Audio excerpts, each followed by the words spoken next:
Alright, so uh I guess Ethan read some of our stuff. He said he lowered the loot and he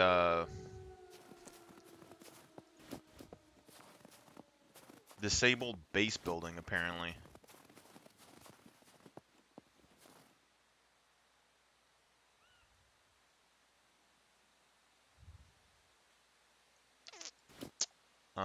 Which I'm not super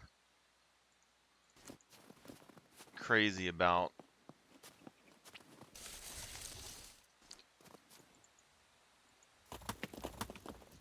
I tried to set up my own server and what's up, Diggs?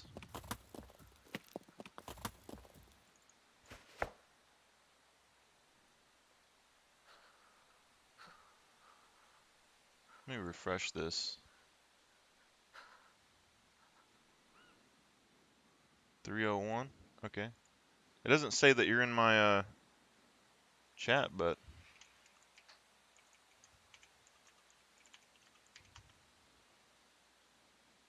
okay, now it does. Because it takes a minute.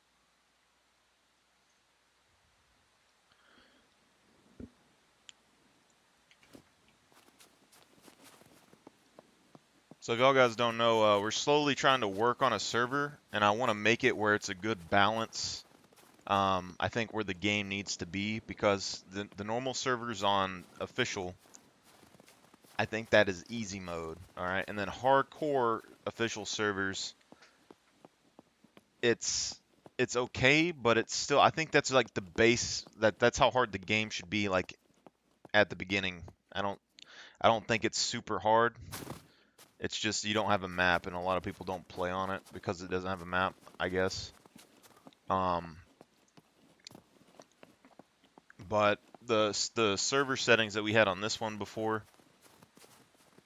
I found a gun in a couple of hours the other day, so I need it to be a little bit harder. And and we figured out where we can modify the prices for the trader and stuff. So all of that looks really good. We can't lower the HP on the mechs, apparently. But originally, we're going to try and lower the HP of the mechs and add them as a world spawn. It'll take a couple of magazines of ammo to like kill them, but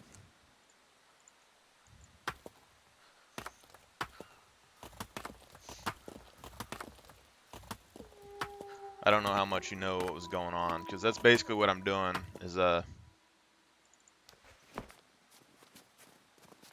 seeing how much stuff actually spawns on the map.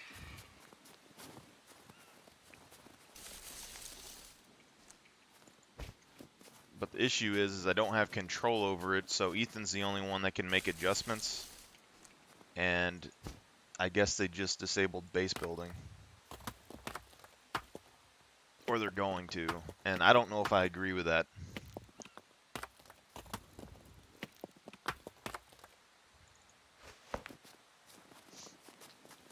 Because they're already going to make lockpicking super rare in the first place. So big bases will either take over towns, or, you know, they're going to build a base to store their car and stuff in. And then C4 won't have really any purpose at all if you don't have base building, and engineering will be almost worthless.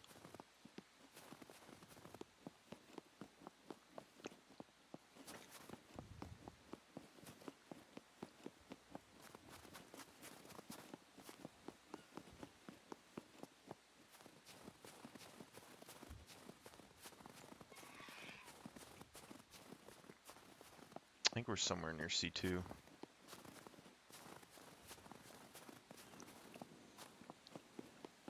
I want to make the game as, like, officially how the game should be without overdoing it is the issue. I don't want to do a game mode like the meat grinder, which says it's the hardest. It says it's the hardest server in the game. I don't think it's true. The only thing hard about the meat grinder is that the AI can be, because it's super laggy when you end up getting a melee combat or throwing things at them, and they one or two shot you. And I don't like mechanics that make games hard that completely undermine other game styles. Like in that game mode, you basically have to use guns and bows. Brawling and melee have like no options there, and it's just... So, this server I think has 3x puppets and 3x damage. The official hardcore server has 2x puppets, I think, and 4x damage.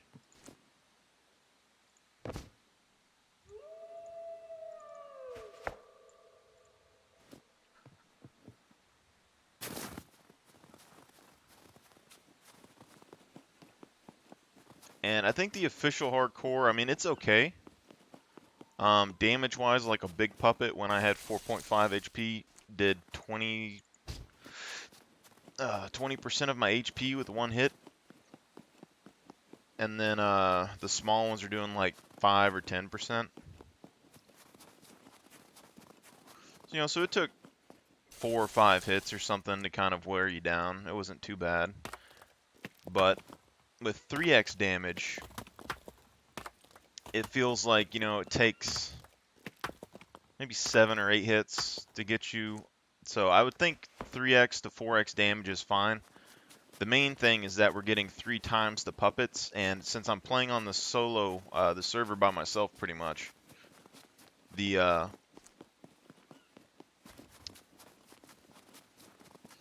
doesn't really, it isn't the biggest deal, but I don't know how many puppets will spawn if there's multiple people in an area, and right now, the puppets are basically right at the amount where if you were a melee character, you could somewhat manage them, but it would be kind of difficult.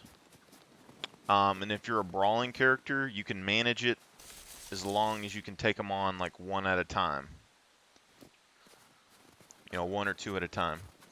And if they were stronger, you would get crippled a lot faster and it wouldn't be as good. But I think we have a pretty decent balance right now when it comes to the puppets.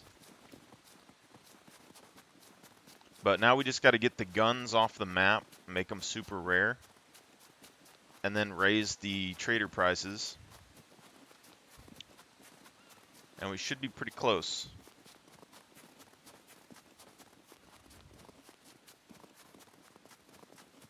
Because the idea isn't to be able to lockpick and stuff everything like super easy. It's to basically,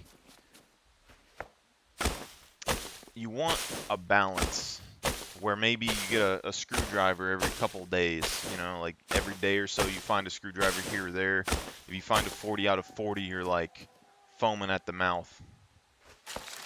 That's kind of what I'm aiming for. And then, since there won't be as much loot, then there's more reason to build bases in towns, and there's not as much lockpicking, and because you can't really blow those up or anything. But then, like, basically in-house towns would be kind of like really safe areas until somebody finds lockpicks, and then at that point, they'd be super easy to break into. So it's high risk, high reward sort of thing. And then if you build a base, the best method probably wouldn't be to use lockpicks on the base to get in, unless there's like a really good lockpicker on your team. So C4 would have a more important role in base raiding, which means that gas stations would have an important role, and the big city would be a big one for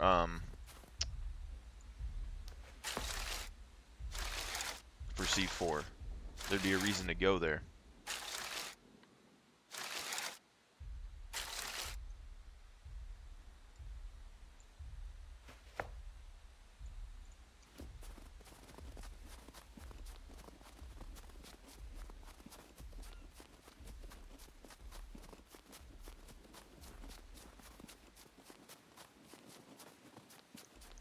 Alright, we'll try to hit this place, and then after this we'll try to go to the C2 bunker. And just see what kind of loot that we can get. We need a crowbar, is what I'm looking to get right now. Maybe I can run in this corner.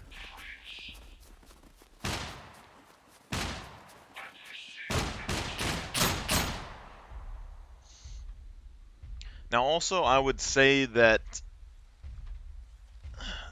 in most games, I prefer first person only. I don't really like third person. In this game, I could handle it. It does feel a little weird in first person for some reason. But I think I would prefer just to keep the third person on this, just because this game has unique third person mechanics, and also driving and things would be a lot smoother. And I don't want the game to be so hard that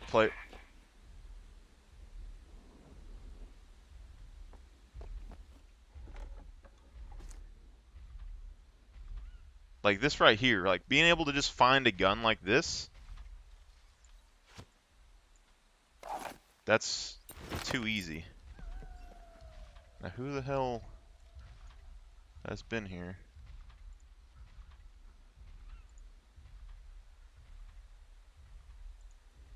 That's weird. Somebody's been on the server for sure. Recently, but it doesn't show anyone.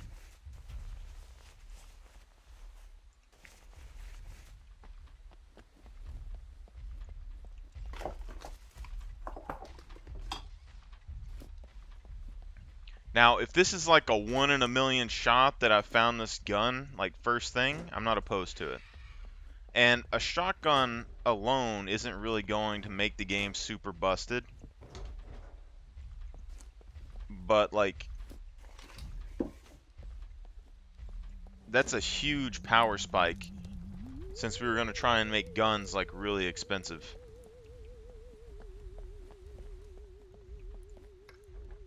Even though you can make a craftable shotgun, I mean, so it isn't the biggest thing if you can find double barrels, but a double barrel compared to a crafted, it's pretty big.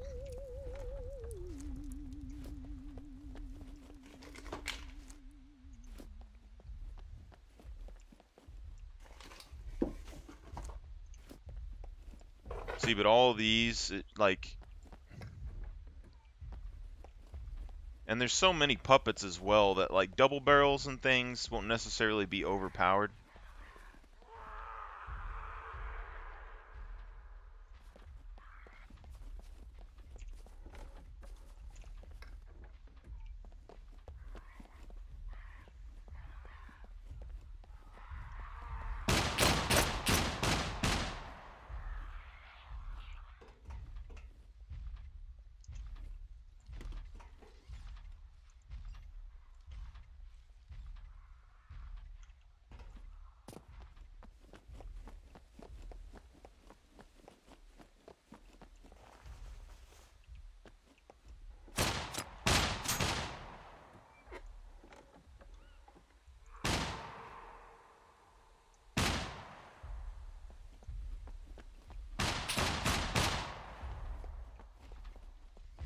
There's no way that this is still the same from earlier. Because this could be from me, but I mean, it's been a long time since I was over here. Because I looted it and then I went to bed.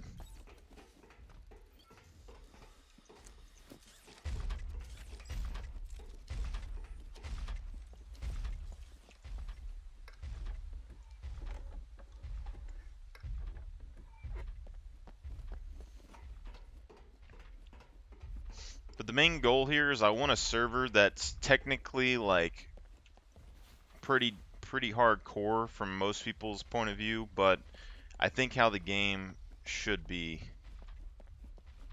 at the very beginning.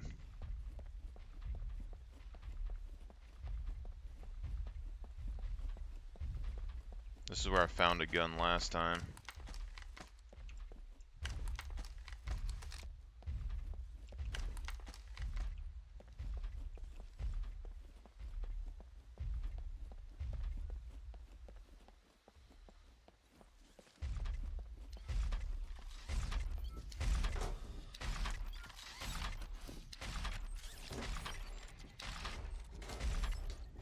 Like, I don't want it to be completely pointless to search containers, but I don't think containers should necessarily have the best loot. And then, like, if you're just kind of going through an area, maybe you search a couple containers and you find something good.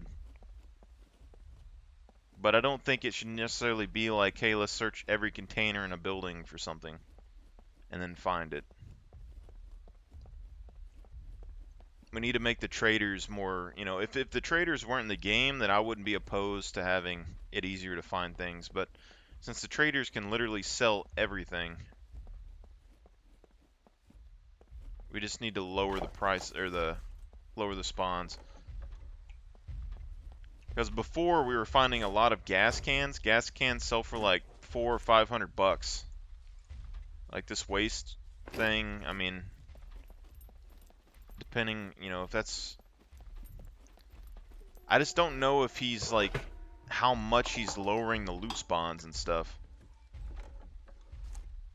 Because he already said for him the server was hard before. And I found a gun in like 3 seconds. So at that point, like, nothing's hard about the game. Like, I was finding guns faster than I did in the normal server. Nothing's hard about the game if you can get guns like that. I want to force people to have to use, like, bows for the most part at the beginning. If they find shotguns or they craft a shotgun, I'm fine with it.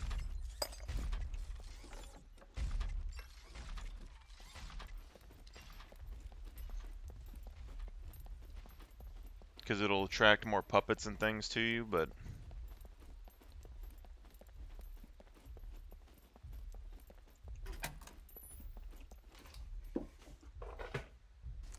I don't think it was me that opened this, because I, left this open last time. See, but like, there's very, very few containers that are back in this area. But things spawn on the shelf sometimes, so...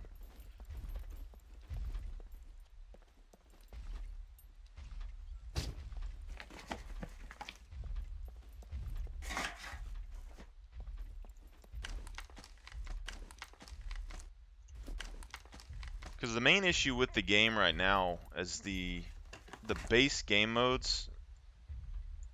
Like, finding a lot of ammunition too. I'm not opposed to finding ammo as much as I'm opposed to finding the gun. Because the ammo is practically worthless unless you have a firearm to go with it. So, as long as we can keep the guns from spawning super hardcore, we'd be alright. But he's saying that he lowered this loot spawn more than it was the other day, and I don't think he lowered it enough. Like, I'm just finding...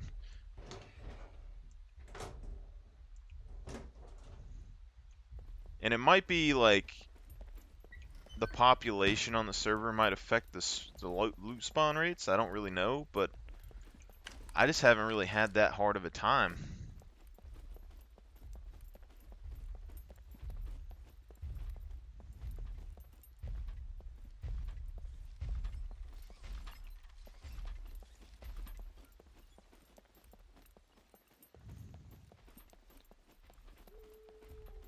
As for me, like, making a game hard, it isn't about, like...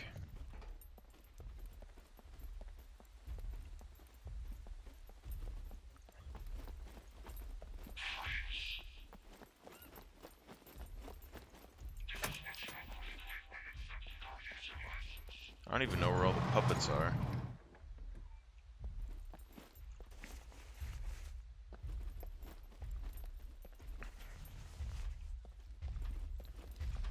See, but making a game hard, it isn't about, like... It shouldn't be about the PvP on the map. That's what the official servers are. Like, people think it's hard or not based on the players on the server or the puppet damage. I want it difficult enough to where if you're playing the game solo on the server, it feels like an actual survival game that's a little bit difficult, but not super overwhelming. And then if players play on the server, it's going to feel kind of the similar. They're not going to be able to just straight up kill you for no reason. And I want opportunity for people to work together.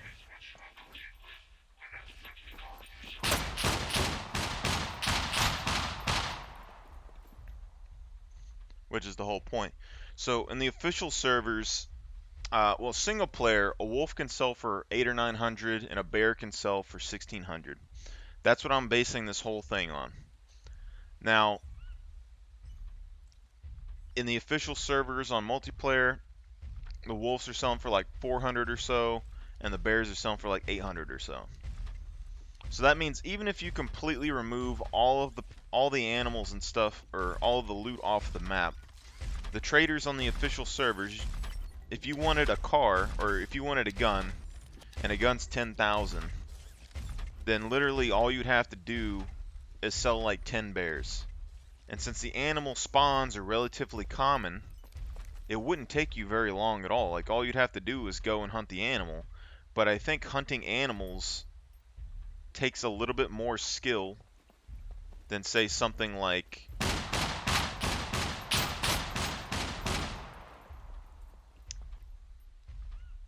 just going and looting a box. So the point is that if we can force people to have to hunt, or they can go and loot buildings, that's safer but will take a long time, or potentially have the chance to give you a massive power spike. People that want to loot, I feel like would feel... People that like hoarding items probably wouldn't like it. People that like to loot would probably like the kind of rush that you can get from going and finding an item that's like super rare, and there's like 1,000,000,001 chance to get it. I don't know what he's did to these mechs though, but holy shit.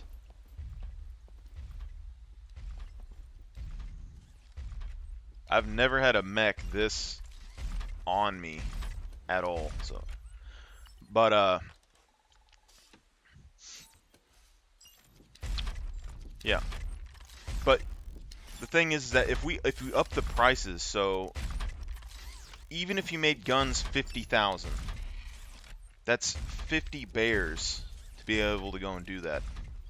Okay? Now, if you have a car, you could potentially make that really easy. But if you don't have a car, you shouldn't be able to see behind him unless he turns around. Okay.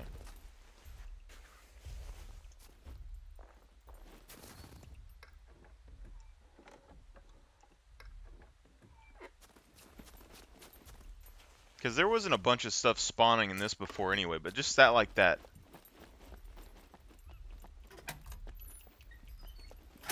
Say that all you found when you came in here was those bullets and that gunpowder. This is still 150 rounds that you could make of bullets, you know? That's a pretty decent deal, I think. And gunpowder isn't really that super hard, like rare in the normal game. You can find it all the time. If you completely remove most of the spawns off the map, you're going to rarely find this, and then you'll sometimes find it on puppets. But craftable ammo, like you would be like, oh my god, I got gunpowder. And you'd be freaking out over one container of gunpowder. And I think that's how the game should be.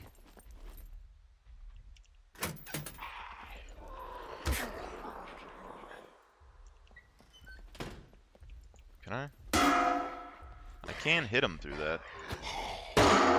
Apparently.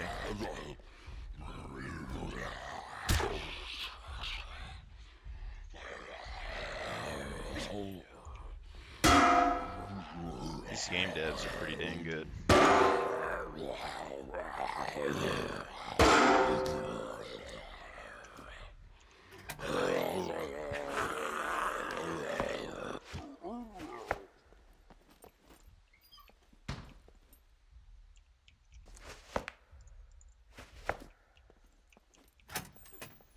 See, I think this lockpick should be a pretty decent deal as well.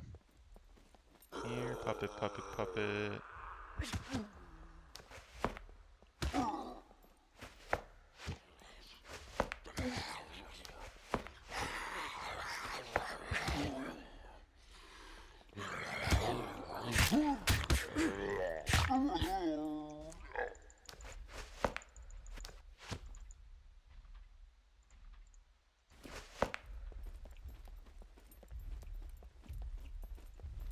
It doesn't seem like the throwing knives do that much less damage than a spear thrown, to be honest. They seem fairly similar.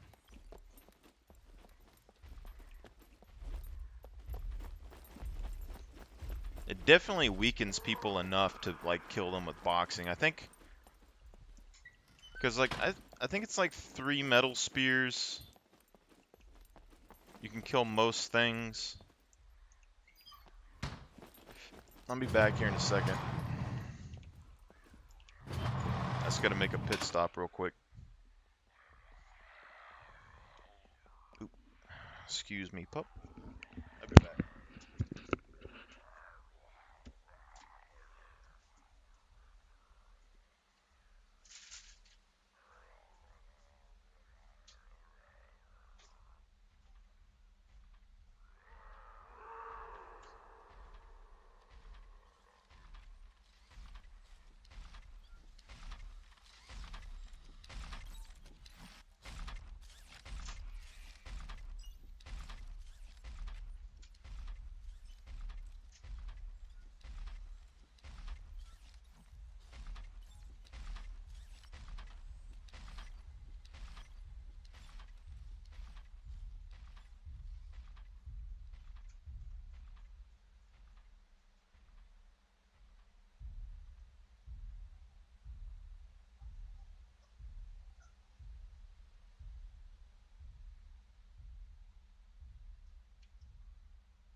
But yeah, if we can't get him in contact and make the server how we want, if I can get my card to go through because it didn't today, I'll just make my own server uh, and work on it myself. But let's reactivate that. There we go. So you got to say like, even if a gun is 50k, 2 wolves is going to be about 1,000. That's 100 wolves, maybe a little over 100 wolves. But with bears, that would literally be on a low pop server quite a lot of bears. You're looking at 50 bears. At a high pop server, it's going to be less than 50 bears. And you can find a bear relatively easily, and I'm not going to try and change that, but what we are going to try and do is make things like backpacks and stuff rarer. So if you start the game and all you have is craftable backpacks, survival skill becomes more important. You're not going to be able to transport a whole bear to the trading post unless you carry 2 backpacks. And things like a bicycle would become more important, but also, you know, trader campers would be a big deal. All of that. But if we still find gas cans and stuff in the world, a gas can is like $400 or $500 to the trader, which is about equal to a wolf and takes up a decent amount of the space. I think a similar amount of space. But say you're hunting for animals, you can't find any, then your progress is going to be slowed. So you need to know where the spawns are.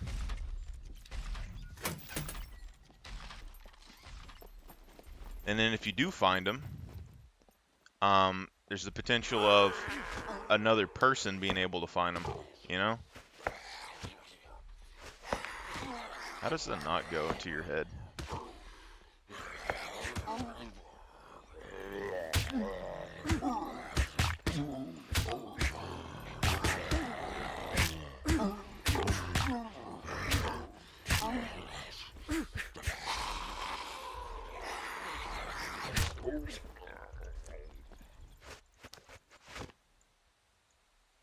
This is why brawling goes with throwing, my friends. Why start brawling? Brawling's completely worthless. Brawling, throwing, and melee all work together. Just nobody ah, crap.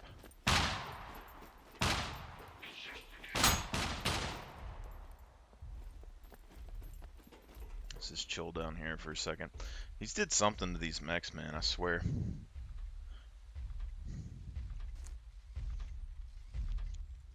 See, the question is, do we keep this stat-proof vest? It could help us with the puppets, but it probably also sells for a decent bit. I'm mainly looking to buy a crowbar and just see what we can find inside the bunker lockers. But we're not really strong enough to use the crowbar. Like, I didn't make a character specifically to use the crowbar on this, so I probably should remake my character to be a good crowbar man.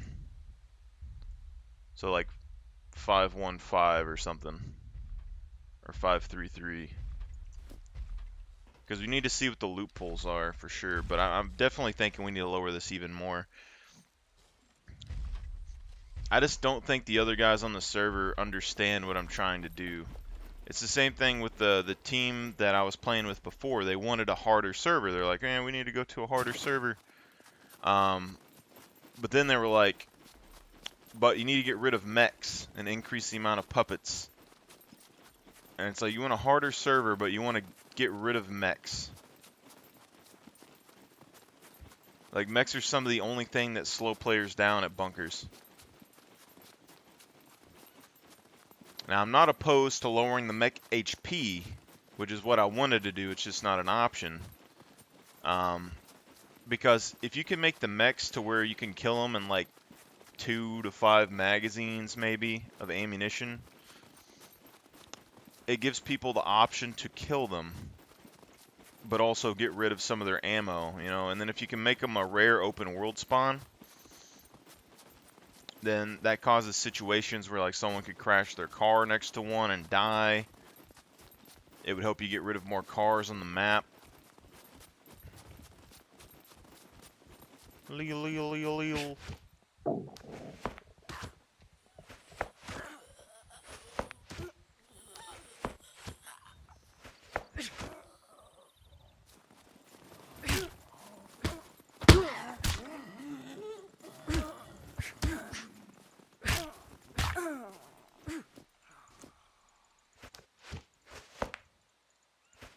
We're burning through. Burning. Whoa, we got hit once right there with the stab-proof vest on, and it's 70-something% of our HP. Or did I have an injury from before? I mean, that's like 80%. That's the thing, is like, I'm not opposed to being able to take like 5 hits or something to die, but I have max constitution right now. Unless he upped the damage again, that's a little nuts. But I think 5 hits, it's okay. Because that gives you a chance to make a mistake, sort of. But I'd prefer it to be like 10 hits or so. I don't want it to be super punishing on the average player, is the thing. I want it to be a hard game, but something an average player could still play. Like, if you don't have the best internet connection or anything, or the best, like, fighting stats in the game, you should still be able to fight puppets.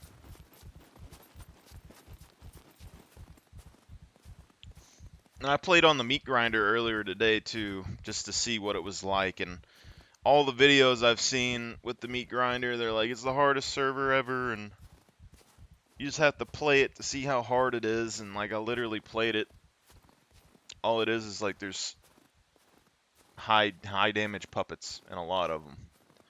You just run into puppets 24/7, and each puppet can one-shot you. So in that regard, it's semi-hard, but other than that, it's not difficult at all. Like, if you have enough arrows and stuff on your character, it's not that bad.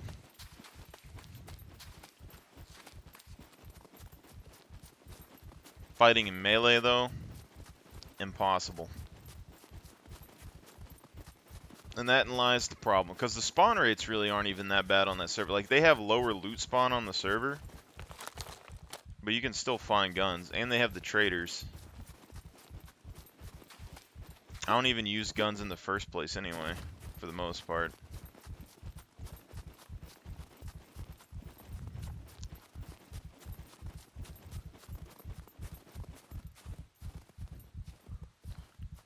But here's the other thing, though, is that you can increase the animal spawns on the map. But I'm not necessarily sure how that works, because I don't know every animal spawn on the map. The base spawn rates, I think, personally, are fine for me, because I know, you know, 4 or 5 areas that I can go to get animals. But most people probably don't know the animal spawns. If you increase them, I don't know if it just increases the animal spawns all over the map, or if it increases spawns specifically in the areas they already spawn. And then, you can't just affect one type of animal to spawn.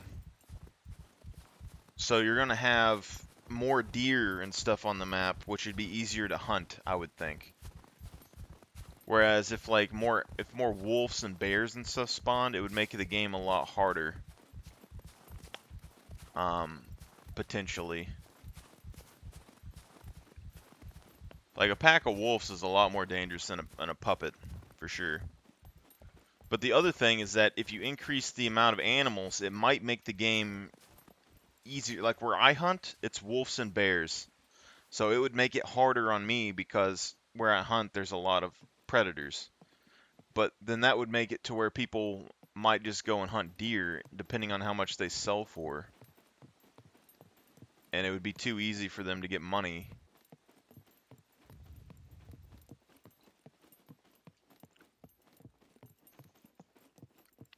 Like, you want enough animals on the map that everybody can kind of hunt, but I don't want enough animals on the map where you can just, like, go into the woods at any point and just find an animal and kill it, you know? I want you to have to actually, like, know where to go, find a place that spawns animals, and then when other players, like, you run into them, they're gonna be like, man, where's the food? You know, and then you show them, but then you have to fight people. Like, once people figure out where the animals spawn, you're gonna be fighting over it. But it also gives you a chance to, like, team up, because you're like, hey man, you don't have a hiking backpack, I don't have a hiking backpack. You know, let's kill the animals together. We split the meat, and then we go our separate ways. You know, because when you don't have a hiking backpack, you can't carry a whole wolf very easily. Well, you have to process it all and carry individual meat pieces. But then you have a hiking backpack, you can put one wolf in the bag. So then you get 2 hiking backpacks, you can carry 2 wolves. And then if you find a buddy, then you can carry 4 wolves. What's up?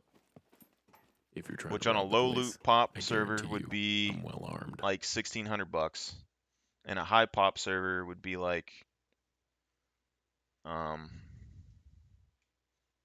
3,000 or something.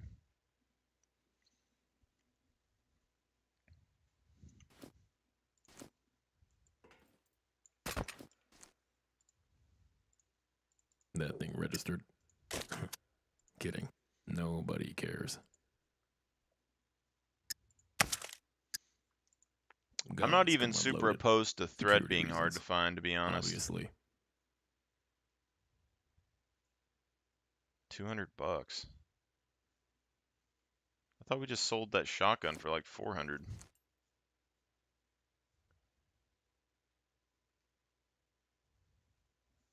Did I mess something up there?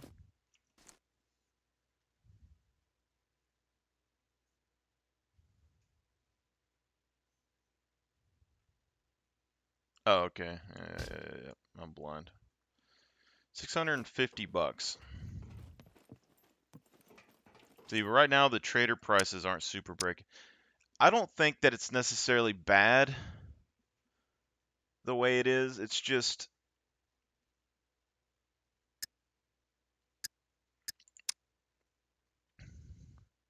like, I think the normal assault rifles should be kind of like this. All the basic normal guns, 50,000, 75, 100, up in those ranks. So like this will go up to like 100, because this is like a 50 cal sniper rifle capable of taking out vehicles.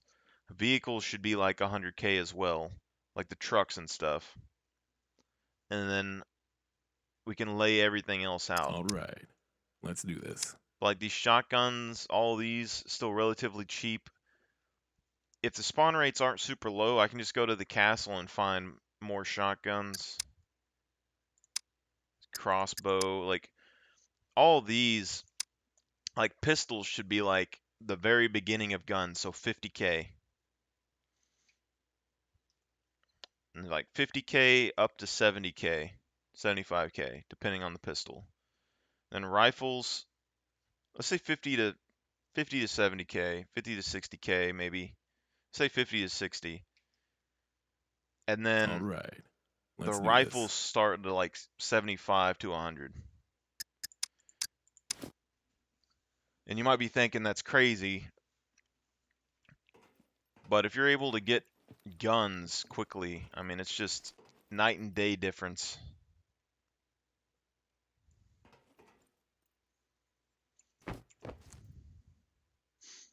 Yeah, another 200 that we can get with this. That thing registered. Kidding. I probably should have kept that, but Farewell. it'll be alright. So we're already up to $850. Like, this right here is already slower than a normal game, but the fact that I found a gun so early, even if it wasn't a good one, just won't work.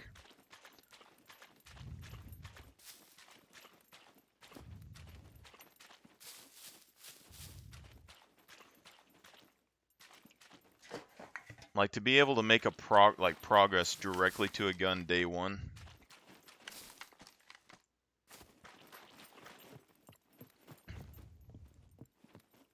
Welcome, welcome. Feel free to browse around. 148 bucks.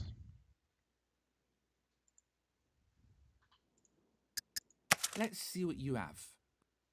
Let's see what you have. So we're up to 1,000. And we just drop all this, and then we can get some more knives. Stay safe. Here's the other thing, like, look at this. Already up to like 20% throwing, because we're actually using throwing skill. Our brawling is still like 10,000, but our throwing skill is going up pretty good. You know, and that's the big difference. And I don't even have to throw all the melee. Like, I can throw all the knives and then use the last spear to, like, finish them off. But the fact that, like, throwing skill is going up that much, which is going to give me a little bit more fame.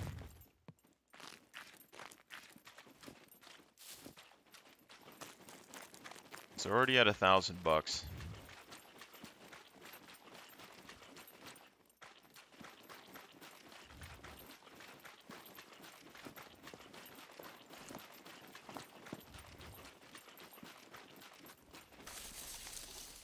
And I don't know how much damage each of the rock knives is doing, but it seems like 5 rock knives are doing a decent amount of damage, so it's kind of close to 5 metal spears with 5 strength, which is pretty crazy to me.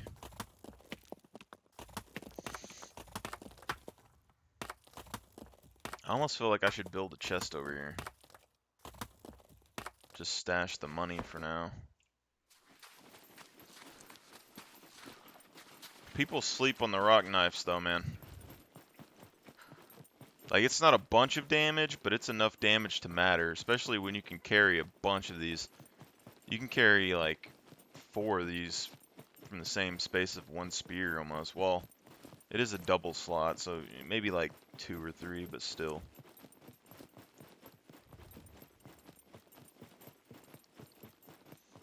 The thing that people sleep on with throwing is that it's like completely silent. Compared to archery where you can like hear it, you know? So if you want to be like 100% off the radar, you can kind of use throwing.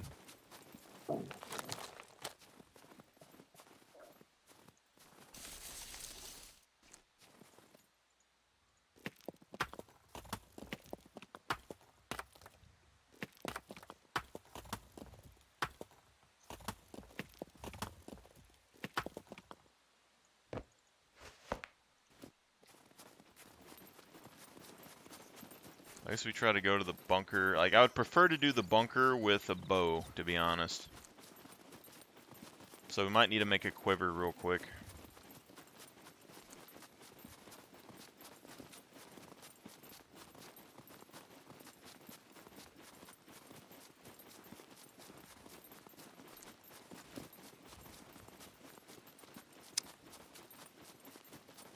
Kill a puppet. Be alright.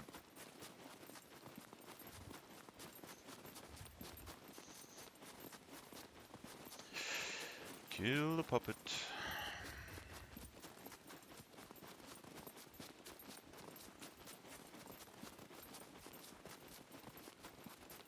Go ahead and get a big stick real quick.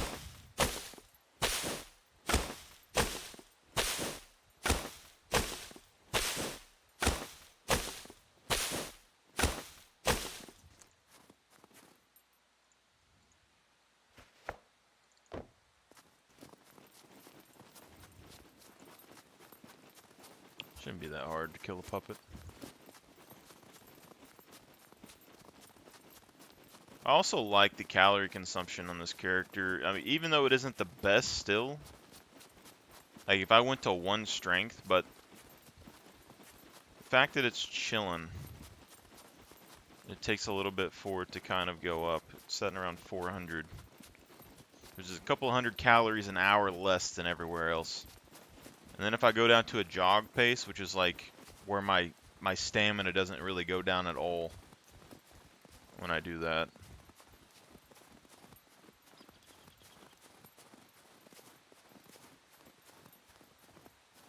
And this goes down. Also, my jog rate, I mean, it's like 13, so you're like, be going half as fast as most players. But the fact that I will never have to stop at all is this nuts. And this, like, I'm saving another 100 calories or so.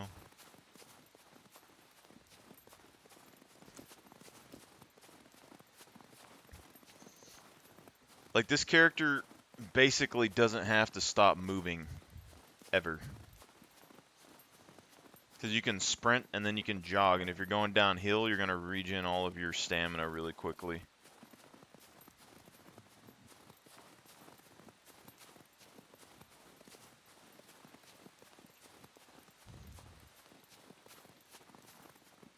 So like while other people are resting on the ground to regen, like I can literally just keep moving for the most part.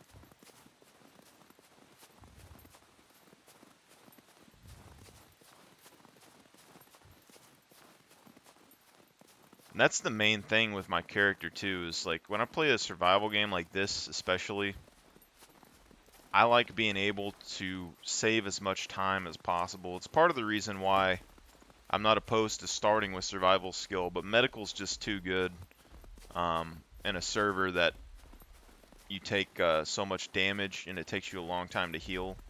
Medical's just too important, and you can level survival up fairly easy, so it's not that big of a deal.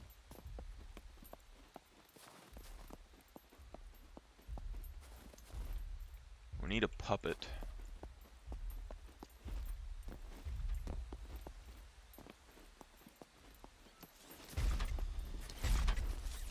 See, the way we're setting this server up, basically, the puppet is going to be a big piece of that. It needs to be, the puppets are farmable.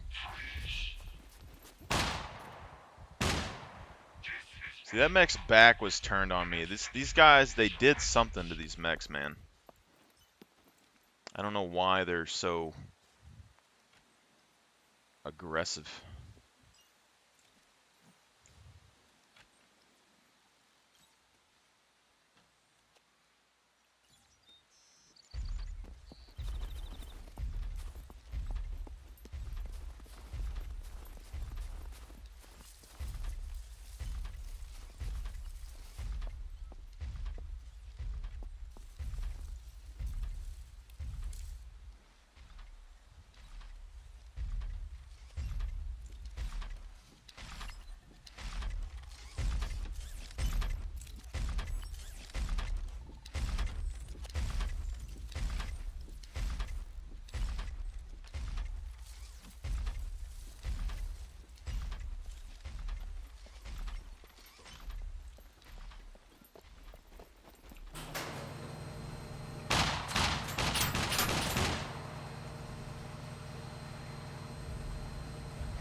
Stamina.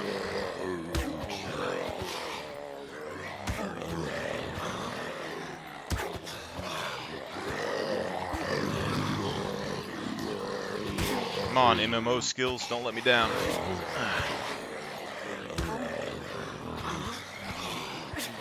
Oh god.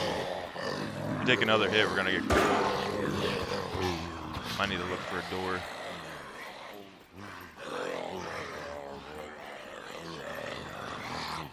It's gonna be a terrible idea, I almost bet.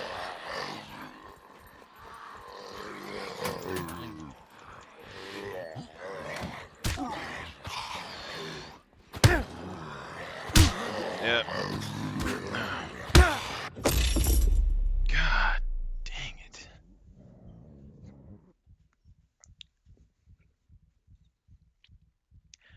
See, but that right there is where I'm saying, like, I'm not opposed to it being difficult.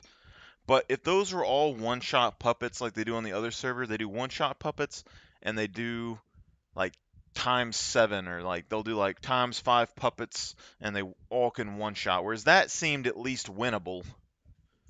You know, that seemed like if I had a decent amount of melee skill or if I had more time, that was winnable for a single solo player. Not easy, not too hard, pretty okay. And then if you have like gear, I think they would probably do a decent amount of damage to you. It wouldn't be too bad.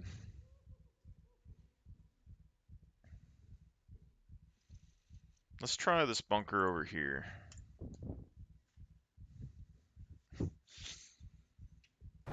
Actually, I should have went back over to the other one, to be honest, because we need that $1,000.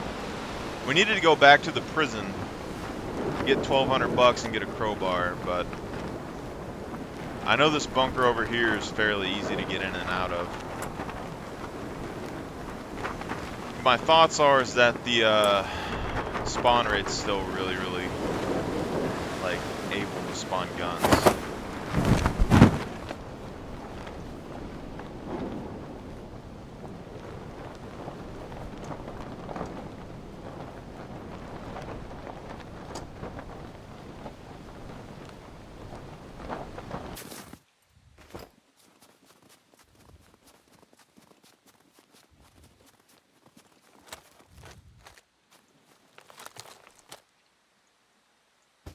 Those guys trying to remove base building, though, I just don't think I can agree with it.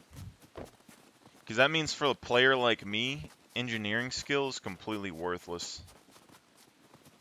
Besides the craftable shotguns and ammo. I mean, that's literally, like, I don't use guns enough for engineering skill to be worth it at all. So it's just, there's no point in this. If they allow base building, then I still have a reason to potentially bring that. It also means that you could set up a little base near hunting areas. You can try to block off the hunting areas.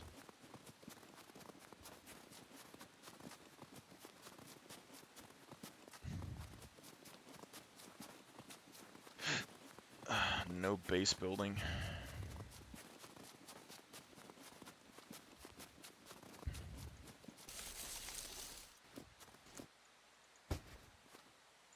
See, I'm not opposed, like, more puppets in the wilderness I think would be better, possibly. But not, like, too many. If that makes any sense. Because, like, I run across them, but I kind of almost prefer to have more animals in the wilderness, but puppets you can't sell for very much money and they're attracted to gunfire, where animals really aren't. So I want it to be difficult for people. Like, I want people to, like, when you have a power spike and you get guns and military gear, I don't want the game to be easy mode. I want that to be where the game gets difficult. Because now you're going to have players that want your guns. You're going to have puppets that want to kill you when you fire your weapon. It's going to make using the guns and things a lot harder. But also, if you put too many puppets out in the wilderness, then someone can build a base where the puppets spawn, and then when you get attacked, they can just shoot a gun, and then all the puppets will rush over and kill the defenders. But then again, I mean, C4 is probably going to do the same thing. And I want C4 to have a purpose. If you get rid of base building, C4 is not going to have any, there's not going to be any point. And then if the loot spawns are low, there's no point to go to the big city.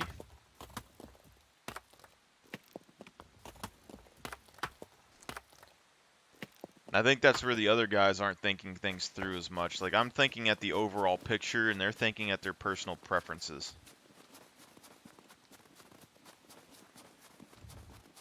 And also when modular base building comes in, I bet they're going to want to mess with that too. Can't just completely cut base building out.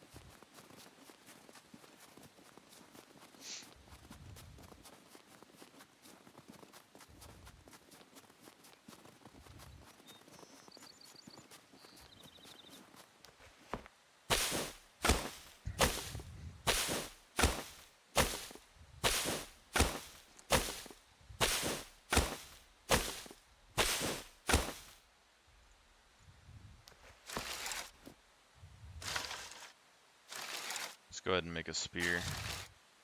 Or make a bow, an arrow.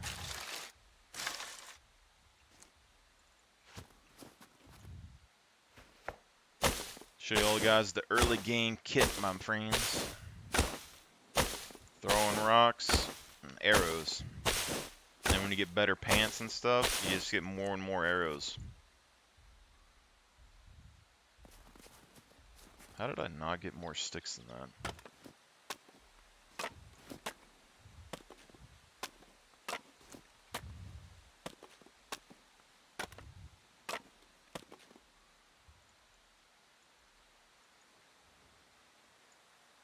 Tree bark rope.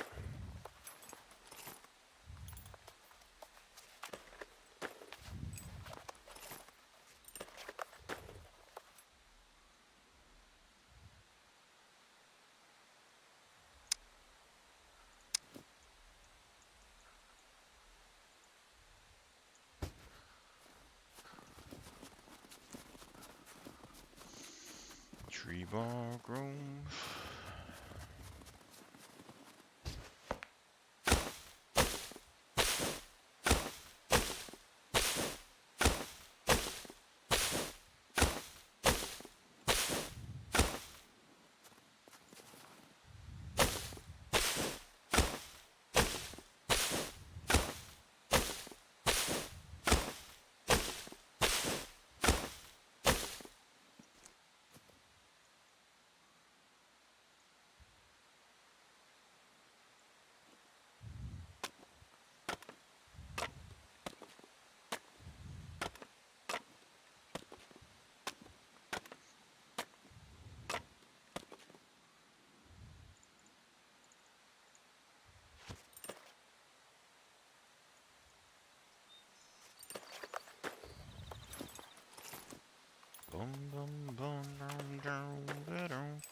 You also got to remember too is like I have 5 constitution in that fight in that bunker. If someone had less than me, they're not gonna have nearly the chance versus that many puppets just with melee weapons.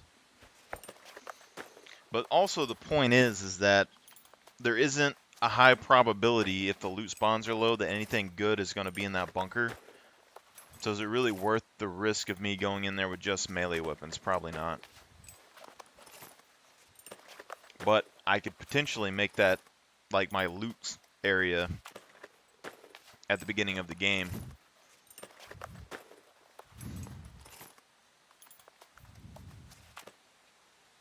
But you also got kill boxes, so if you know somebody's like in a bunker, they probably got a kill box key.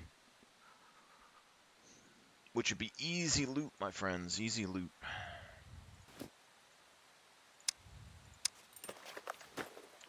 I'm not opposed to camping. Camping is a viable strategy, okay? It's going to be very frustrating for people, though, that's for sure.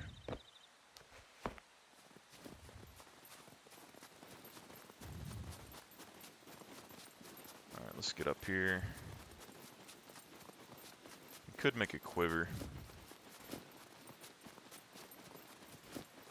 Let's make a basic quiver. 5 sticks. Oh, you can do small sticks. That's busted. Been wasting my time this whole time.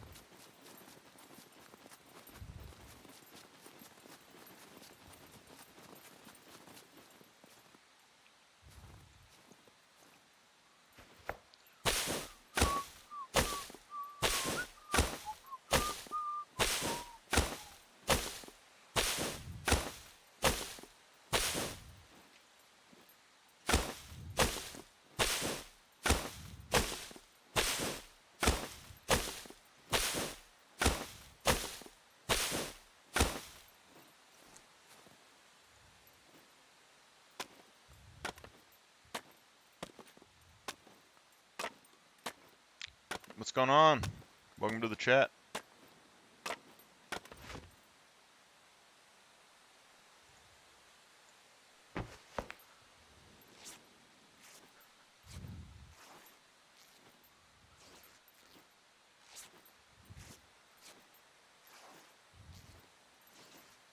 Got 2.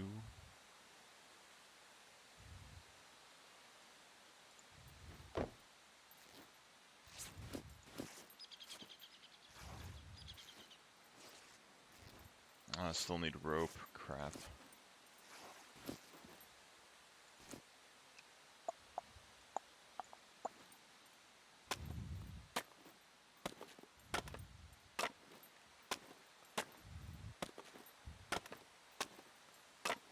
I'm assuming the spawn rates are probably still too high on this server.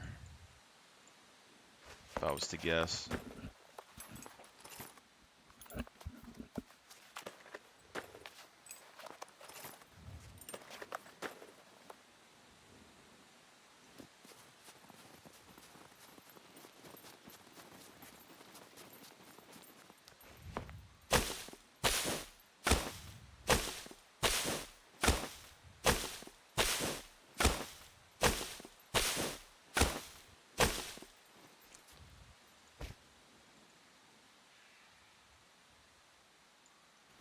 If I ever was going to put a safe zone on the map, though, it would be up here in D0. Because it's so far out of the way.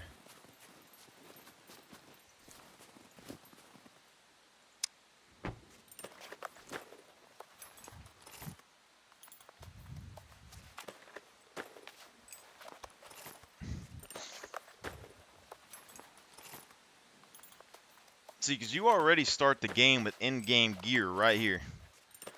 Bow, spear, bag, quiver. That's a full kit.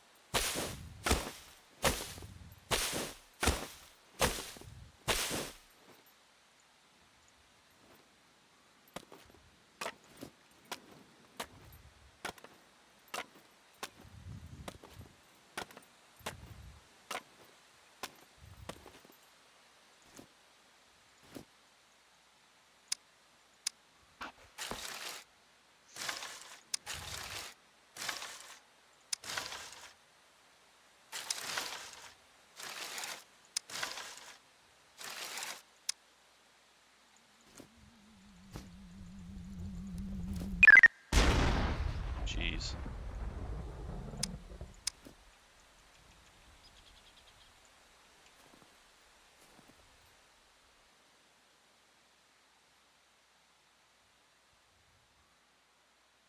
Why is there metal scrap in the middle of the snow? Are there random spawns in the world?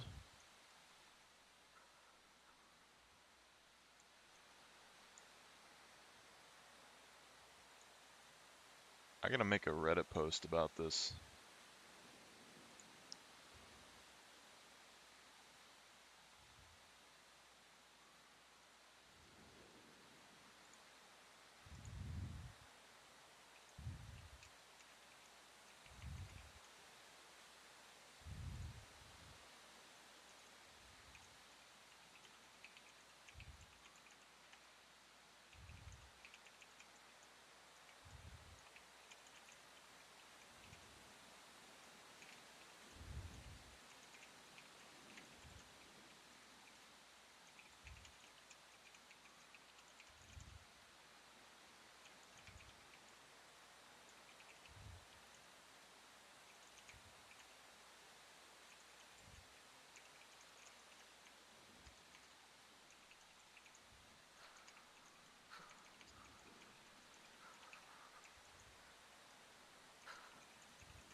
I think it might have been the drone.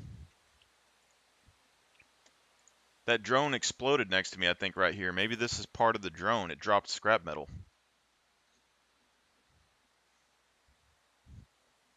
That would kind of make sense. But that also means that if you were at the dam on an official server, you could farm scrap metal because there's constantly drones getting stuck there.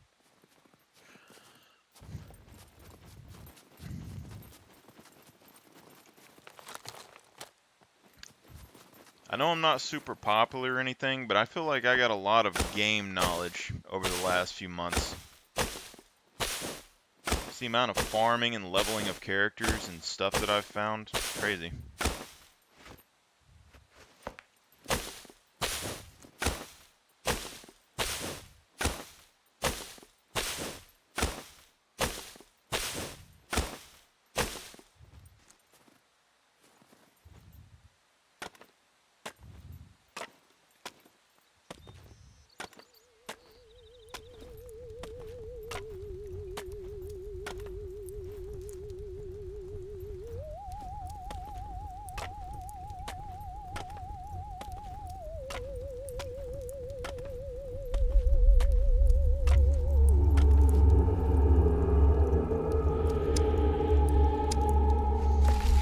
One thing I can say about this guy, they have really good audio quality for their game. It's nuts.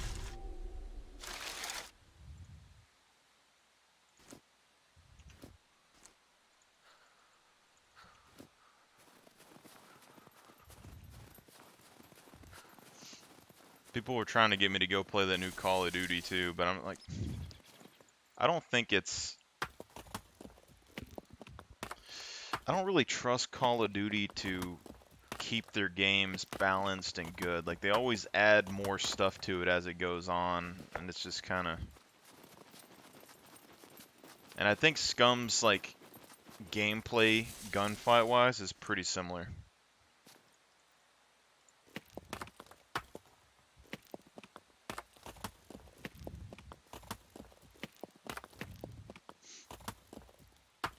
Welcome to the channel. How y'all guys doing?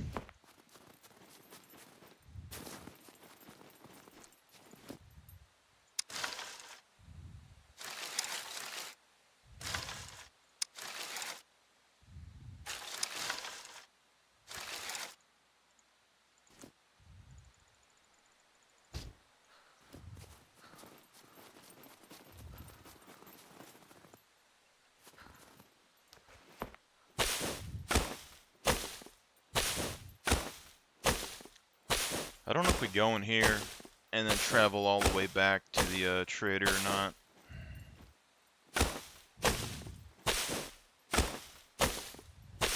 We really need to get a crowbar.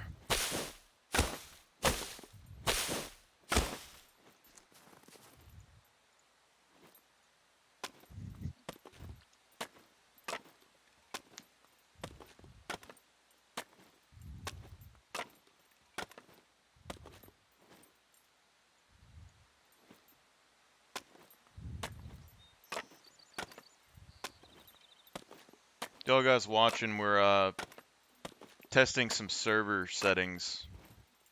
We got a buddy that owns a server, and we're trying to get him to slowly change things for us to make it into the perfect Scum game.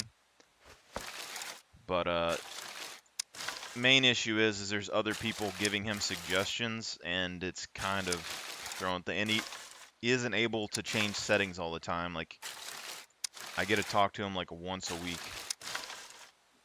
and he works a lot, so.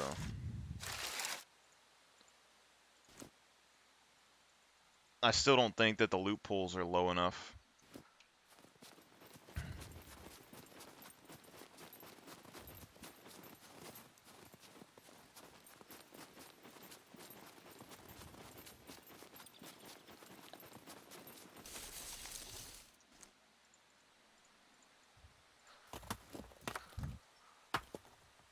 Puppets are pretty alright. We gotta change trader prices. Well, that's not good.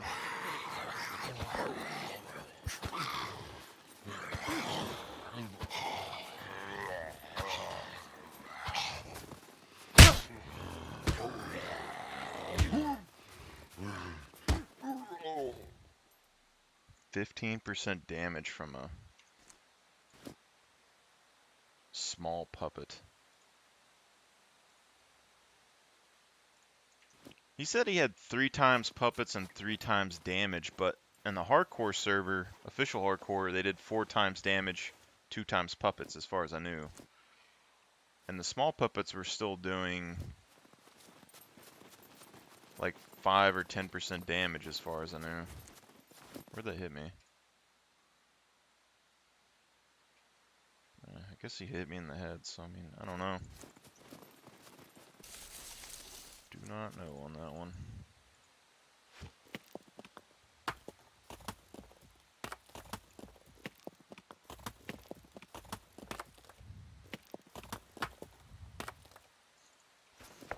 But he said he lowered the loot spawns down more, but I don't know how much, because it might have just been a really lucky spawn that we found that shotgun earlier, so I'm not going to completely say he didn't, but I don't think he understands what I mean when I say low spawn rates.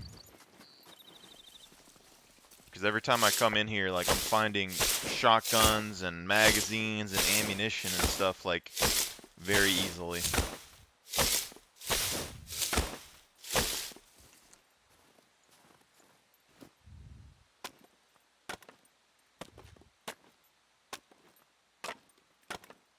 I haven't really found any AKs and stuff since he changed it the first time, though, so, I mean, that's a bonus.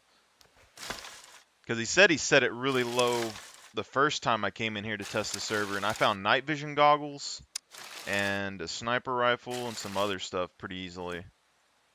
And that's what bothered me with the official hardcore servers. Like, official hardcore is basically how Scum normal mode should be, except for maybe give them access to the map. And then they should make a hardcore server that is what I'm doing and take the map off and stuff. And that would be hardcore, because there's literally hardly any difference between normal Scum and hardcore Scum on the official servers. The puppets do a little bit more damage, but it's barely noticeable compared to like the base game. There is more puppets, but I think it's like the right amount of puppets that should be in the game for like an easier mode. Where the hell is the bunker over here? Do we go straight into the bunker, or do we check the half moons? Where's the smeg travel?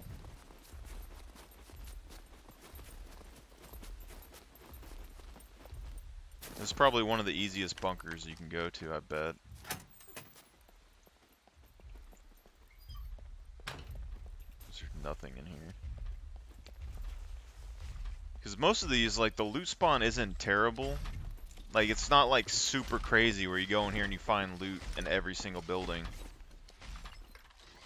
But you'll, like, loot 3 or 4 buildings and then you'll find something like an AK, and then I'm like, I mean, if it's super rare to find, I have an issue where if you just look around for a couple of hours and find a gun, I'm not positive it's hard enough. Because I want guns to be very expensive.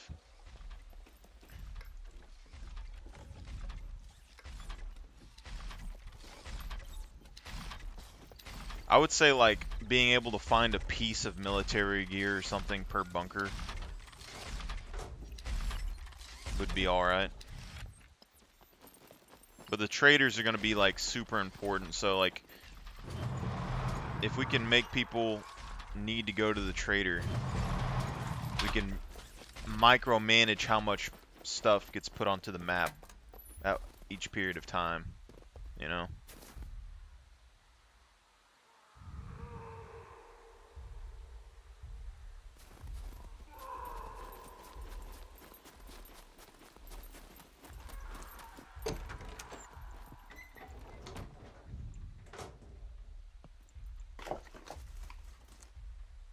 The nails, bolts, craftable materials. That's what I want to see, is just a bunch of craftable materials. Like 99% craftable materials and stuff, and then like 1% super rare loot.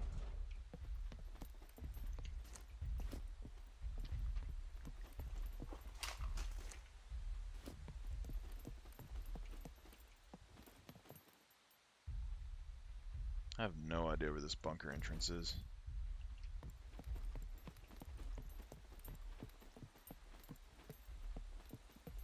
And I've been here before too. Main thing's thread, but see, like, the other thing is that puppets...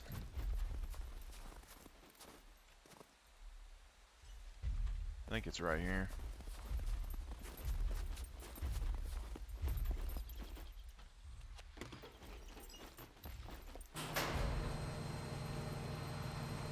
Puppets spawn craftable items as well, so that's part of the thing why I don't necessarily think we need really high loot spawns, is because a puppet spawns bolts, nails, gunpowder, scrap metals. They can spawn optics, ammunition, all kinds of stuff.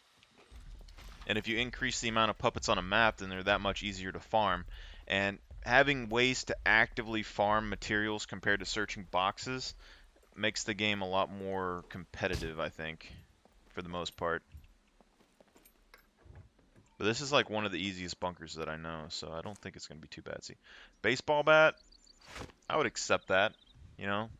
And then the way I'm setting stuff up, this baseball bat would be like 15 to 20k probably. And then if we make the sell prices half, that would be like, you know, 5, 10k, which wouldn't be bad. I mean, that's a good find.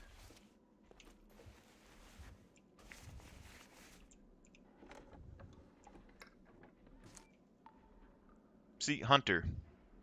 This is where I'm saying, he keeps saying that he's lowering the loot spawns, but every time he says it, I'm finding more and more guns. Like, maybe not the best quality guns, but we're finding guns nonetheless.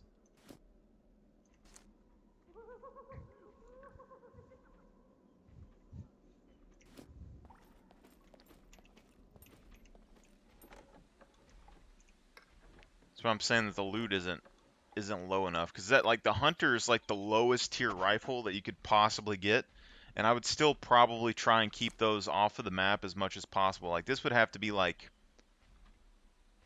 I would almost put a Hunter into the same category as a pistol. Like, it needs to be like 50 to 70k.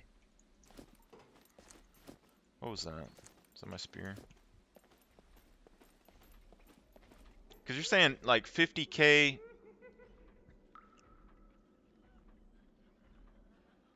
That's like 50 bears.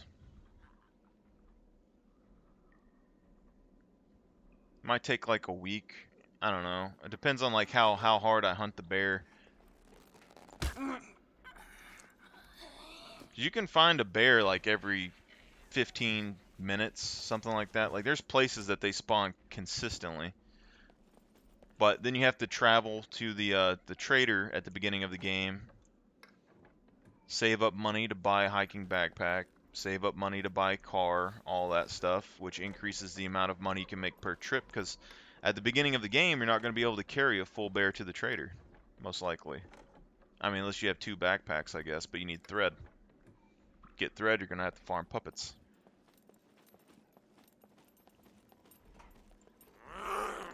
Oh, crap.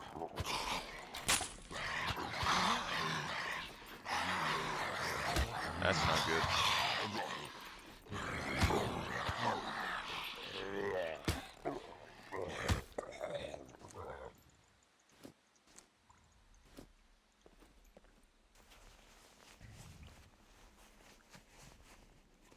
Having stealth would probably help, but I'm not super worried about it.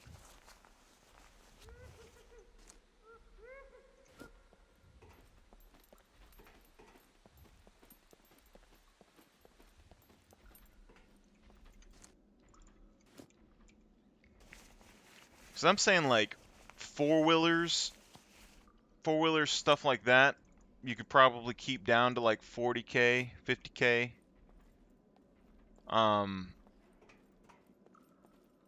Because they're not super overpowered or anything. You can't carry a bunch of loot on it. So like dirt bikes and four-wheelers and stuff could be like 40, 50k maybe. And then stuff like SUVs and trucks, 100k. Cruisers like 75 in the middle. and that would speed up your progress a bit. But like players with bows and stuff can kill people on quads and dirt bikes. A lot easier than a car, and you can't carry as many like animals inside of those either. So, and then we're wanting to limit the amount of gasoline on the map, so it's going to take you time. You're going to have to stockpile gas to drive the quad and stuff back and forth. And then you're going to need somebody or something to carry. The other thing, though, that's kind of busted with that is you can fit like 5 people on a quad and drive. So that's abusable for sure.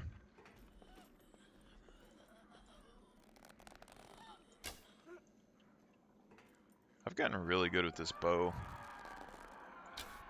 Like all bows I've gotten fairly decent with since playing on the hardcore servers.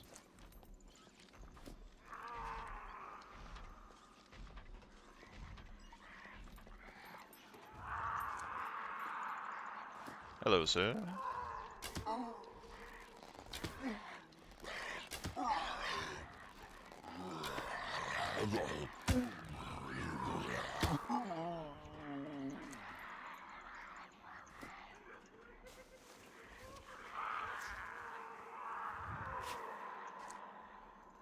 So yeah, flares, nails, tactical jacket. That's the other part, is that I want like puppet clothing to be more important. So if we lower the spawn rates low enough, like I would almost be tempted just to say take all the spawns off of the map, but I want stuff to spawn. But say like if you can't get access to boots very easily, then all of these puppets, all of their crappy boots are going to be more important. You know? Thread is going to be very, very important, which is going to be like one of the top things that you're going to buy at the beginning of the game for sure. Or find on puppets. But like look at that. Lower loot spawns. I lowered the loot. So he said he had the base, so the loot was all set perfectly, right? And then like normal, just like any other server. And then I'm like, okay, let's lower the loot spawns to where like barely anything spawns. And he's like, all right, got it. And I go and I find guns and stuff. And then I'm like, okay, man, let's lower the loot spawns more so like nothing spawns. And he's like, all right, I set it lower. And like, look, ACOG, a rail, and a magazine. Like, it's not a gun, but Jesus. Like, I'm not opposed to like this spawning like one in a bunker or something, but you gotta realize, like, unless we change the spawns, like the spawn amount, like how often things spawn, someone can come and get this every like 15 minutes. Just set in this bunker, get constant ACOGs. Like, I don't think he understands when I'm meaning we need lower loot spawns. Even if this is the only thing that I find in this bunker, and it's like the one thing I find all day long, I mean, an ACOG is a pretty darn good, and I found a hunter. Is that rail? It doesn't go on that, does it? No.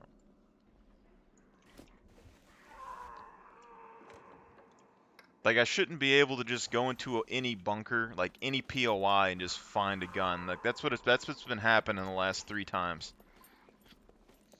And it's why progress is taking so long on this server, because I have to communicate to him and be like, hey, I'm finding a bunch of stuff.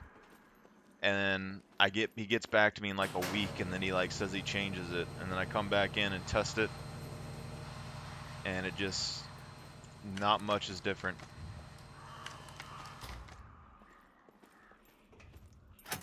If we're gonna be perfectly honest.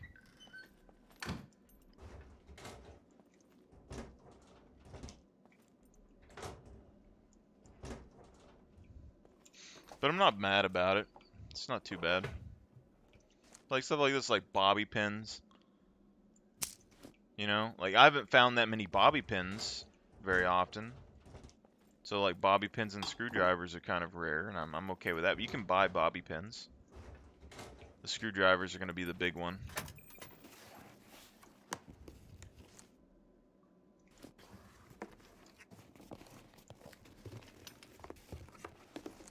And And the screwdriver spawn rates haven't been, like, terrible from what I've seen so far. Like, I can find a screwdriver every now and then. But even then, like, if I can even find, like, 2 screwdrivers in a day or something, that's, like, you know, 2 or 3 days, I would have enough to break into somebody's house and steal their stuff. Which, I guess that's acceptable, I guess. But I do kind of like the feel so far. Like, it kind of feels almost like Fallout's loot. Like, you go around and you find bottle caps and stuff. But with survival games, you have to be able to keep people down. Like, if you join the server, what's the end goal? Like, most people, they want their top tier equipment and they want to go and, you know, fight people. So all the PvP players, like, you're going to have to work to get your equipment. None of them hardly use bows. Bow fights are going to be, like, super prevalent. And then when you get guns, it's going to be a really big deal. I want PvP players to feel, like, fear the gear fear just as much as a survival player does. And, like, people that loot a lot, like, you're going to be able to come in and find rare items and stuff, and you have to decide whether you want to sell them or not. And then once the bank system comes in, it's going to be a lot harder to kind of, you know, because people are just going to stash money. But if you're hoarding loot in a base, and you're like, say you're in a building, right? And you stay in a building, and since lockpicks are rare, it wouldn't be super crazy to think that somebody would try and get into your house, right?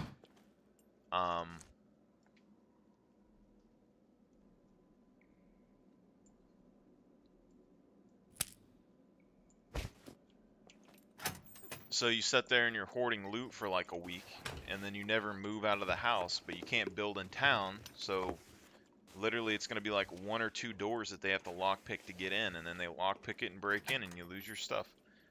So you didn't build a base, I think that's acceptable. And then if you build a base, then if they go and farm C4 parts, they can blow up your base and break in. But farming the C4 parts should take longer than it takes for you to build your base. So that's reasonable. If someone wants to go and farm C4 parts, and your base has 1 layer of wall and they bust in, that's acceptable. Because they're going to need the locks to, it also means, like, you wouldn't have to, like, build anything super crazy, to defend your base with. You could build, like, a car garage, 1 door, and it would be semi-safe, you know?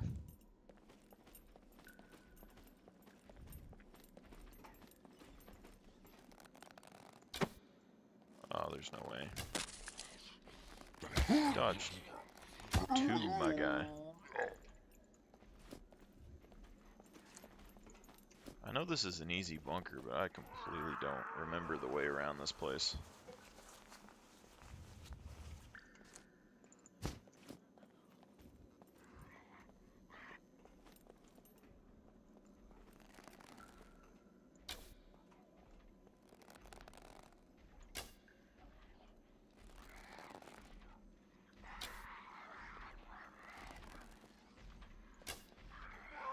Look at the professional, man.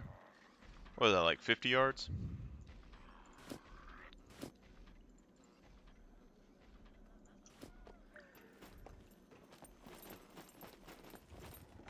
I'm getting dang good with a bow, my guys. Dang good. And it's only been a few weeks.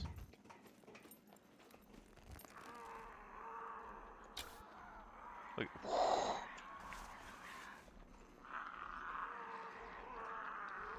If everything just respawned, I'm gonna be upset.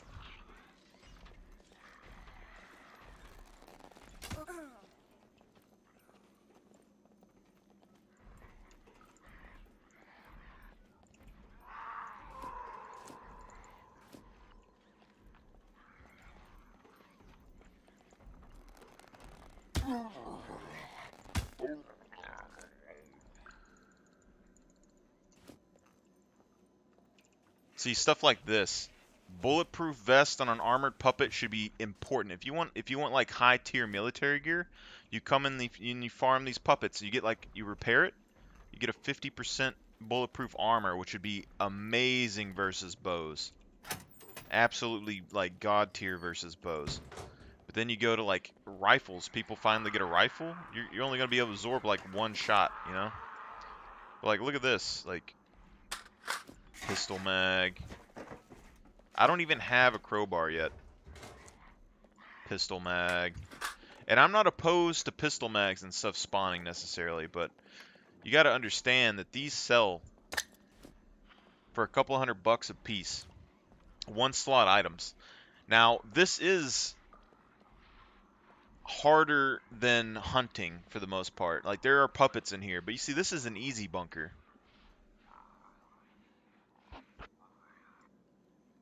And I have to, you know, come in. Now, I will say that this bunker is a decent distance away from a trader, so I'm not so opposed to that. But, like, the C2 bunker isn't that difficult either. And it has more loot spawns than this. And you're talking $100 or something per thing here for the most part. Which would be easier to do than hunting. Unless we raise the price of animals or something, selling them. I mean, I don't really know if there's any way to balance that. Where's the other armory at here? Oh, crap. Forgot about that. I didn't even know there was an upstairs to this place.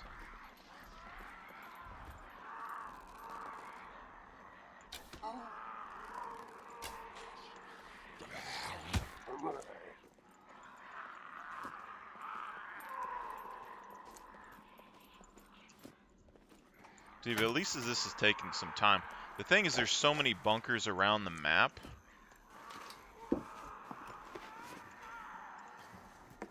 Like, I want all these lower tier bunkers like this place. This place shouldn't have, like, anything in it. Hardly at all. Like, crafting components. That's, like, all you should get up here. Places like Naval Base and D4 Airport, those should be the places that have the potential to spawn guns, you know?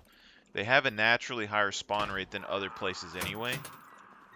So they're already going to have the best chance. But, like, a place like this, I could see someone, like, coming down here and, like, taking it over, building a little base down in this bunker early because there's, you know, puppets and stuff guarding it.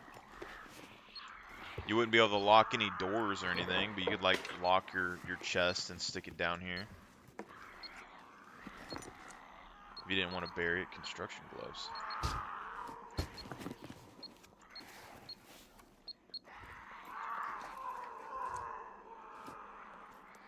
Even things like those locks, like, I'm almost tempted to make, like, locks kind of hard to get. Because once you, like, claim a building, I don't necessarily want people to be able to just, like, claim a whole town of buildings. I want, like, locks to be kind of important. You know? I'm not finding a bunch of locks, so it wouldn't take long, but you could definitely craft, like, an advanced lock per day or something. Whereas, like, if I could somewhat keep locks off the market, you could potentially make them somewhat expensive, and then people would be forced to have, like, roaming settlement camps at the beginning of the game.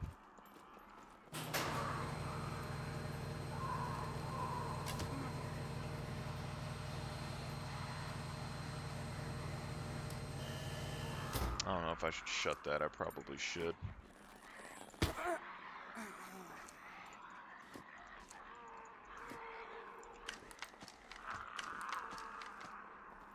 Probably should. Wow, that was a terrible shot. I'll just go ahead and shut it. Why not? Why not? Like, if you can still get your hands on all the craftable components, like repairing one of these jackets wouldn't be that bad. All you need is a toolbox. And you can find helmets off of puppets too. So you can get like a 50% helmet and a 50% vest. You don't need the top tier 100% armors. And then when you find somebody that has the top tier like 100% armor, you know things are going to go down, you know?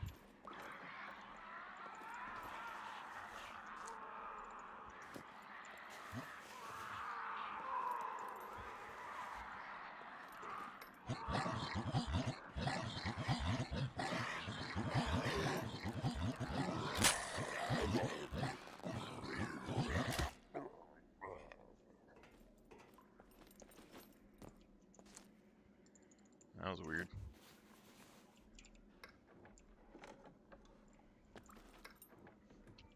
I think it's the problem that all survival games face. There's actually more lockers in this place than I thought in the hallways. Jesus. This place actually isn't that bad. Got 2 armories, but you also got a bunch of things in the hallways. Like, look at that.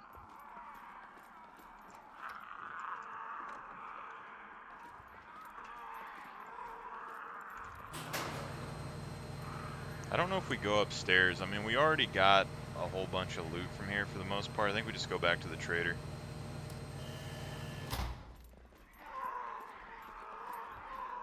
Like, imagine, like, this right here is a hole, you know, compared to everything.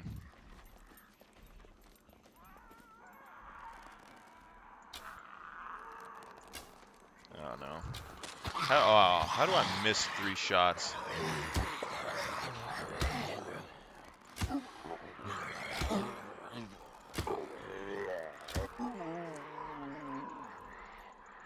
See if I can get a vest.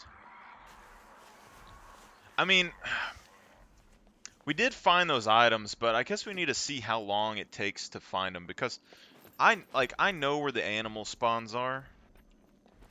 So I can at least somewhat understand, you know, like I can go and get the animals.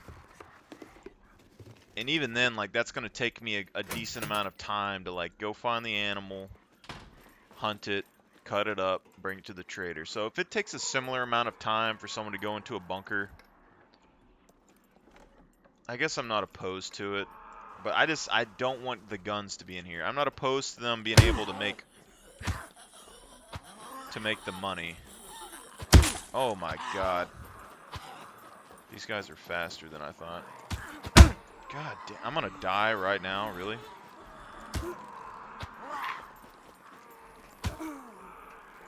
Oh, God.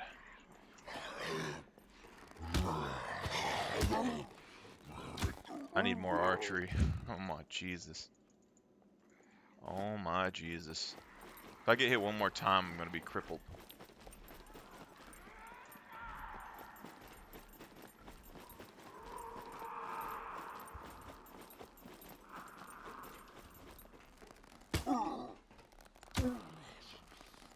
Try and see around this corner in case another one tries to run up from behind me. See, like these tactical pants and stuff, like say you can repair that and wear it. I mean, that's more storage than the inmate pants, I think. Do I try to heal first? Got C1s. I don't know. If we get shot from the mech, we're instantly going to be crippled, and that isn't going to be good.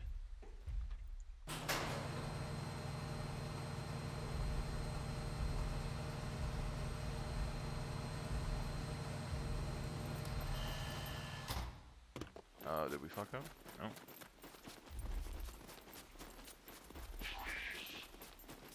That's not good.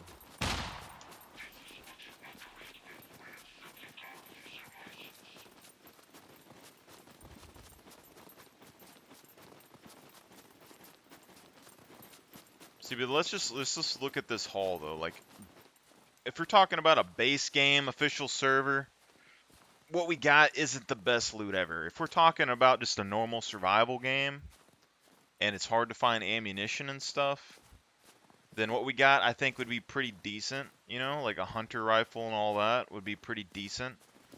But the fact is, I can go and I can buy ammunition for this 22. And then at that point, you can craft, you can buy a magnifying glass, you can craft an optic for it. Then you have a 22 rifle versus people with bows. And that's just a massive power spike. Now, if this is a rare drop, by all means, if that's a rare drop, I think it's fine. But I found a shotgun within the first 2 seconds of being in the prison. Although it was a double barrel, and it's not that much different than a crafted shotgun, it is still a double barrel. Oh no.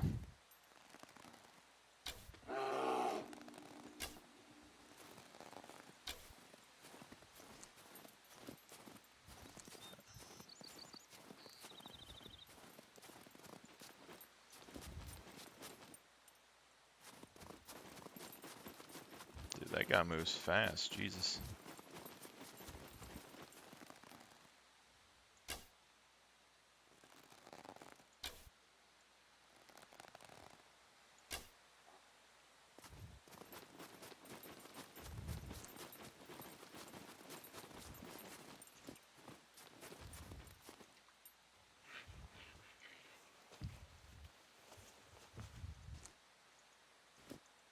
See, but if I raise the prices the way that I'm thinking,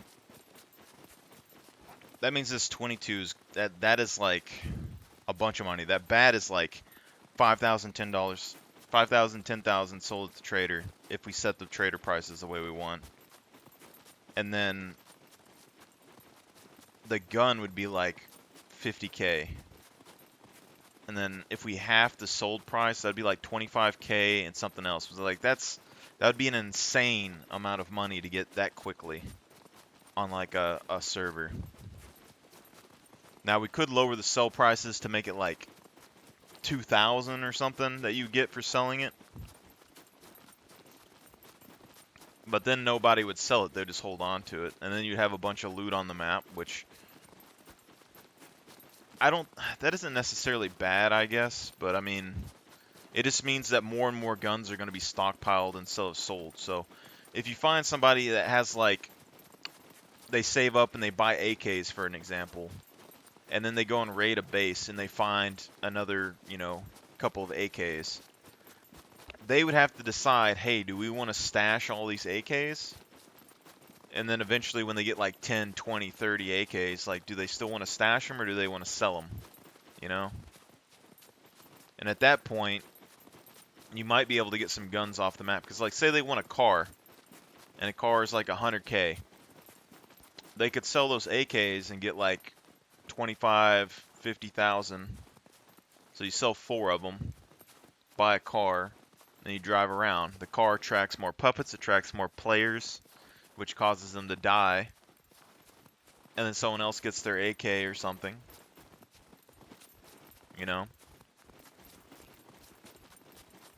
And say if we made locks rare, then that means that, like, if you bought a lock, then you could potentially lock your base or lock a car. But if you saved up for a car and you didn't have a lock, then you'd run the risk of someone just being able to take your car. So if locks were like 20K, like, you save up money. Like, the point is that it's not necessarily that it would take very long to buy a car. Because even at 100K, you could buy a car fairly quickly if you were able to farm enough animals and stuff. It's the fact that you have tiers of loot that would slow down the progress to the car. Like, yes, you could potentially go and buy a car right off the bat. But if like a lock and a hiking backpack are 20K, you save up the money and you buy a hiking backpack. Now you're back at 0, but you have a hiking backpack, and that's the most important piece of loot to you. You're going to get gear fear over a backpack,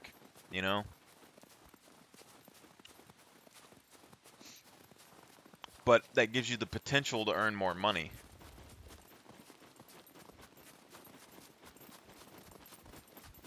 Because you can fit a whole wolf in the backpack. Then you go and buy a lock, so now you're down 40K.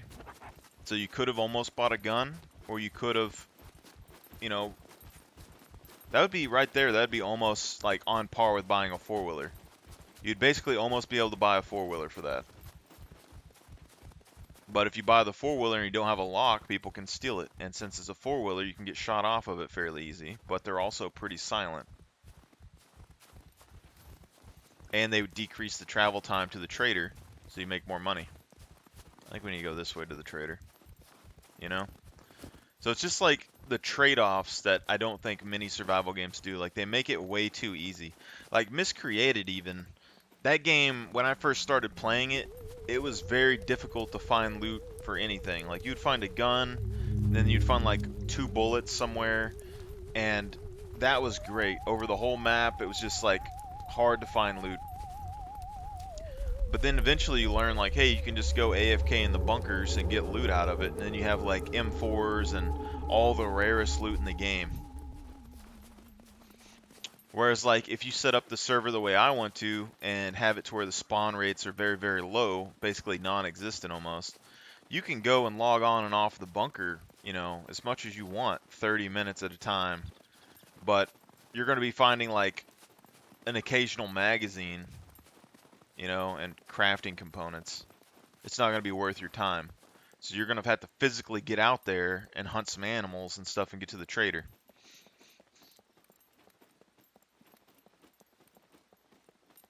Like, I don't like people that can abuse game mechanics, especially in survival games. Because if you give me the option, I'll do it too. Like, if everyone's running around with AKs and stuff, like, that's the only option that you really have, is you have to go and bunker log. And that's where games really lose me. Like, I don't like people being forced into particular roles. I don't like you not being able to play, like, certain play styles. Like, if I want to play with just a melee character, I can on this server. Like, the puppets are just about right for someone to be able to play melee. If I want to be a boxing character, I could potentially do that on this server, but it would be kind of difficult. Like, if I get 4 or 5 of them on me, I don't think I could do it. But 1 or 2, I think that's fine. Because realistically, you're not going to be fighting 5 people boxing anyway, but like 1 or 2 is manageable.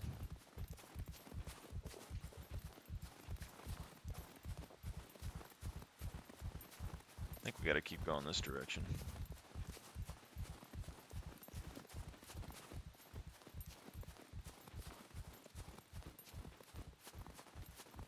We already gained 1% in both of these. We're not even trying to level these either. These are just going up 1 a second.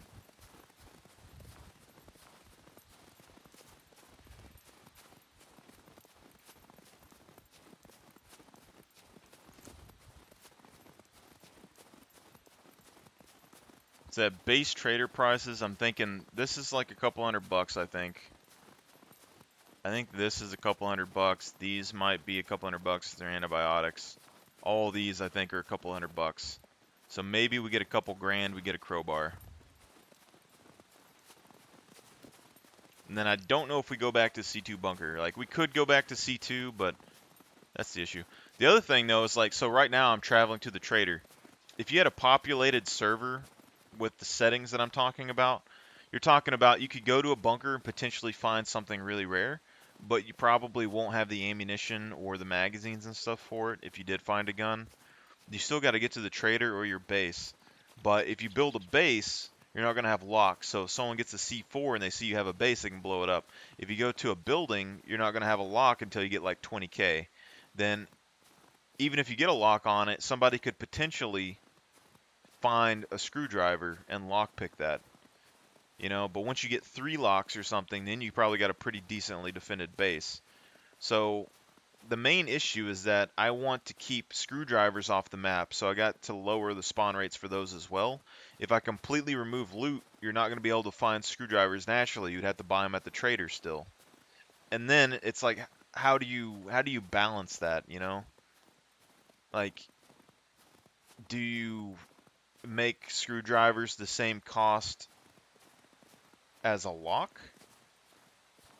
Because they have 3 uses compared to 1 use of the lock, you know? Do you make it 3 times the use of a lock? Because then it's 60k and you could potentially steal a vehicle. But then if someone wants to base raid, you're talking about... Because, like, I gotta think like in my head that if somebody wants to raid a base and you have screwdrivers that are potentially hard to find,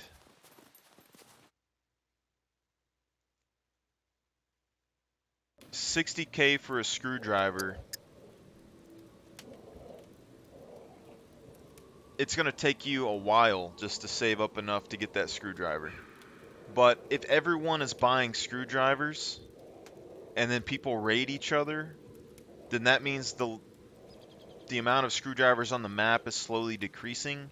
But if someone's really good at raiding, they could potentially become extremely powerful by stealing everybody's screwdrivers. But it's like if you save up, if it takes you days to get one screwdriver and you want to lockpick a door, like you don't know if it has one lock or three locks, you'd have the potential to lockpick one full door with one full screwdriver, which I think is fine. But like a screwdriver is like, it's like a power spike. It's like a gamble. Like you can go all in on a building and find nothing, or you could find something. And I think that like it's interesting, but it's hard because it's like depending on what you lockpick, you could be like have a lot of stuff, you know? Like most buildings only have like 2 or 3 doors. Then you have chests inside. Even if you lock the chests, they can drag them out, you know, and put them somewhere and just wait to get another lock, you know? So like if you go into a building and you put chests in there, you spend you could spend 60K to put 3 locks on one door. They spend 60K to unlock your door, but if they fail, they're out of a lot of, like, if they're not good at lockpicking, I don't think they would risk it. You know? But then it's like, what's the end game to the game? The end game would be getting high tier loot and getting screwdrivers. So people that are really good at PvP, they're going to want screwdrivers because they want to do kill boxes. So you would save up money to get screwdrivers, then you would go look for kill box keys, and then you get loot that way. Or you would save up money to get screwdrivers to lockpick people's bases, and then you get more money if they have a bunch of loot, and then you go sell. Because like in the grand scheme of things on a server like that, you're talking about raiding somebody's base and potentially finding a ton of meat or some items, you know? Like if an AK is 75K, then raiding someone's base wouldn't be very beneficial probably. Like if you had to use multiple screwdrivers, you'd already lost as much money as it took to get an AK. So you'd only want to raid the biggest bases or the places with the most loot, you know? But even then, we're wanting to change the flag, or at least I'm wanting to change the flag capture time. So hardcore servers are 12 hours, and normal servers are like 24. And I can barely keep a flag checked on my own with 24-hour protection. But I kind of want to drop the flag protection to 6 hours. So that means you don't necessarily have to lockpick the containers off the bat. You could just take the base and then take over the base, wait around, and then you can lockpick the containers later on. And I think that would be okay. But it's still a gamble. Like it's just the biggest gamble, you know? Like lockpicking would become a thing for gamblers. Or you'd want a lot of information, like say you know somebody has a base in a building. Maybe you don't want to lockpick into the building to like learn, so you like stake out the base. And then like when they open the door, you rush into the first door just to kind of see what's in there, you know? It's very hard to like balance in my head because it's like, so say guns are like 75 to 100K, and you get a kill box key, and then you have screwdrivers. So you got what? You got a bronze, a double bronze, a silver, double silver, a gold, double gold. That's 6 locks. Now, potentially, if you could unlock the first 4 locks with 1 screwdriver use and you get a kit per, you are exponentially gaining more value for your money than raiding a base. But then if somebody else finds out that, hey, these guys have guns and this is their base, then the value of raiding that base becomes so much higher, you know? That's what's really getting me, because C4 parts are still going to be raidable. Like, you're still going to be able to find C4 parts as far as I know.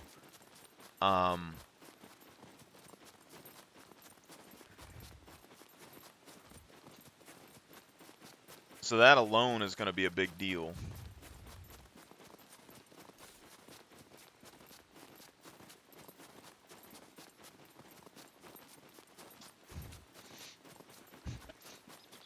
Like, the server I'm trying to build isn't going to be like the most hardcore server in the world for players like the meat grinder says it is, because it isn't going to be something that you're going to get one shot by creatures. I want the hardest survival experience. That's what I'm after. I want like the base game. Did we like go in a circle?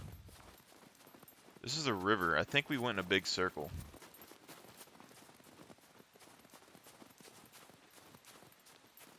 I think we need to go in the opposite direction of the sun. I think we just did a big circle. That's crazy. We don't have our survival up, so I can't. That's absolutely nuts. How did we just do that?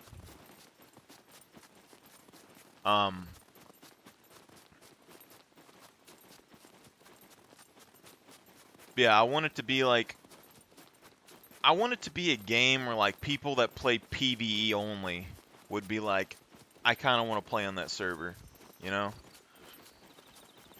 Something that like experienced players on the server wouldn't necessarily want to like mess around with people that are new to the game because it wouldn't be worth their time. They might kill you, but I don't think they would necessarily try to raid your base if they didn't think it was worth the amount of money they were going to put into it, you know? They might see for it to see what's inside, but then if you're in a house, they might not worry about raiding a house, you know? And then if you're in a house and other people are next door to you, then you'd have, you know, competition or something in there, and they could try to rush your doors and get inside one of your doors and stuff, which would be kind of interesting. But, like, I don't think you would try and claim a whole town either if locks were like 20K. Like, it would take some serious time to, like, claim a whole town, you know? And then if you live in a town, then you could just run around and check and see, like, if anyone lives in the town with you.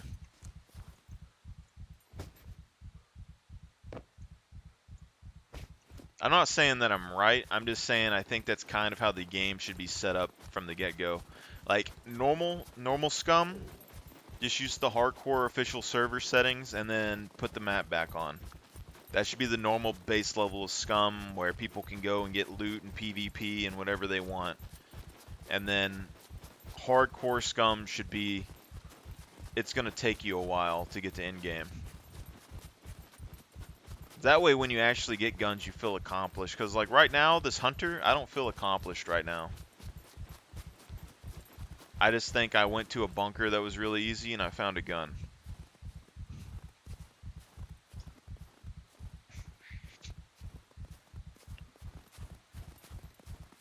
And it's not like guns are going to be completely off the map, because you can craft the shotgun and you can craft the ammo, but the difference is that the craftable shotgun, you can at least fight that with a bow.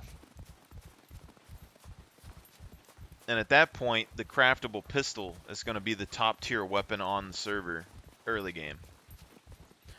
Because if they shoot, they could potentially one-shot you. which is a big deal.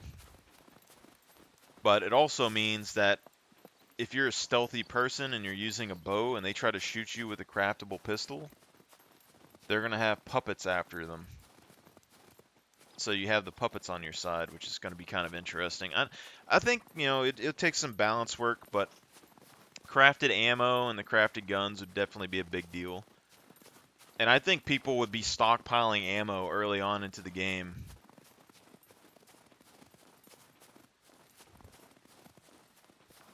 Like, they would probably go around, kill puppets, and kill, like, go to bunkers just to find gunpowder. And, like, lead.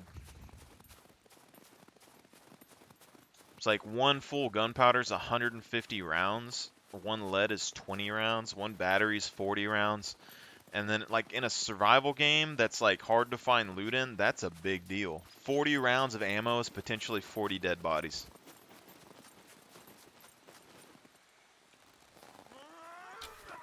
Did we... Am I nuts, or somehow we running in a straight line and somehow turning?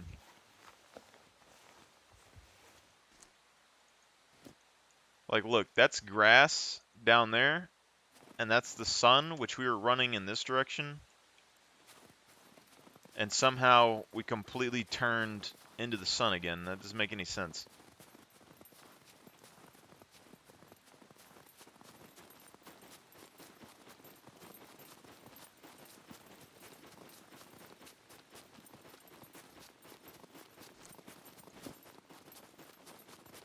I guess we could go down to the C1 town if we really wanted to.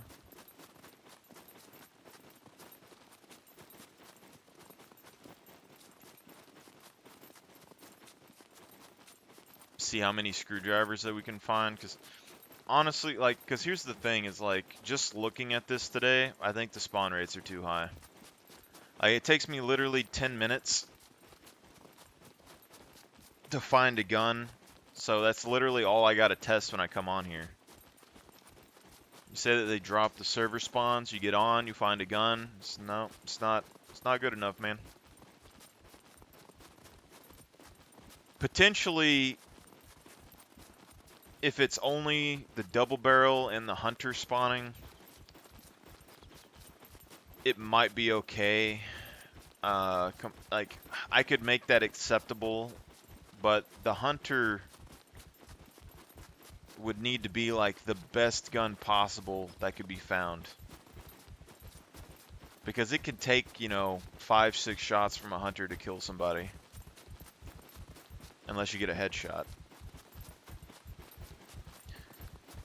But we already know that you can go to a bunker and find puppet armor relatively easy. Like, after a while, you're going to find a vest.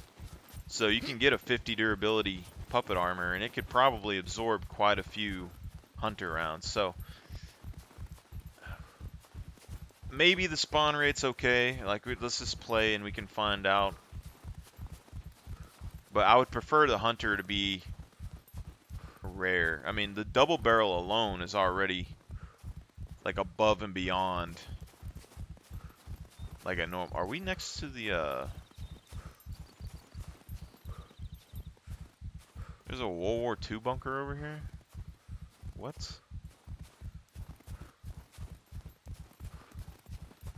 This is the kind of building you need to take right here. Gee, I had no idea this was here.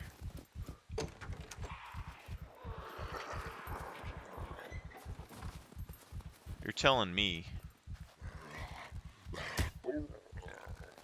that you can get a house directly in front of a World War II bunker? Like, you just put a bed right there. Someone tries to break into your house, you spawn in the bunker, shoot them in the back. Crazy. Potential World War II bunker spawns.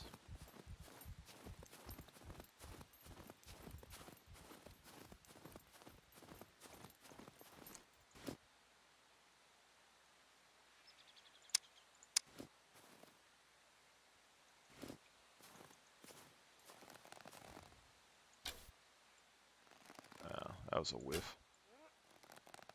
That one looked like a whiff. What happened to my aim? Jesus. Stop shooting a bow for 3 seconds. What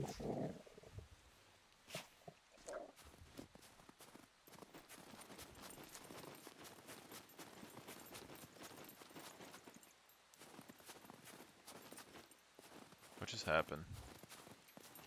I think I picked it up. Alright. There's another puppet over here somewhere. I've always wanted to build in one of these World War II bunkers. There's the one by A0 Airport. I had a build for it that you could like park a car and everything in. And it just couldn't build on the multiplayer server. It upset me.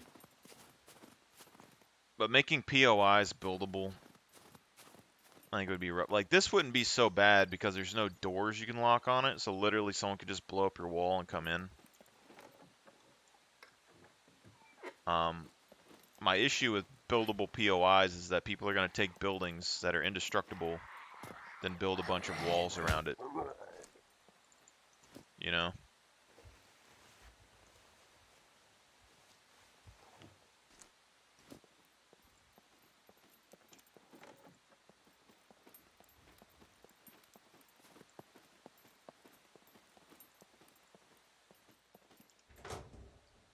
But I understand, like, people that play survival games, like, not all of them want to be, like, adrenaline junkies the whole time, you know? Like, I play survival games mainly because it takes a good quality amount of time. It's a fun thing to play, and I don't have to, like, stress out all the time, you know? Like, I mind, like, I like the PvP, but I don't want to, like, be, oh my god, like, all the time just, like, worrying myself. Like, I want to be able to kind of relax and play and maybe fight people. It's more of like a social experiment than anything. Like, I like having the social experience. Just kind of going around.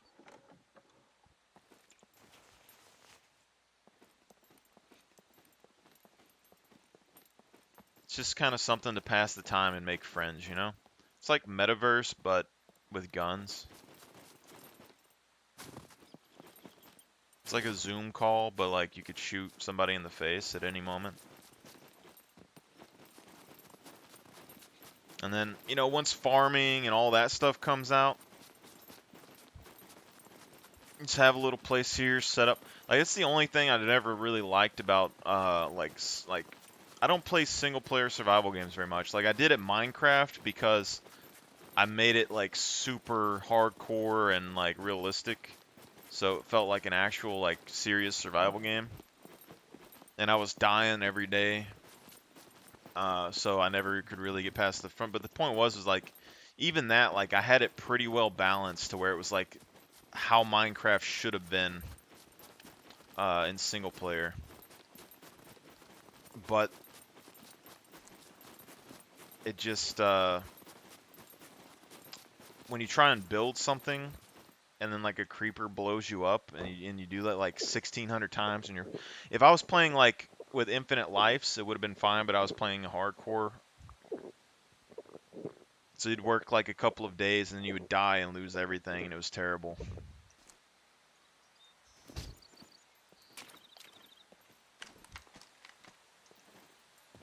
But I've made Minecraft into, like, the perfect Minecraft experience. Not too hard, not too easy, had survival mechanics, block physics. I feel like I'm very good at just, like, kind of optimizing the potential of games as best I can.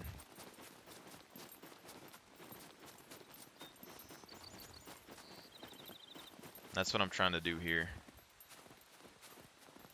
If traders weren't in the game, 100%, we could just stick to loot.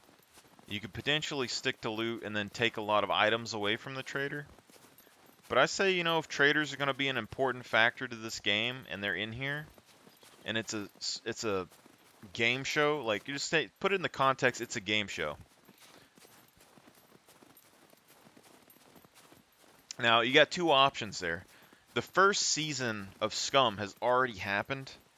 They removed people from the island to use Scum as a survival show. So you either have the company replace the items that are on the map every time that they start the show, and then you play the game, or you have company does the first game show, the survivors come and eat everything and use everything, and then now the second season hits and there's nothing on the map. So if I was going to make this game kind of make sense to me, if I was going to have loot be decently spawning, I would have it only spawn once, probably, or very, very rarely, like once a week, the loot respawns. The issue with that is that somebody could easily, like, not everyone's going to have the opportunity to go and like be on equal playing field, because they're not all like Twitch streamer top tier players. They're not going to be on here and all start at the same time and run around like PUBG in a survival game. So I think it's better just to have the traders.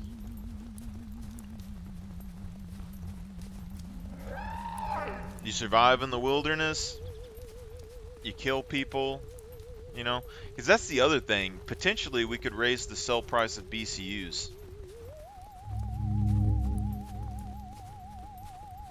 So like, say a wolf is like 400 bucks.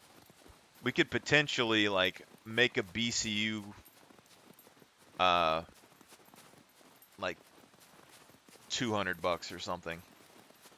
But I feel like that would incentivize PvP a lot. Like, I don't know if that's a bad idea or not, because BCUs are a one slot item.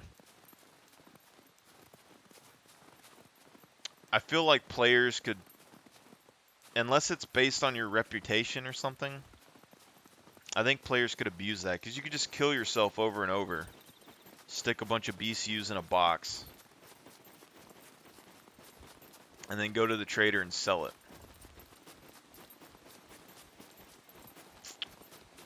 I'm not so good with that. Unless we have spawn timers really long. Like we had I don't know, I don't even know if that would help. Like a 5-minute spawn timer would be kind of overkill, and there's the bear. I don't know if it would help at all.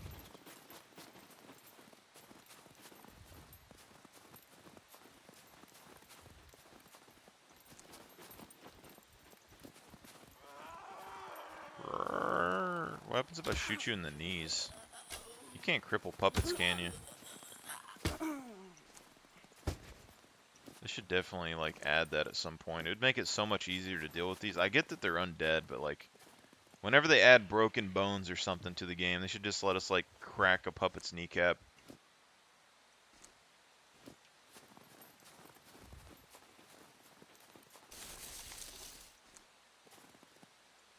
I'm gonna crack open this spaghetti and meatball.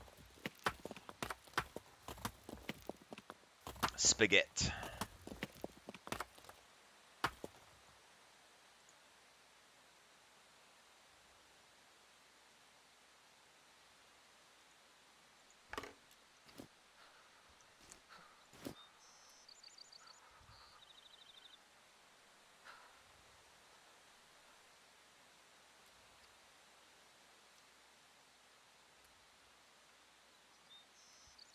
Basal metabolic rate.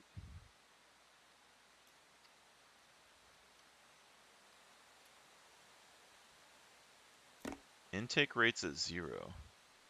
Oh no, it just spiked. Okay, that's good. I'm fine with that.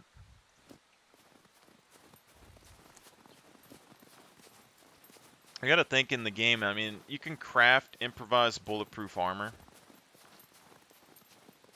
You know? You can craft a gun holster and stuff.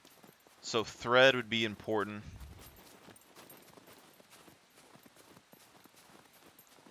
Improvised armor would be really strong early. A night helmet would be really strong early. Like, I don't even know like how you would price a night helmet compared to like military armor, because I'm thinking military armor should be like in the 50 to 70,000 range. So maybe a knight helmet should be like, I don't know, 20k. I can't really, because like a katana is going to be 30k. So if armor is going to be less than the best tier weapons, then I mean you could potentially lower it less than that. Like you could potentially make the knight helmet like a couple of thousand, 10,000. Because like knives are crafting components. The idea was going to be they were going to be like 0 to 1,000. But we may have to remove the locks or something. Like I don't know about that because what can you use a lock to craft? Lock protection.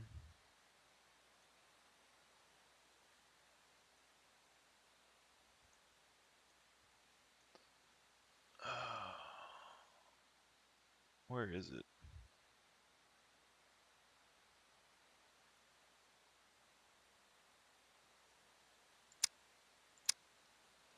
Lock protection medium. No, that's just needles. I think locks, they're just used for actual locks.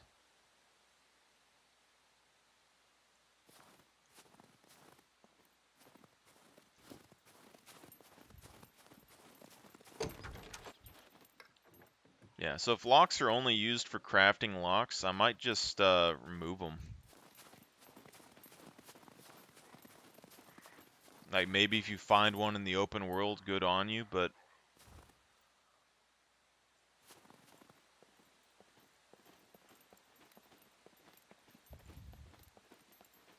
I would almost be tempted just to completely remove all spawns. But I don't necessarily want people to have to like buy scrap metal and stuff. I think that's too much. So you like this padlock, lockpicking board.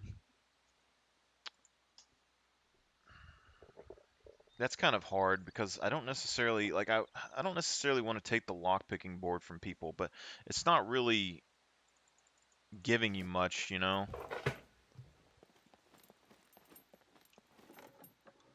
Talking about 4 items in game.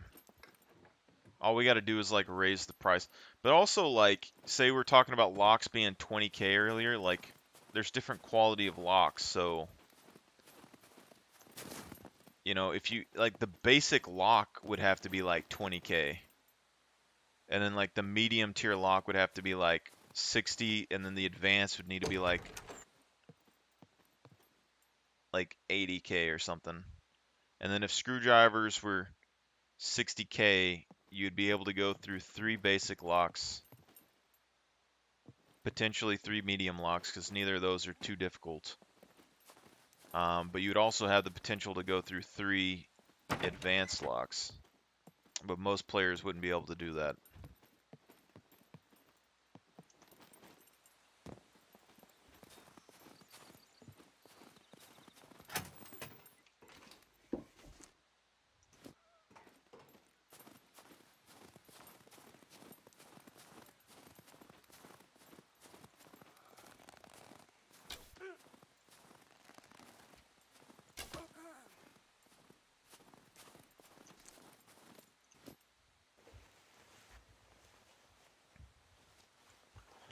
What if God was one of us?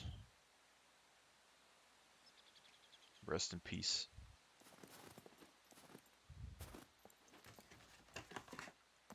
Also, I just don't know like what higher player pops would do, because like right now I'm the only person on here. So does higher player pops lower the amount of loot on the server just naturally, or like what's going on there?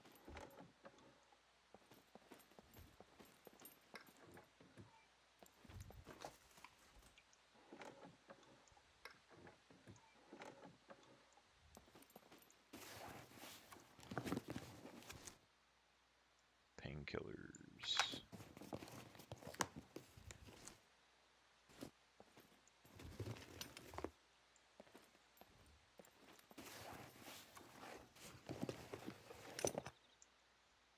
me send a message to Ethan real quick.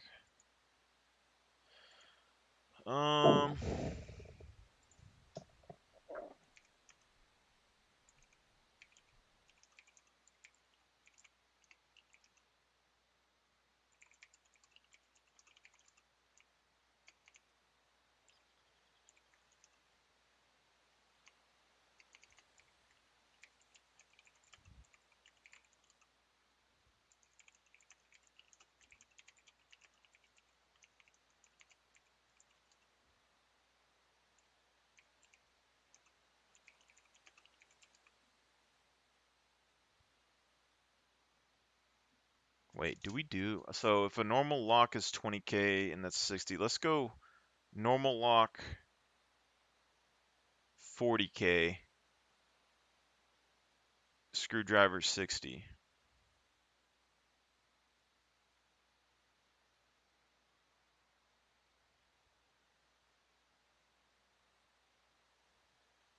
Maybe.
Oh, that was way off.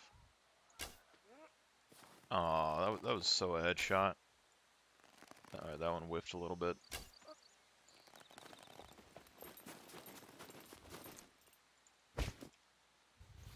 Ooh, it's the shirt that I like.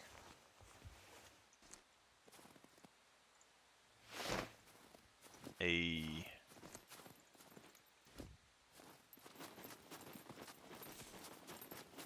What even spawns up here? I'm pretty sure there's like a bunker or something somewhere.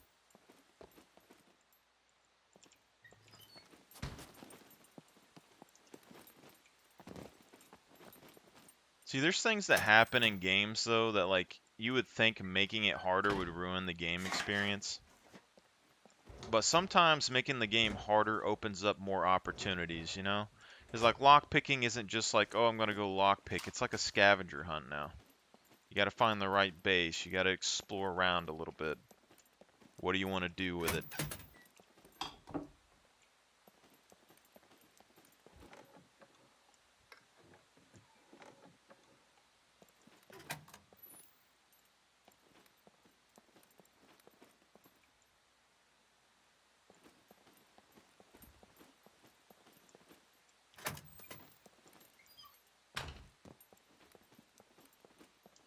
And also explosives are kind of loud, so people are gonna know if you're raiding them.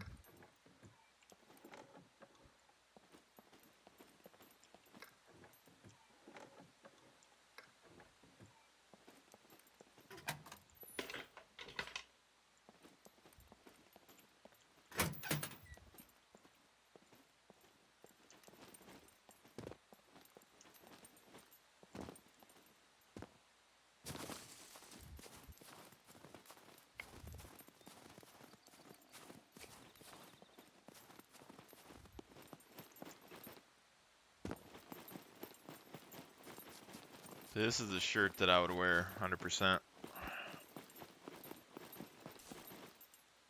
Fairly easy to find, doesn't really have much loot space though.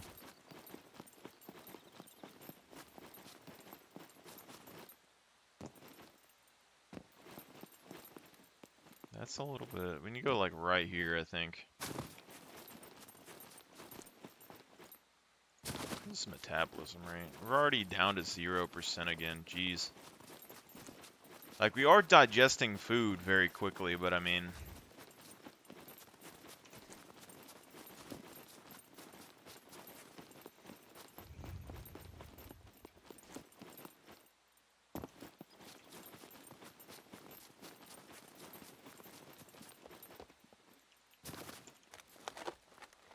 Because personally, like, even me raiding a base, I don't know if I would necessarily... But also, so, me raiding a base with screwdrivers, I would be very skeptical to try and unlock advanced locks.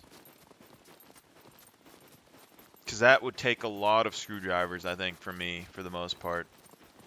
But also, if somebody does lockpick an advanced lock, it breaks. So it does remove both screwdrivers and locks off the map, which makes like a little kind of lock economy, you know?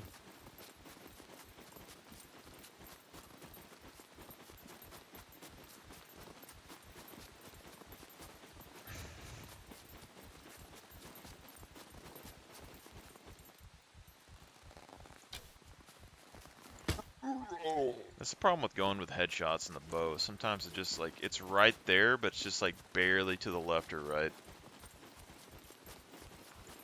Oh no. No, no, no, no.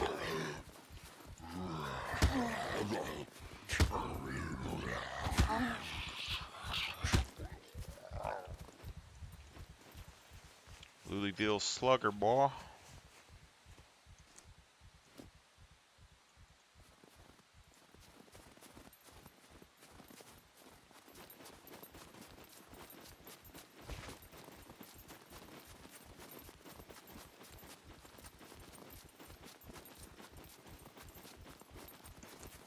Tempted to kill a wolf just to get a hat.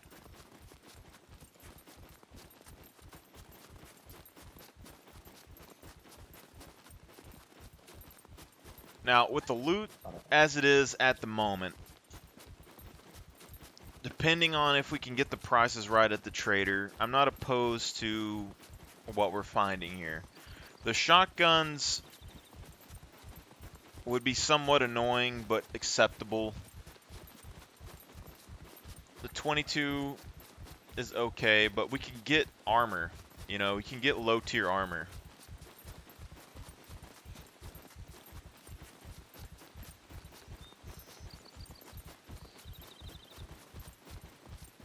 But I don't necessarily want to wear that armor either, so... And I don't know if improvised bulletproof armor is effective versus shotgun stuff. What is up there?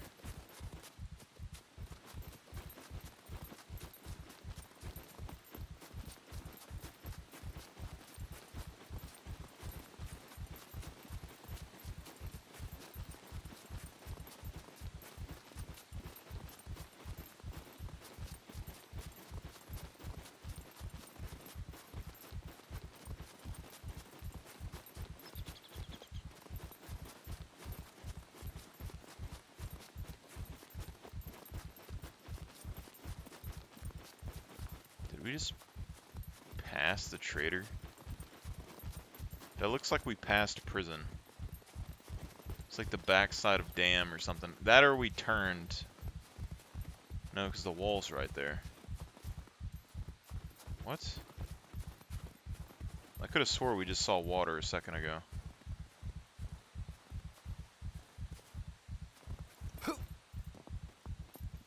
Give me a second here.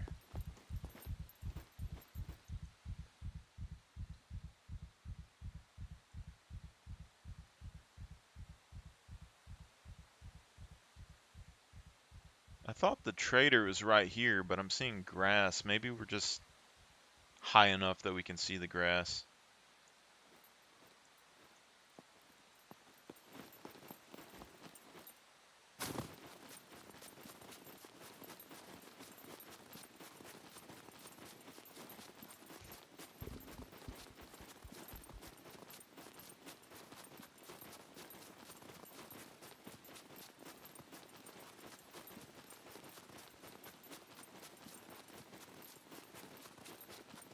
Something seems off here. I can't even see the castle. But that town, I think, is in the middle of the snow biome. Maybe we're on the back side of the castle. Yeah, this is like D3 probably. We need to go this way.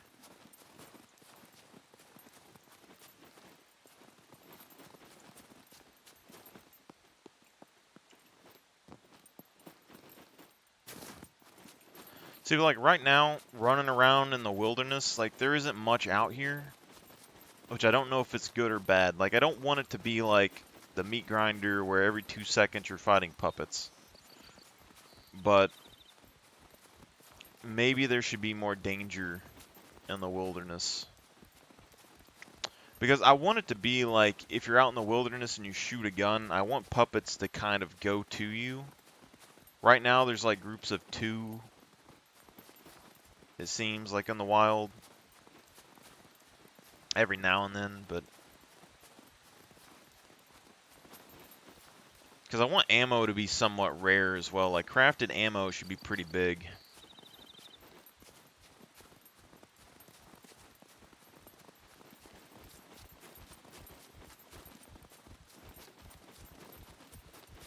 I think boxes of ammo should kind of be uncomfortable to buy. Like, you wouldn't necessarily want to unless you needed to.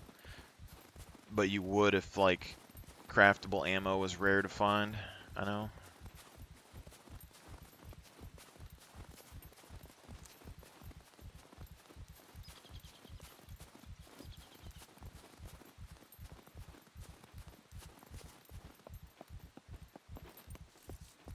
Get this trader, I'm gonna have to write down some notes for the server, probably.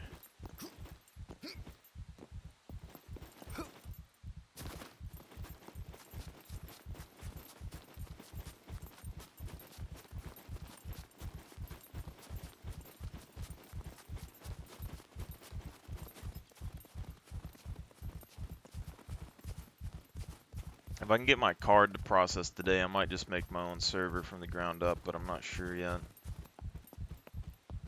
I need to see what the settings can be and all that, so... Okay, so that's the trader.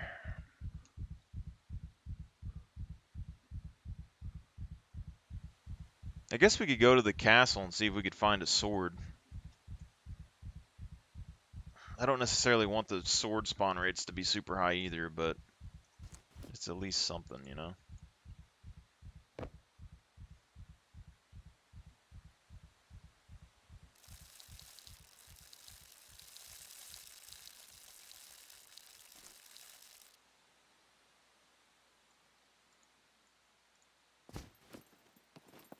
The problem isn't that I can run from here to the trader.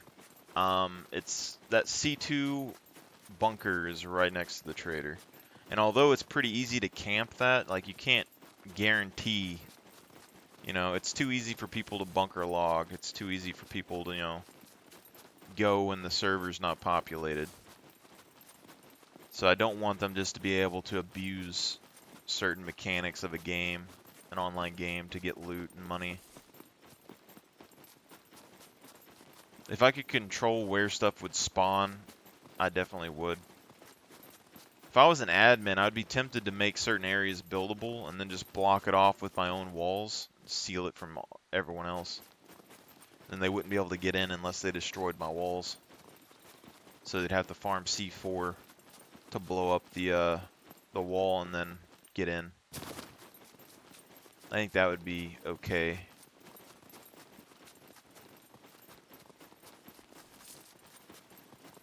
But that's also a lot of walls to micromanage, because like the D0 place way off there, I could put like a wood wall around it. C2, I could put like a concrete wall around it. So you'd have to have at least 3 C4 to break in first.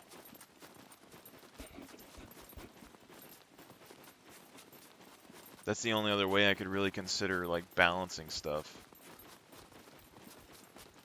So you look like 2 puppets.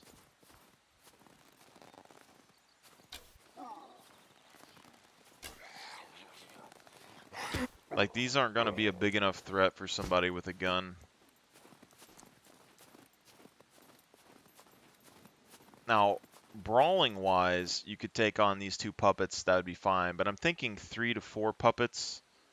That's something that's acceptable for, like, a melee user.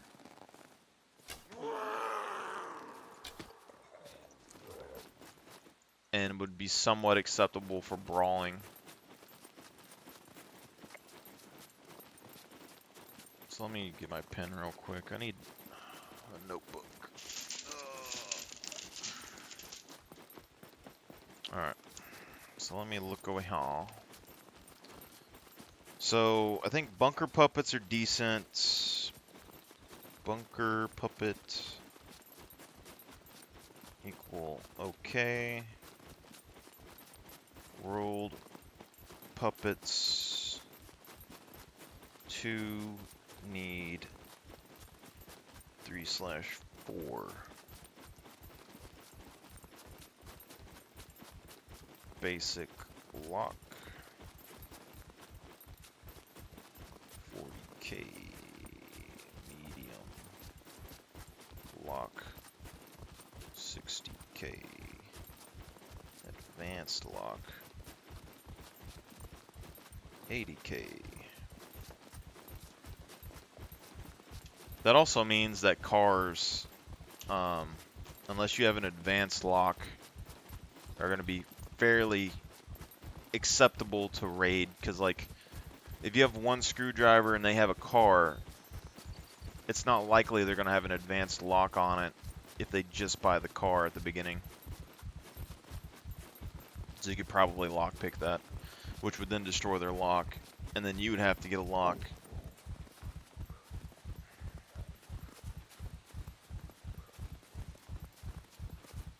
You know, so then even if you stole a car, you would have to go and save up 80k to then lock the car.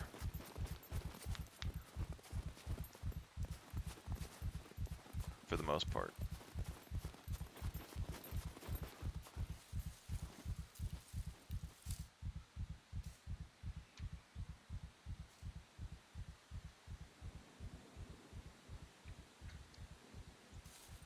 I'm just not sure about the server progress. Like, it's going to take a while to get everything set right at this rate.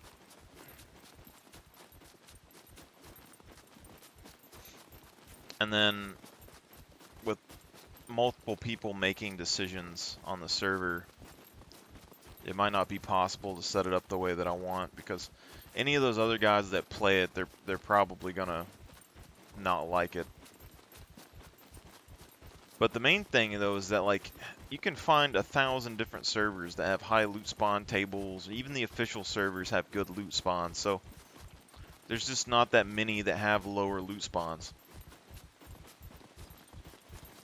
And that's what I want to play. Something that really is kind of a challenge.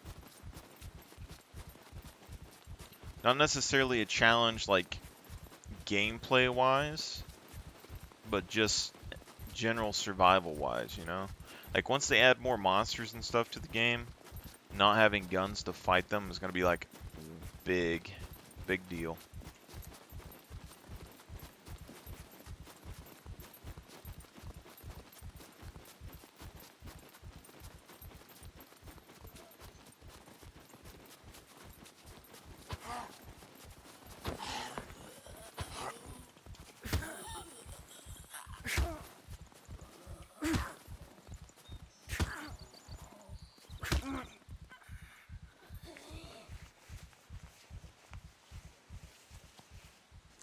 I mean, these are separated enough. Like, if someone's shot here, you're gonna have, you know, 2 puppets coming at different times. I mean, it might be good enough if you got into a PvP fight, I guess. But also, if there's more players on the server, I think there'd be more puppets, so I think that would kind of balance things out, maybe. I don't remember where the trail was for this. It's either here or over there.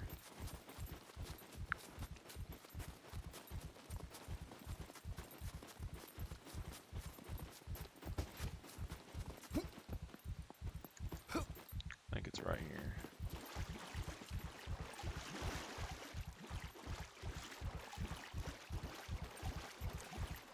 See, like, stuff like these shoes, like, they're already 45%. Like, I want shoes to have meaning as well. Like, if you kill a puppet, like, you can get puppet shoes everywhere. But the thread to keep repairing the shoe over and over would be a big deal. Finding, like, a fresh pair of shoes in the open world would be nuts, you know?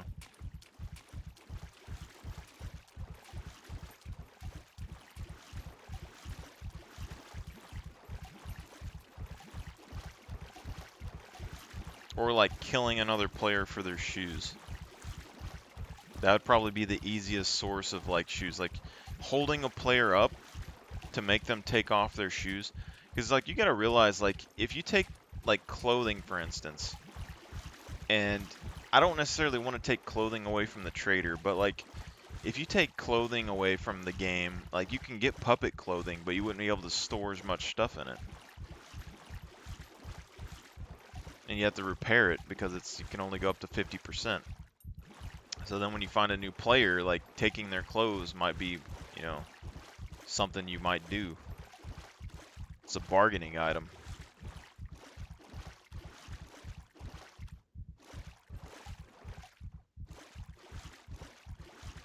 Because, like, already at the moment, I'm assuming clean rags are going to be kind of rare.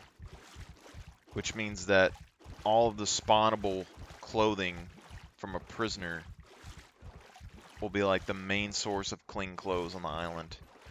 And it kind of makes sense in a way because the hospitals and stuff have been here. It's going to be dirty, or at least partially dirty.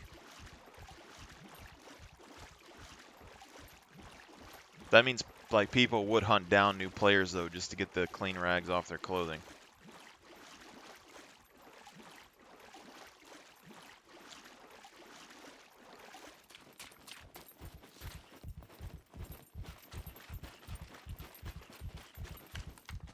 See what kind of, so we got rubber bands.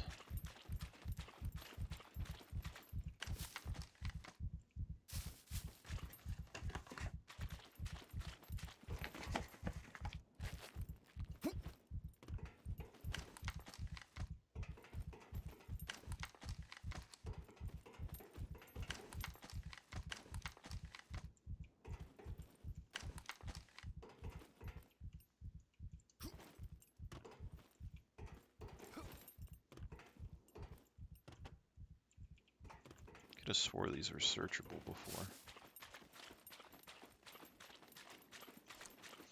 Alright, let's see how much we get for all this gear. It's like a very low population, so probably not very much. What's up?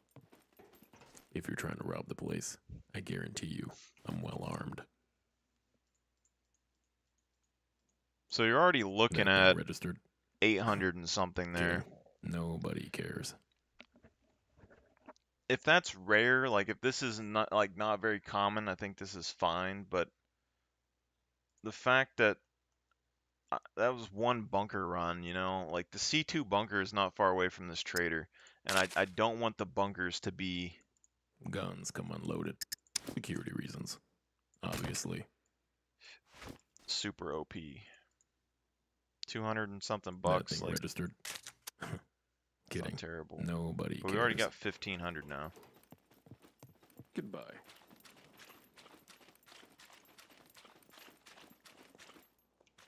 I guess I should change my, let me change my name thing. because it's not the guide anymore. I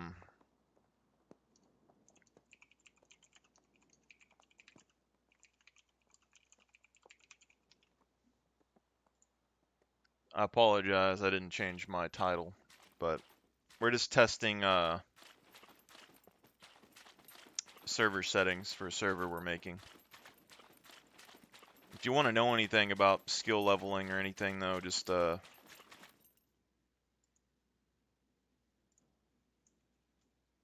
send something in chat if this is still working.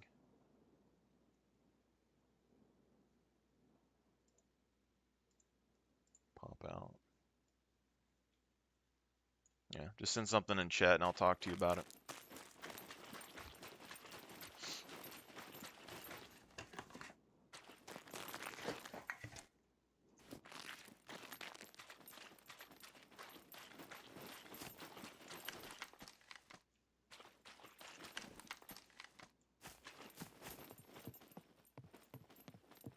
Welcome, welcome. Okay. Feel free to browse around. It's not the right one. See, all these, like, so tools, stuff like this. So crafting items and things, I think should be like 0 to 100, or not 100, 0 to 1,000.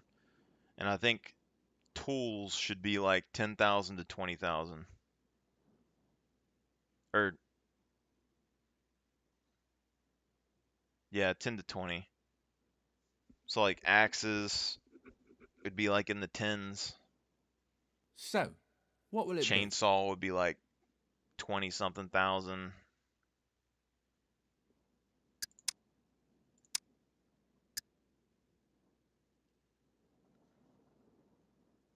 Shovels you could probably keep like 500 or something maybe. Stuff like the crowbar, like none of these have a purpose yet, but I think they will pretty soon. But like a crowbar, I don't think you necessarily have to So, make the what will it crowbar be? super cheap. I'm just barely under that. Or you don't have to make the crowbar super expensive, because if the spawn rates are really low, the only purpose for the crowbar is going to be leveling your lockpicking skill or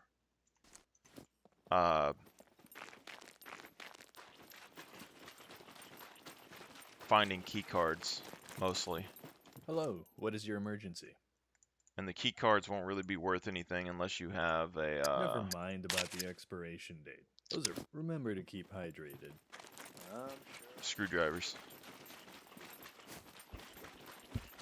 So I'm not opposed to having crowbars fairly accessible. You have the potential to find loot in the lockers, but after we get this crowbar, we can kind of see welcome. Feel free to browse what around. the spawn rate is in the lockers. Possibly, if we don't die, because C2 has a decent amount of puppets inside of it. Stay safe. Okay, so we got that.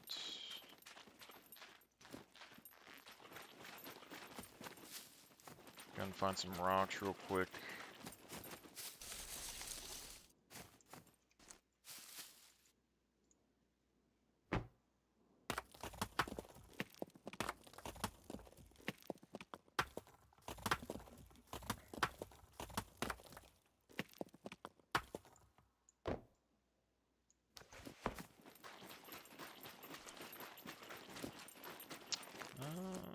Don't have enough for, well, we're pretty close.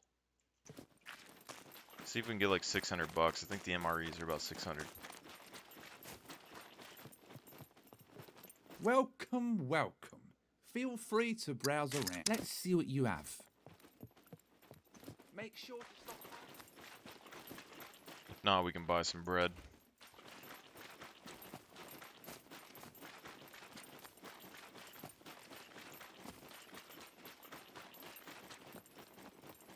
Something I think people underestimate, though, is that like everyone repairs their clothes to 100%, but I think lower quality clothes registered. have a Guns come benefit unloaded. because they're more Security dirty. They reasons. blend in a little bit better. Obviously.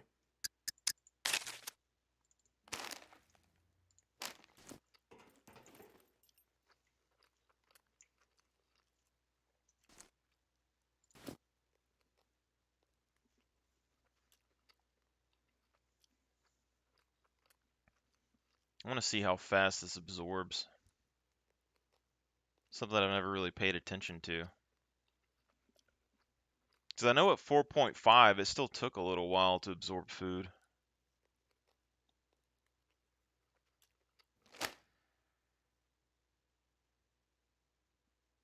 In reserves, I mean, it's going up 1 a second.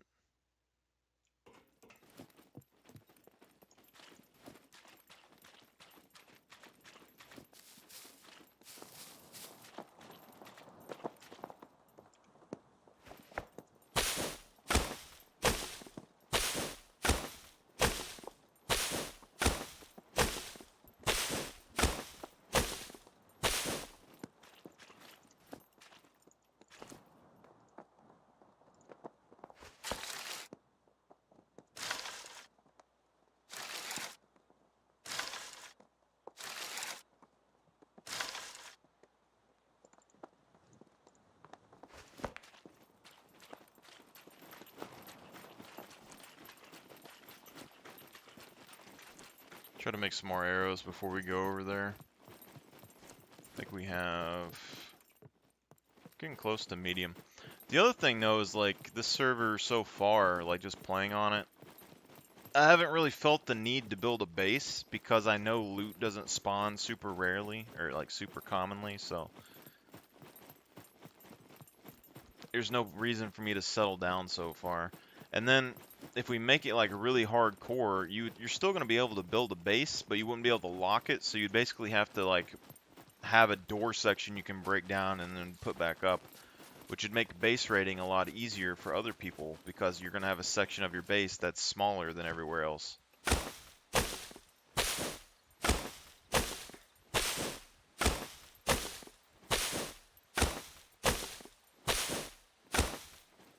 You know?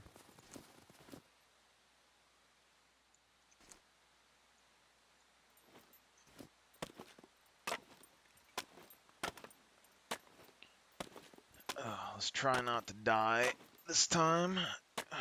I will say, you know, C2, it's not the hardest bunker there is, but there's enough puppets down there right now that if you don't have firearms or armor, it can be somewhat dangerous, but like without a bow for sure.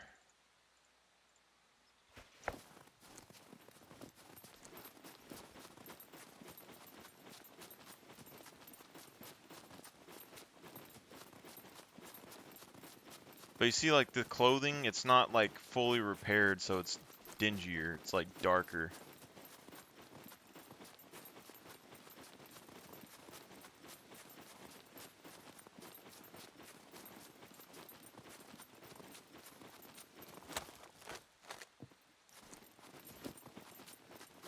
I've already got 20% of that down.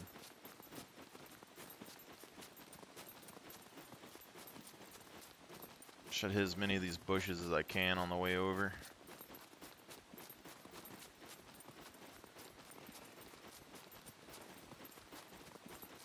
I also want to see what my guy looks like when he gets his beard grown, because I think the skin, even though it doesn't look the best early, when he gets a beard going, it's not too bad. And I figure the beard's going to cover up 90% of the tattoo on the bottom. And then when I'm wearing a hat or something, this is going to kind of keep my face from, like, showing a whole lot. But I could be completely wrong about that, too.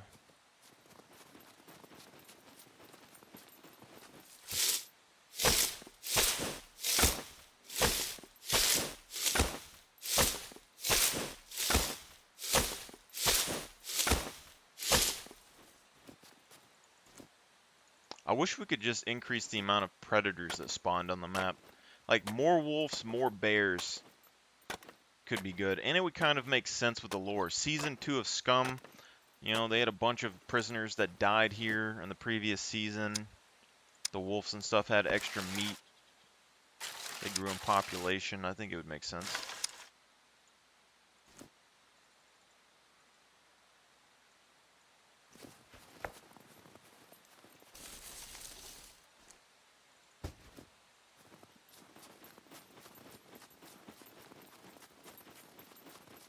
But as far as I know, there isn't any way to separate it.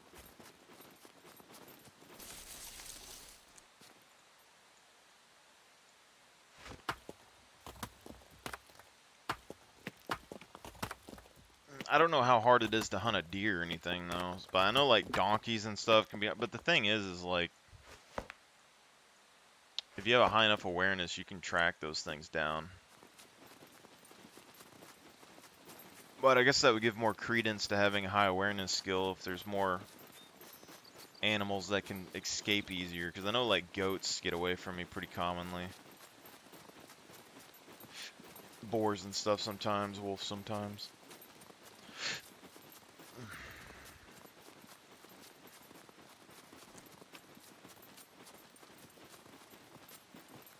Two stacks might be okay.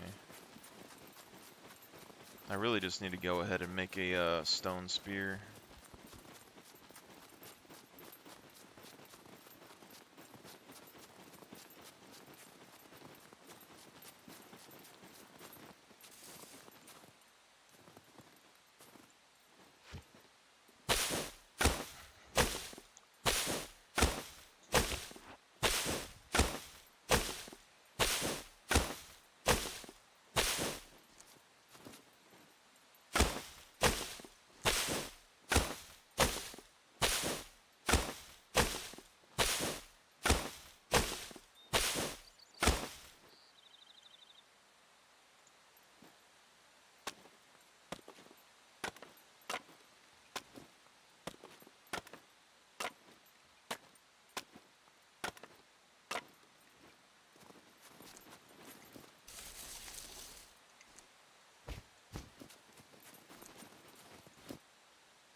Ice cold Rita, never did I meet a girl who was so cruel.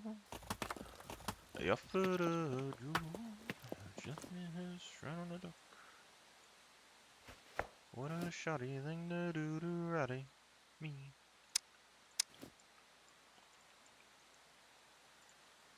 Roddy Sir James of Kensington. Poor Roddy, fresh down his own body. Reader, can you find it in your heart to help him? How mean could one rat be? Ice cold Rita, won't you be sweeter to me?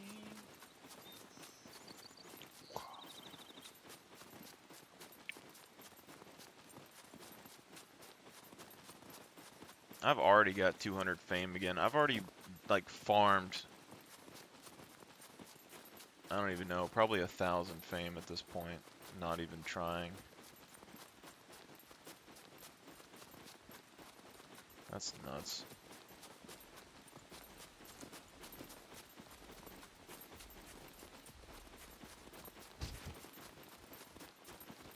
I really don't even know where the bunkers are exactly in here.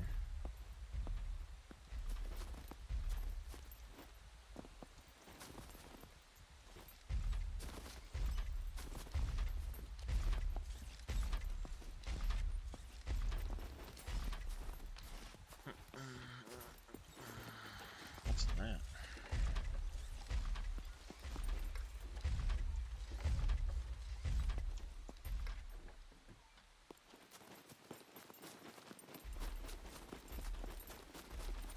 Let's try and find some snowballs before we go in here. Need some aqua.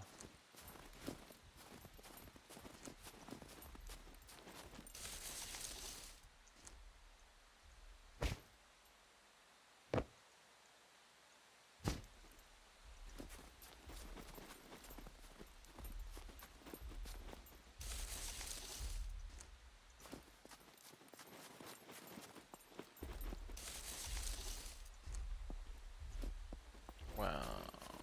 One time you need snowballs, you get rocks.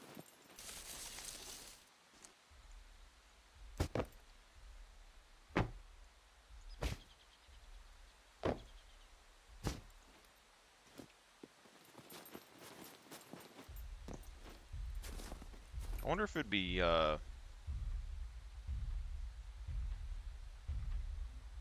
possible to lower the spawn rate of snowballs and stuff in the wild. Oh my god. I don't know what you did to these mechs, my dude, but these mechs are on a whole nother level of just aggro today, man.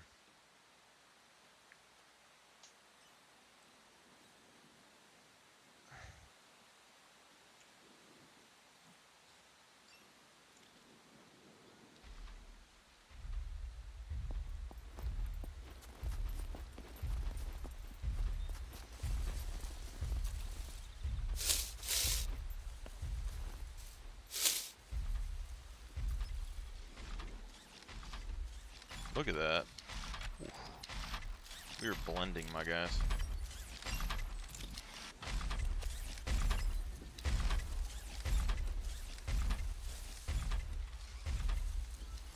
Imagine going in this locker and like having a bomber.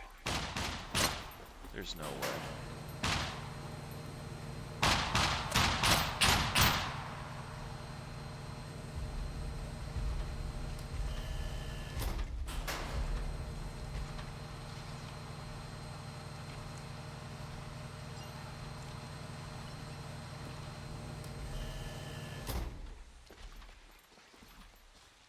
How much stealth have I generated so far?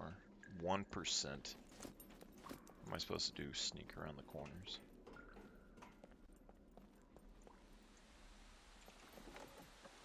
Alright, so now the question is, I guess my body despawned that was in here before.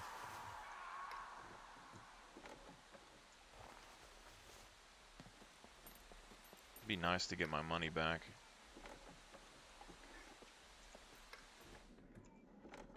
Question is, how much loot can you find in one bunker run? If I find another gun in a bunker, I want to be a little upset about it.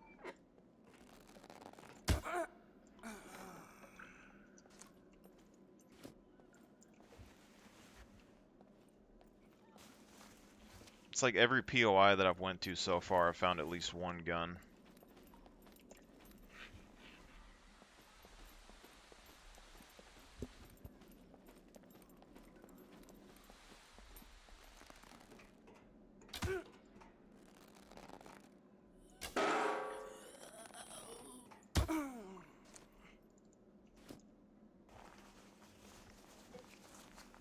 Like, you already have a reason to come to these military bunkers for the fact that the armored puppets spawn body armor. So if nothing else,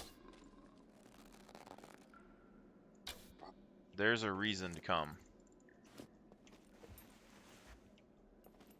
Everything else is just a bonus at that point. Because if everyone has bows, that body armor is going to be extremely strong.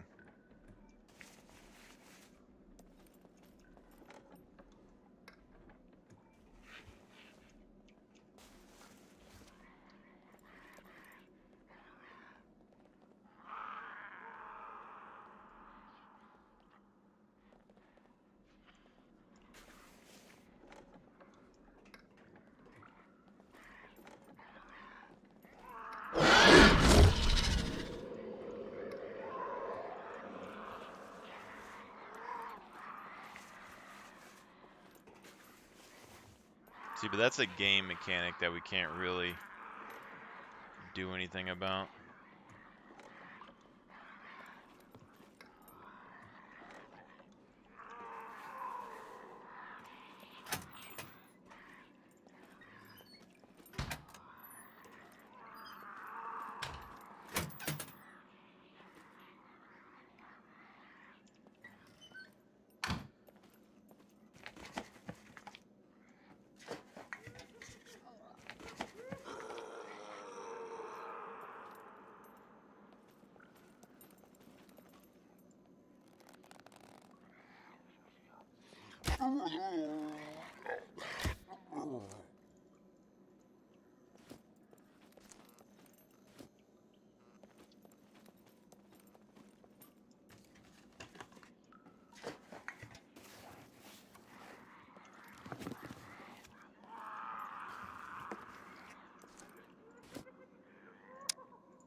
Gotta mark the exit.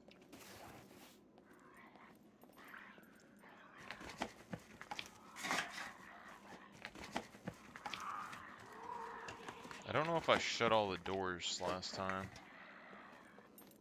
but there was a server reset, so.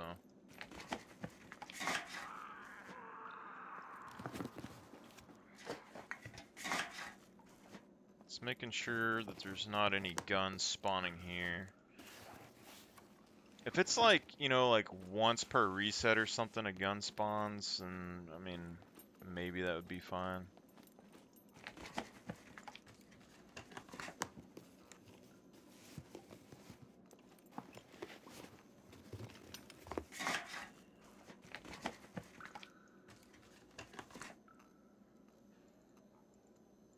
Got another magazine, that's like $100. Lead plate, that's 20 bullets.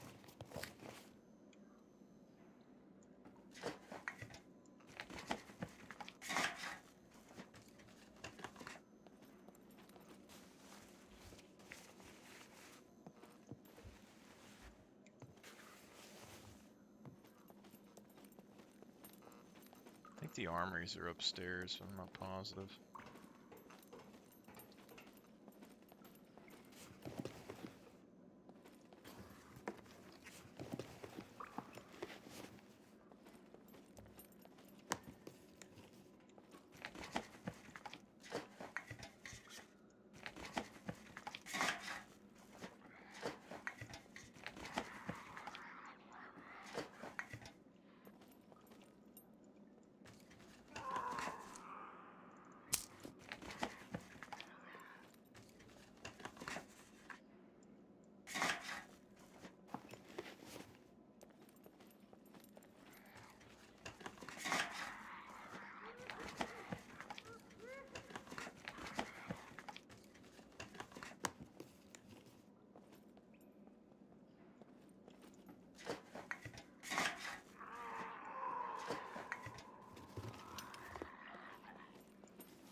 We got shotgun ammo.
Now they show up. That's not good.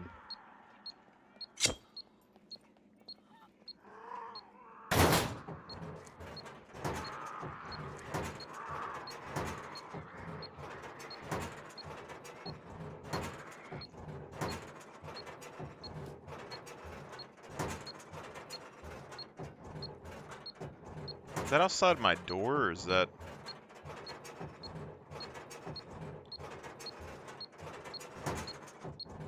I better not die next to this wall. Okay.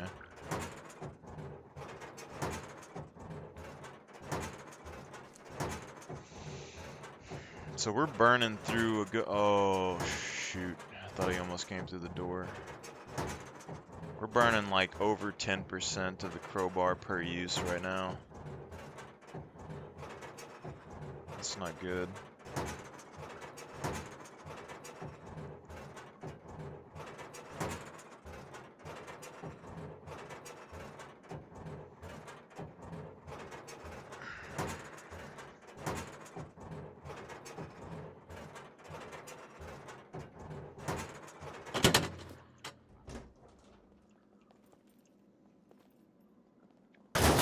Not exactly how long, like I should have just made a character that was for crowbarring to test on this server.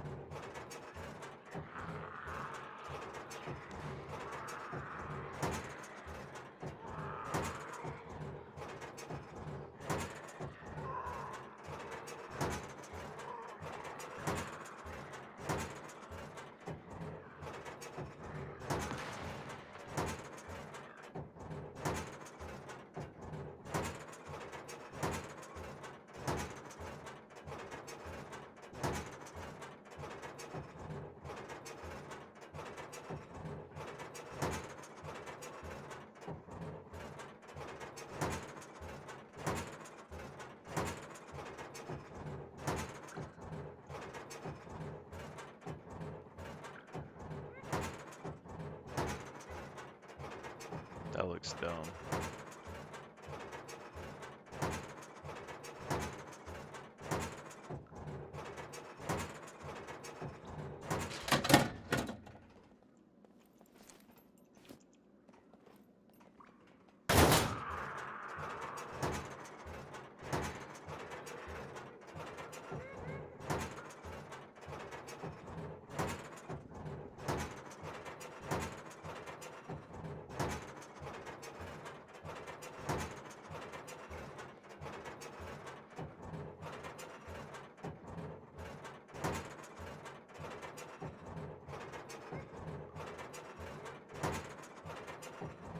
We gotta think so as well, like if they add the AI that they talk about, where they're gonna shoot guns and stuff at you, that means that you're gonna be able to get guns off those AI, probably.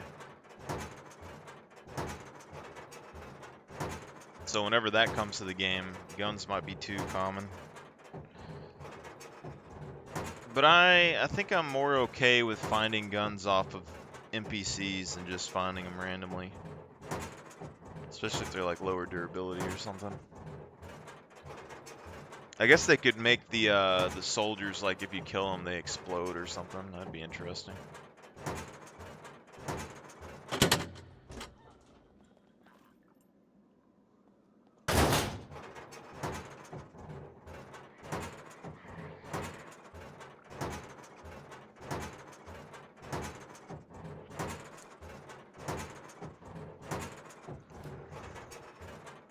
Where is my phone?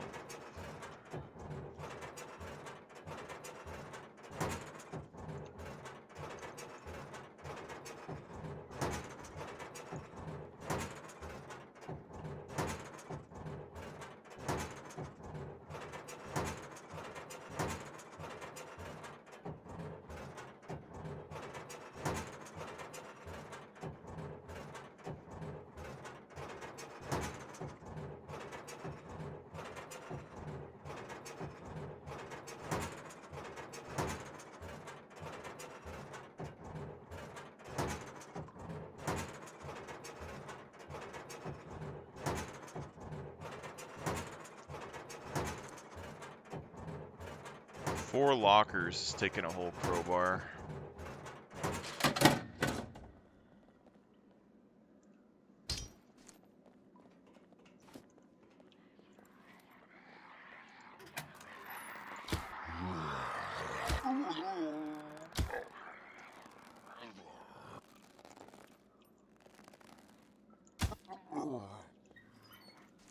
Not as bad as I expected. See if we can get some armor.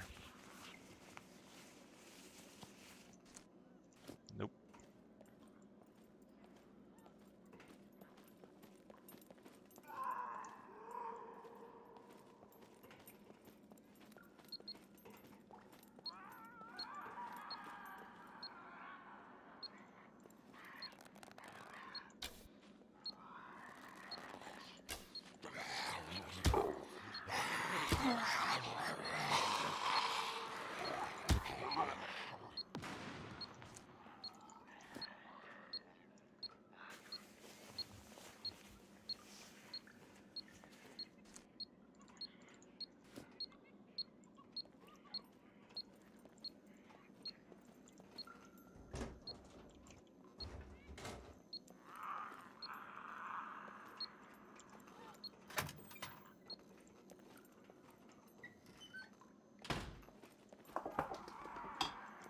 I don't know if it affects the spawn rates in the green medical containers either.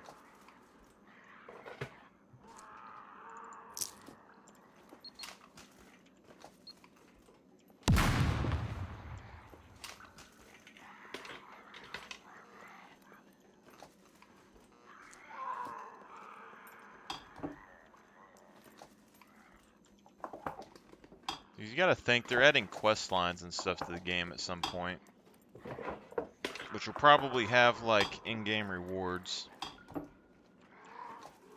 So we're probably not going to be able to do anything about that either, you know?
There's a bunch of them somewhere, that's for sure.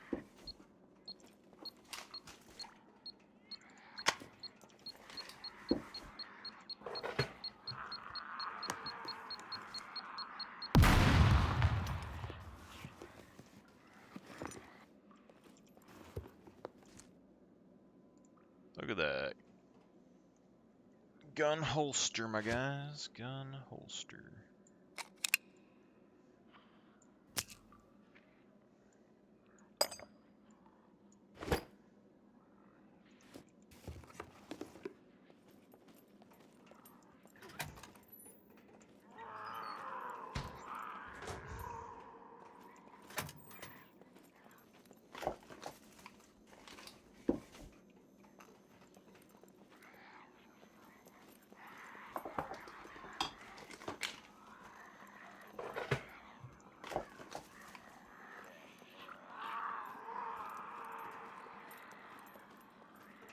Question now is, where's the other armory?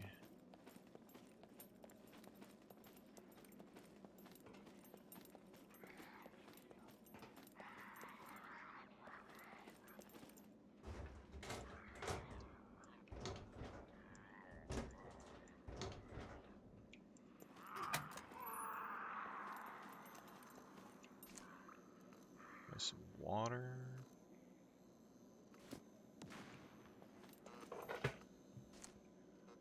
Bobby pins.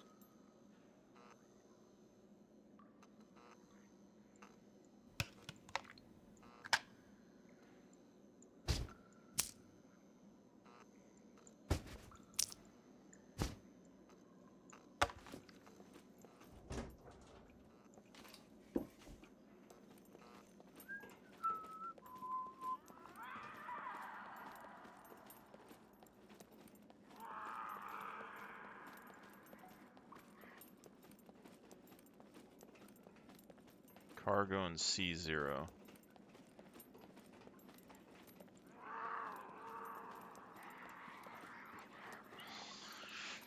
If we had a car, we could probably get there, but that's what I need to see too, is what's in C0. So maybe we need to just save up for a car.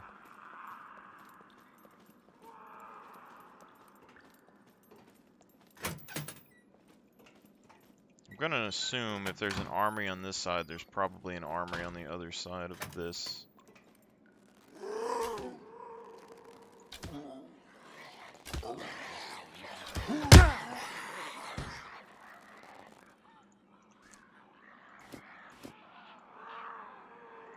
One hit.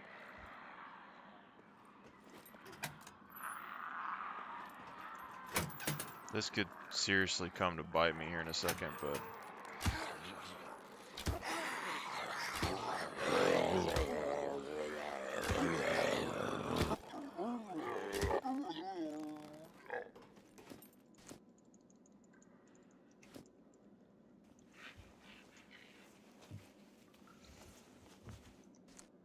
See, look at that helmet. You repair that, boom.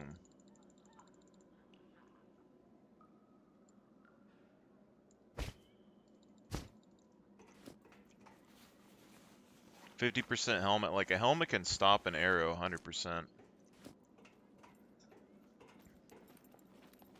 So like, it's worth it to come to the bunkers just to get the armor. It's just a matter of time before you find it. Alright, so I'm assuming...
Oh, come on.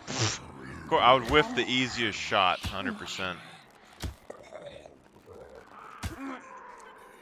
Jesus.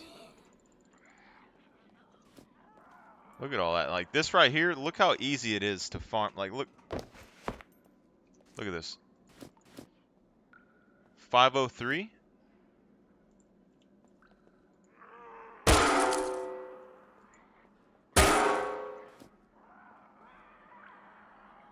Wait, something went wrong.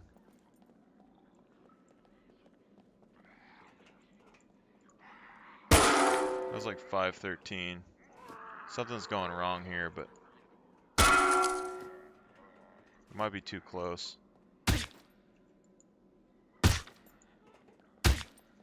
Alright, so 545.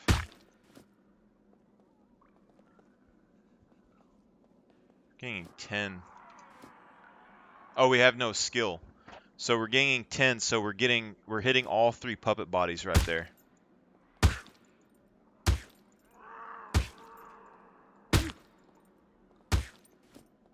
See, 6% already.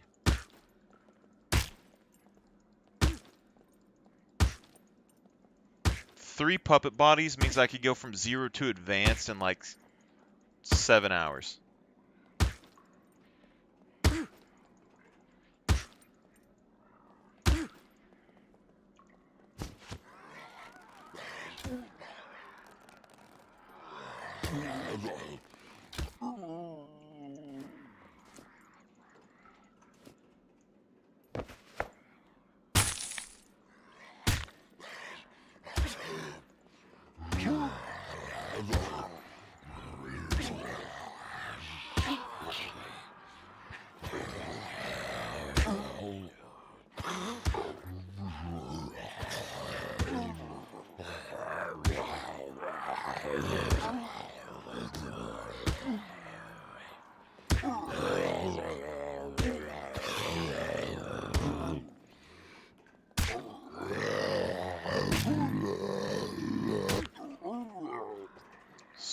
Spear's range is a lot.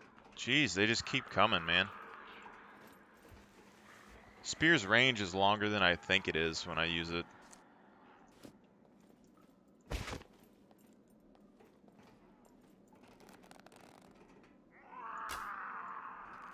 Wow, that was way off. But like 7% already. And there's a possibility that we could stick even more puppet bodies in here.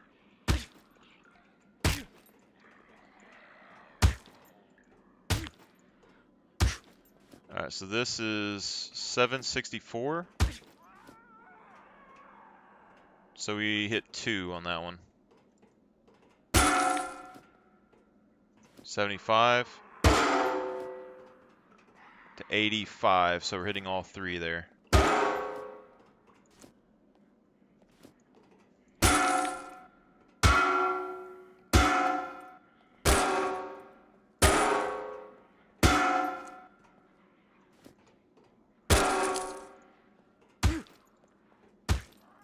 So we had to move back a little bit. That's 850.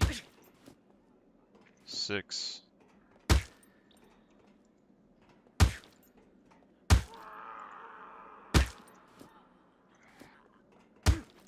$89. That's another 6. I think that's it right there. 906 to 912. No, that's still 6. 17. 23. Still 6. I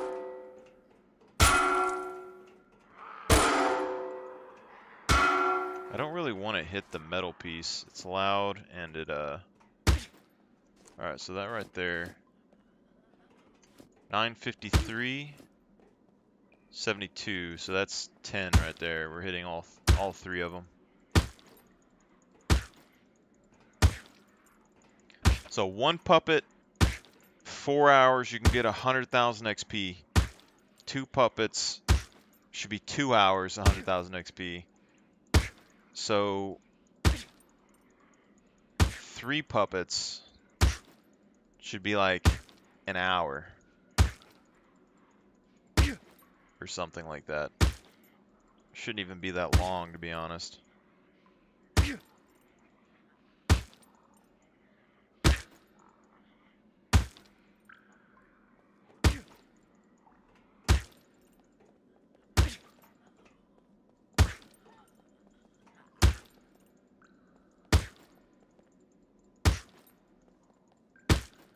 So, you know, like bunkers, you can get armor and perfect place to farm your abilities.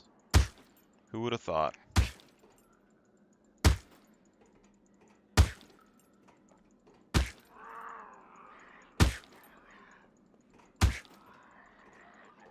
Probably better than the prison.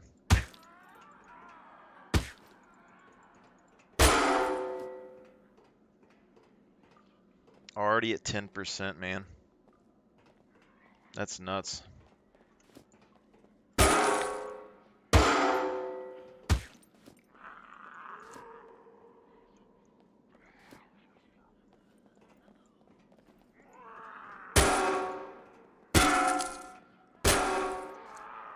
But anyway, we're gonna end up destroying our spear, so anyway, that isn't gonna take very long to level at all, so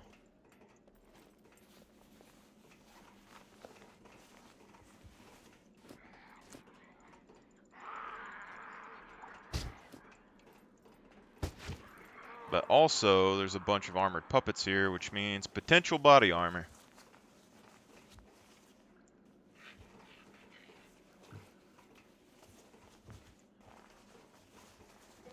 That might have been it right there.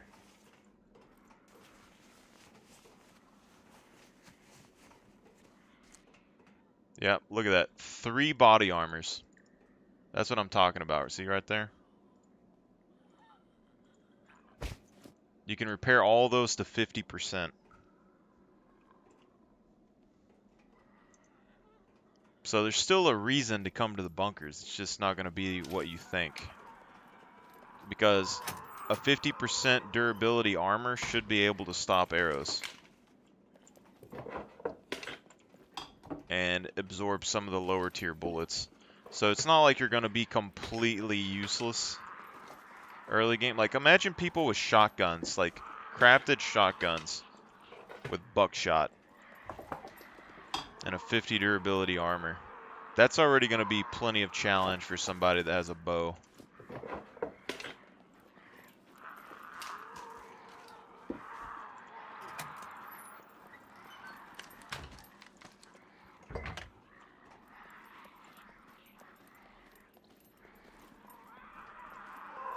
I ain't even going to bother looking at all those. I wouldn't mind finding a green medical crate, though. I want to kind of see.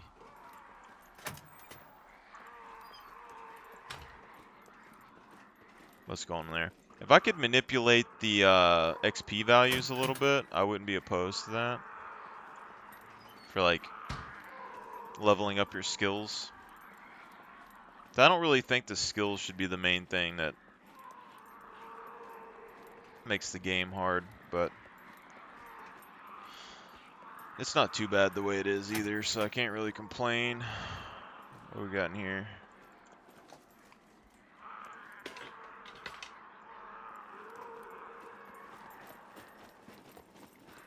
Getting out of here is always the hard part. Probably because I run.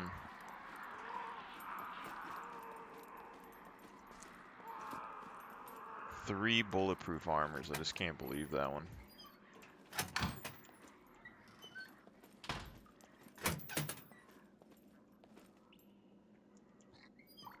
It's like, look at that. Like, you can get infinite body armor just right here.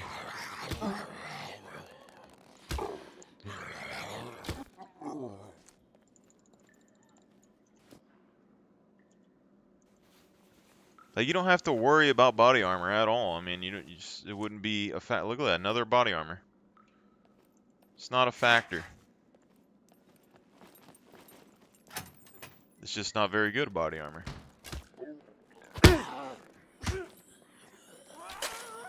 Oh, crap.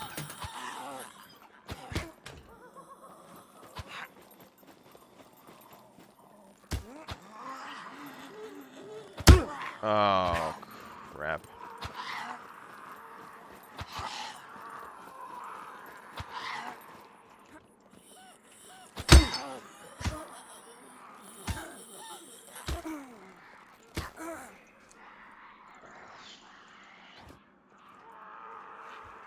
That was kind of a rough one. It's like the puppet damage, like it decreased the damage but a little bit. But I mean, it's still going into this armor pretty good. Let's just see ones.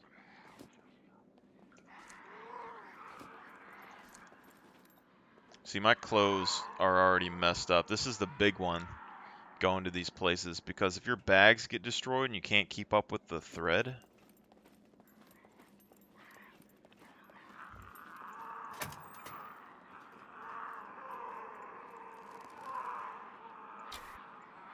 Whoa.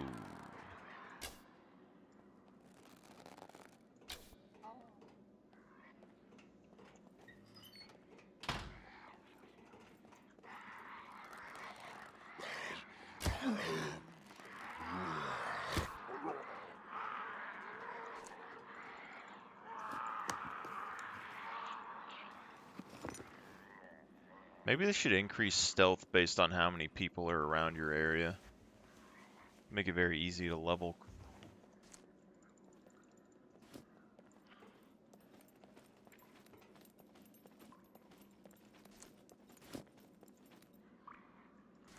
Only gained like 10 this whole time. Although we have no stealth skills, so I mean, I guess that would make sense. Well, it would be beneficial to have a little bit of a skill in it.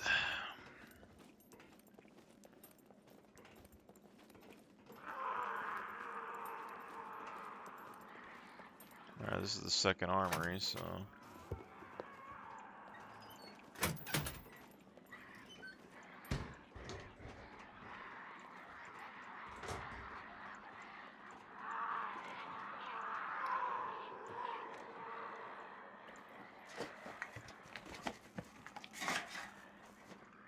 Getting out of here is going to be the hard part. That's the thing.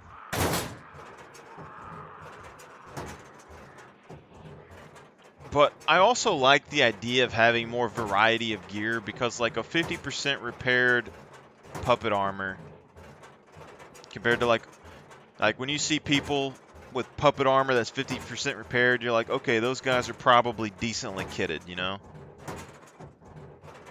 Then you look at somebody that has like 100% repaired armor and you're like, oh crap, those guys are fucking rich, you know?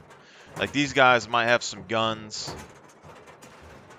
They probably don't have a car. Fully repaired armored guys probably have cars. I'm not a big fan of this makeup right now.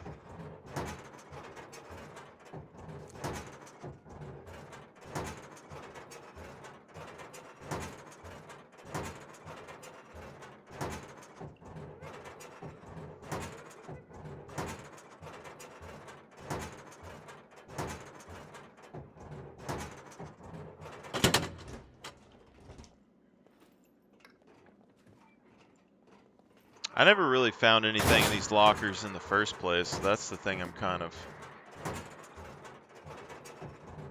I already got 3% in thievery. Does that mean 2 lockers is 1%?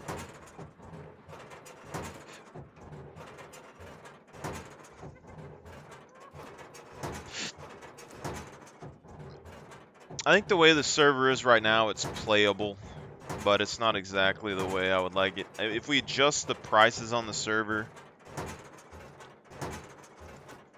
and then lower the loot spawns more.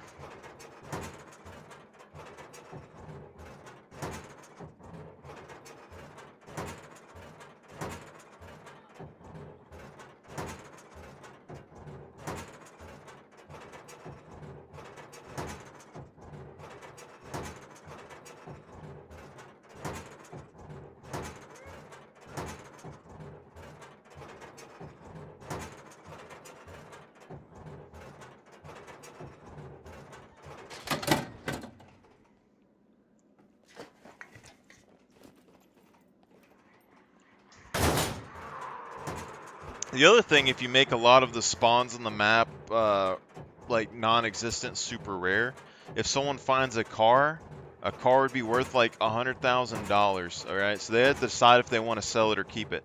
But they would still have to get the gasoline, and they would have to get the batteries to start it. But if you're in a group, you'd be able to start it no problem for the most part, because gasoline, you're going to be able to find it at the beginning of the game. And then you can jumpstart the car. So if you're in a group at the very beginning of the game, it might be worth your time just to go around looking for vehicles.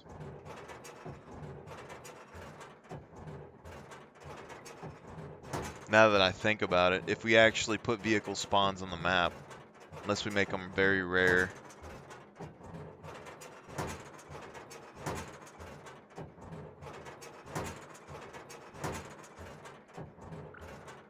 I'd probably say make them as rare as possible.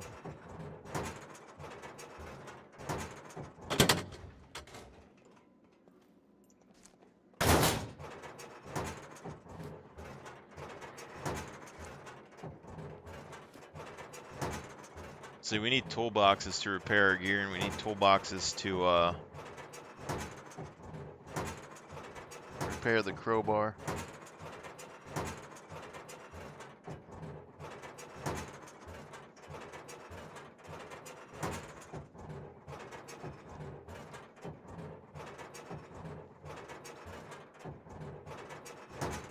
But we didn't find a gun this time, so that's good.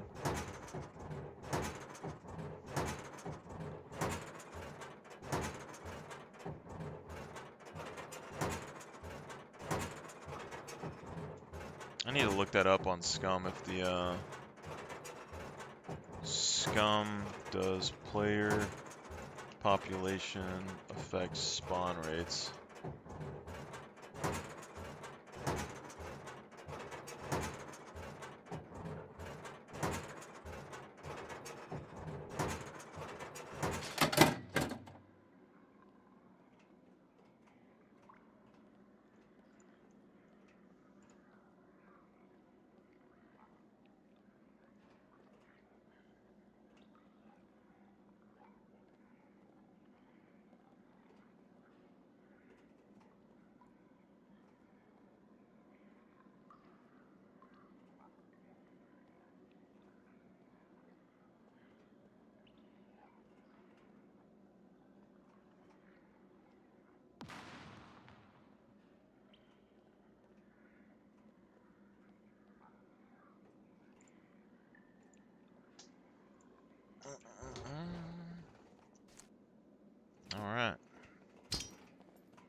Guess it's time to get out of this cracker box.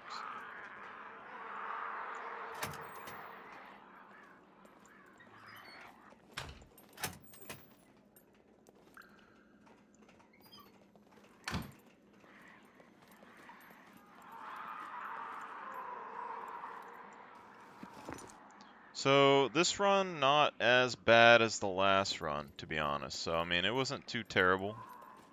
There's not a lot of stuff that we found or anything, so I think it's all right. I mean, we didn't search everything, but more acceptable.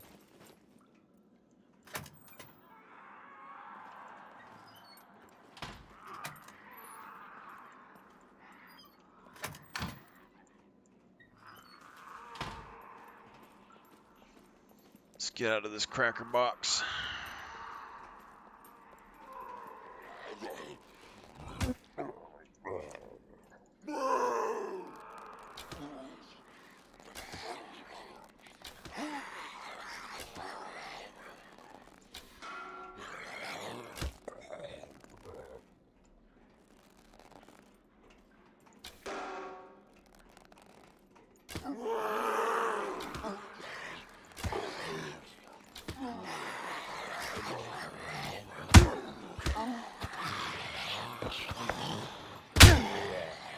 Crap.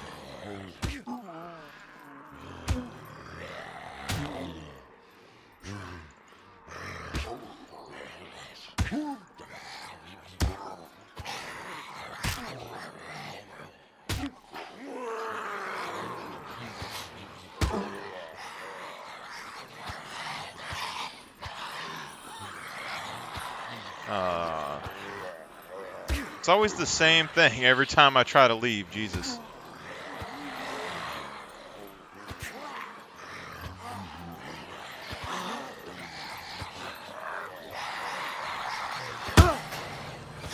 Oh, come on. Come on, come on, come on, come on, come on, come on, come on.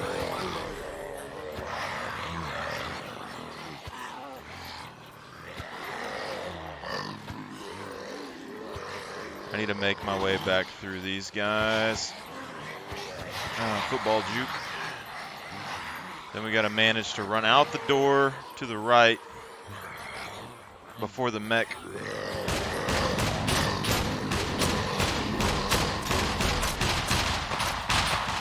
Oh, come on.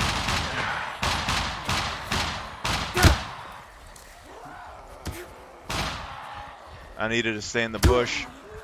I'm dead. The exiting is the hard part. Every time I try to exit, I just get massacred because there's so many puppets in the entrance. I don't have enough arrows for it.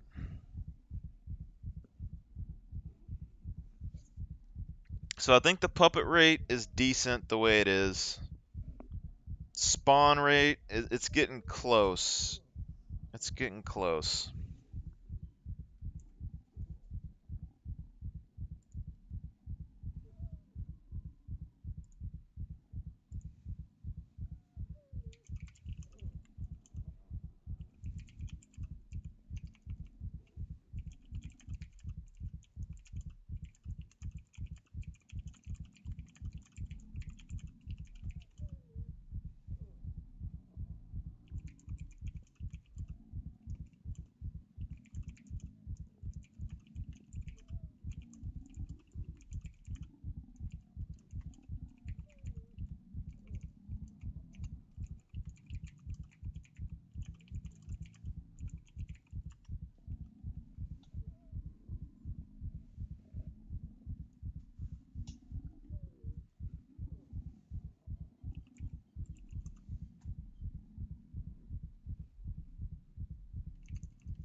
What we go? C4. Let's go naval, maybe.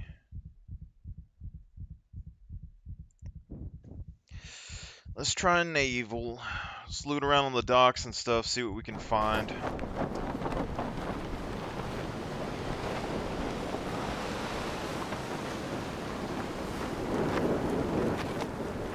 I actually didn't think about checking these airports. I probably should.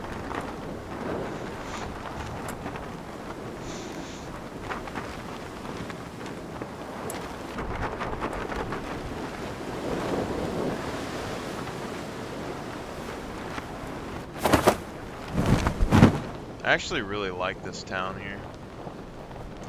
Like, I think something I would do personally, if I had the time, I would build a castle. If possible, I'd build a castle right behind that church. Or a base right behind the church. And then I would build walls all the way around the town.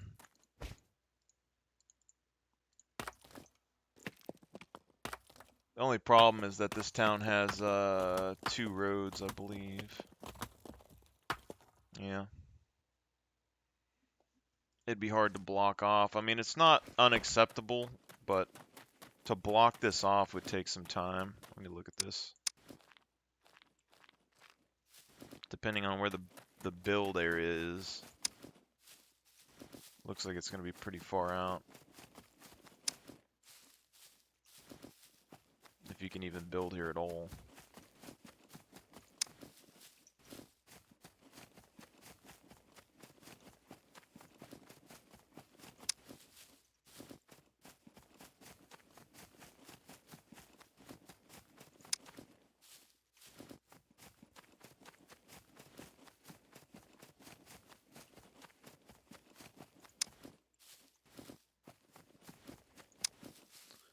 The thing is, like, with a shotgun, like, if you find a shotgun and it can sell for 20k, depending on how hard it is to find, then it wouldn't be worth hunting anything, because a shotgun can do...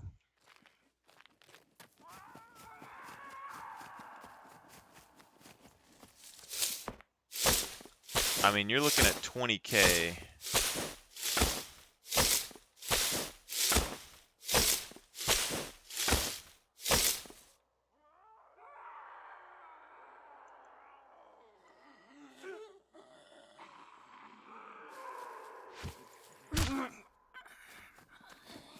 Wow, can't believe I threw my knife for that. That knife went pretty far, though.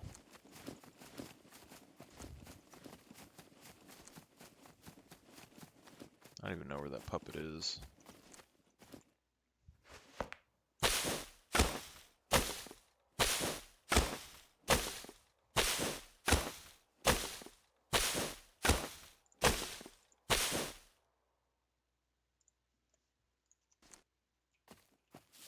Wow.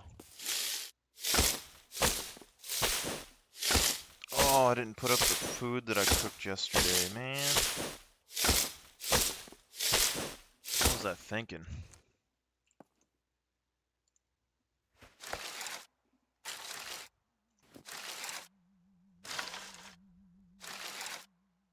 This looks like that dude from Grand Theft Auto.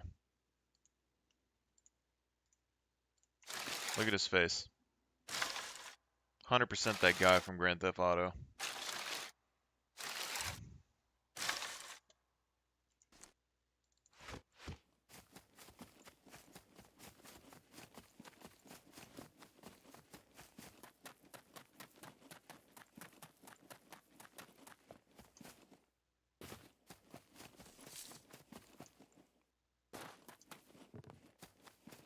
Looks like there's a pretty big build radius around this place, though.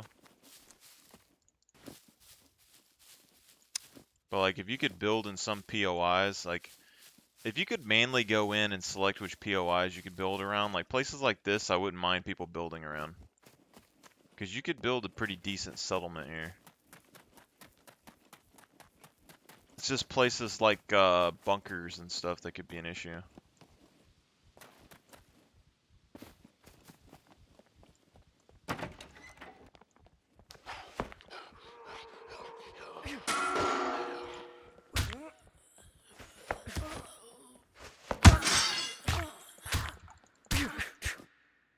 spear? There's no way that bounced off of you. You're so full of it.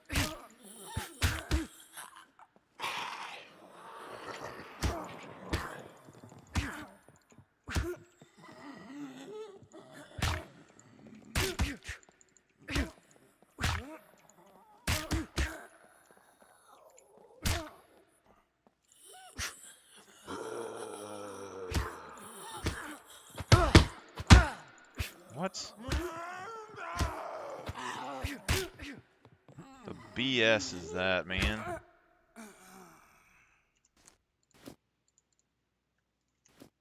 I guess I am like fighting a puppet that has 3x damage, and I'm still managing myself, so that's okay, but I mean, Jesus. Where's my spear, man? Where's my pocket knife?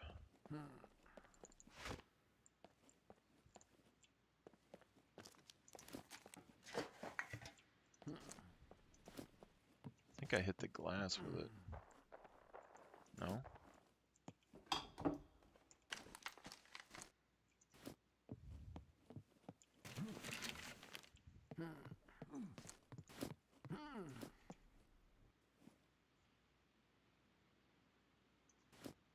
Just that one fight tore my clothes up pretty good.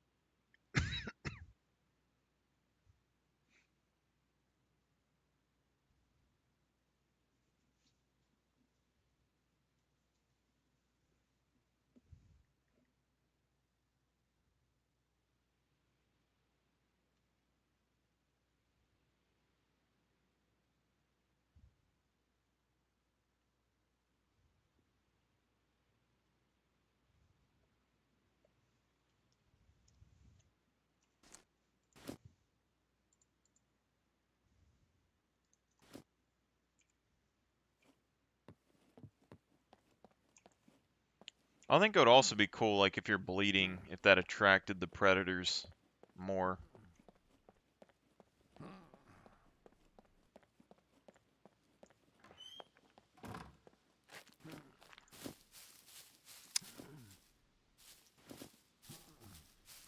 Like, you could build a base right here on this hill. You have a whole town below you. Even if it's not the best town, you could lock the church up as a sniping post to attack your base from. You have an airport not even 2 feet from your base. And you're right next to naval. Like, what more could you ask for?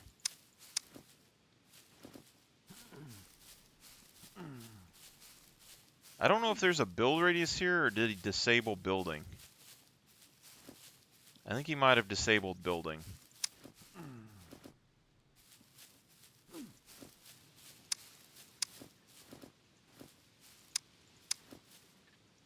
Surely. This is far enough away from that.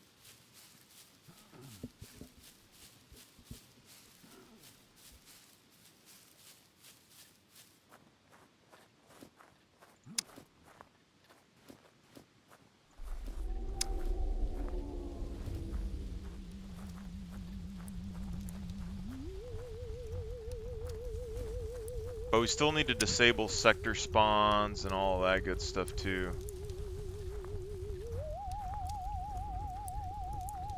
Yeah, I think he disabled building because we are too far away from that church for that not to work.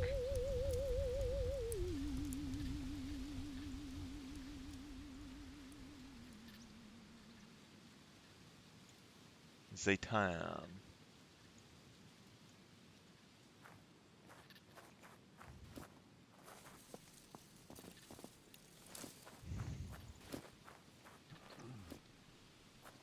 Let's go check the airport. See, build right here, you got an airport, perfect line sight to the airport. If it's possible to build something directly behind the airport to store a plane, 100% perfect. Like this field on the left side, all you got to do is build a storage area there for a plane. And then you build your base up here on the hill.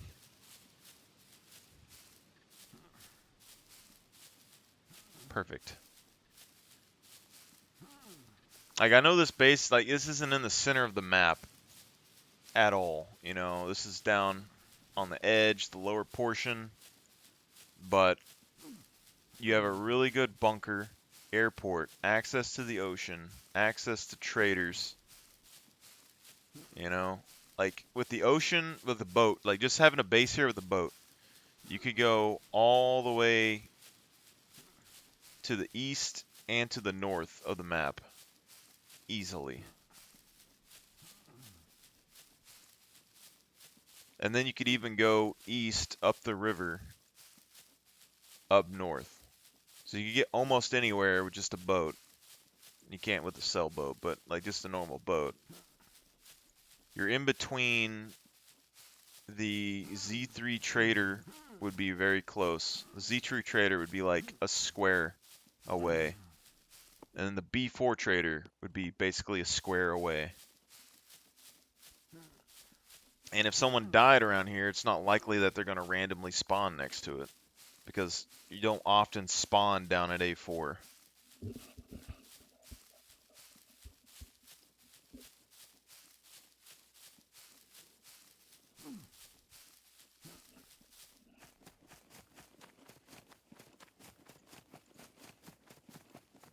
But see, right here. That's all you need. Just be able to build it right here. Store the airplane, you take off up the hill. And then you land on the airstrip and you come and park it again. I mean, yeah, they could destroy your airplane, but I mean, I guess you could potentially make it to where you pull around and then pull inside of a garage to get inside of the airplane. And then put a roof on it, and it wouldn't be as easy to destroy, but I'm telling you right here, man.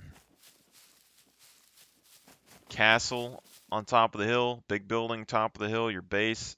You got a church, a town, which, I mean, the town doesn't really have anything super special or anything in it, but it is a town. That's where you could have people, you know, stay if they wanted to be a part of your base and not necessarily be part of the base, you know.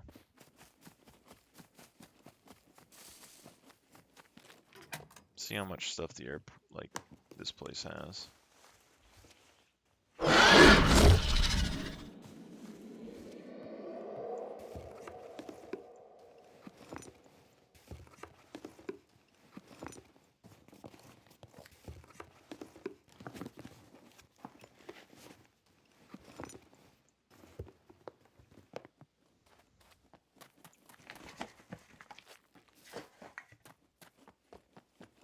You have gas that you can get right here, for the most part.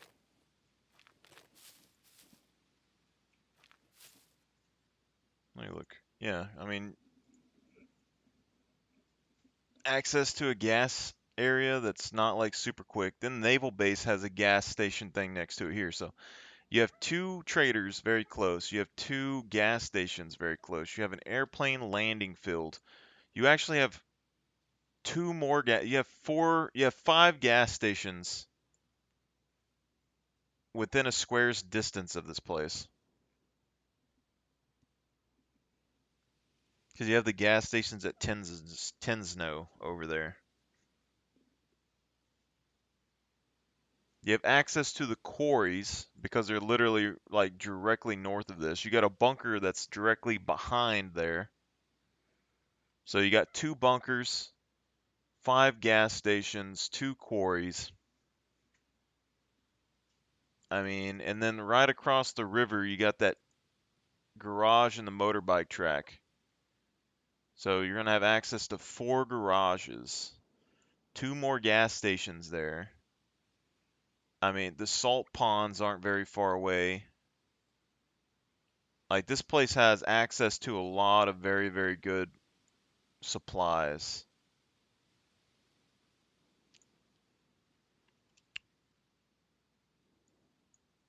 Whereas like B2, that one, I like the hill there. It's a central base area that you could go from any direction, so I like that. But there's only one gas station there, and you have access to the airport, which has 2 vehicle garage things. But I mean, airport's kind of high risk. I would say down here at A4, if you could build a base here, I mean, that would be the best. I mean, I don't know how many animals spawn down here. There's probably not a ton, but if any of the loot is even somewhat decent,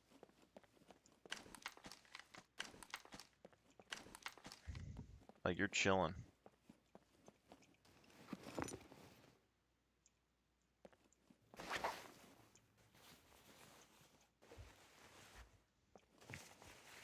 And this place should still have shoe boxes. Not as many shoe boxes as like the other place, but I mean,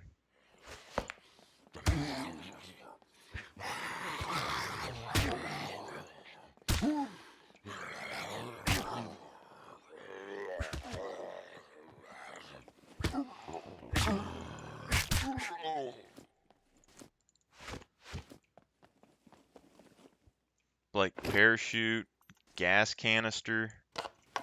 That's a full dill of gas. That's probably a couple $100 at the trader.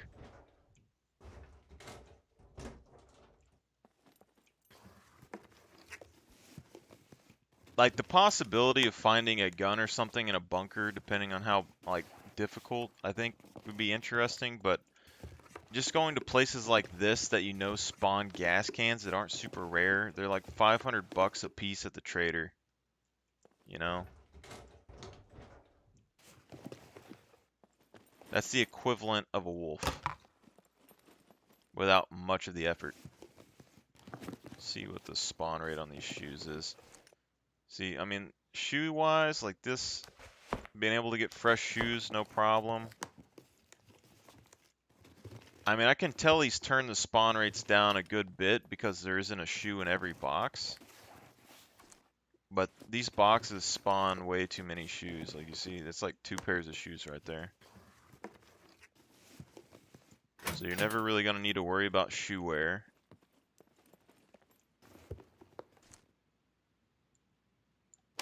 Potato chips. More shoes. That's 4 pair, 5 pair of shoes. And those sell for like $100 a piece. Got a carrot juice.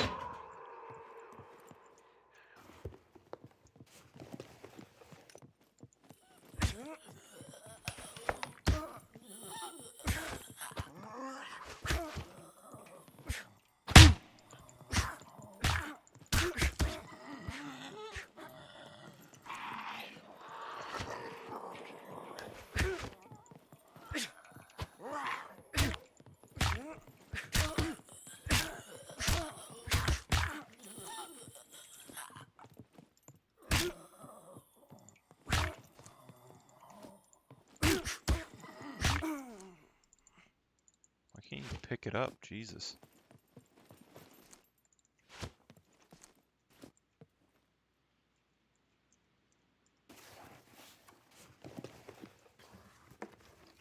Like, I think he's turning the spawns down, but I just think there's some items that just have, like, guaranteed spawn rates or something.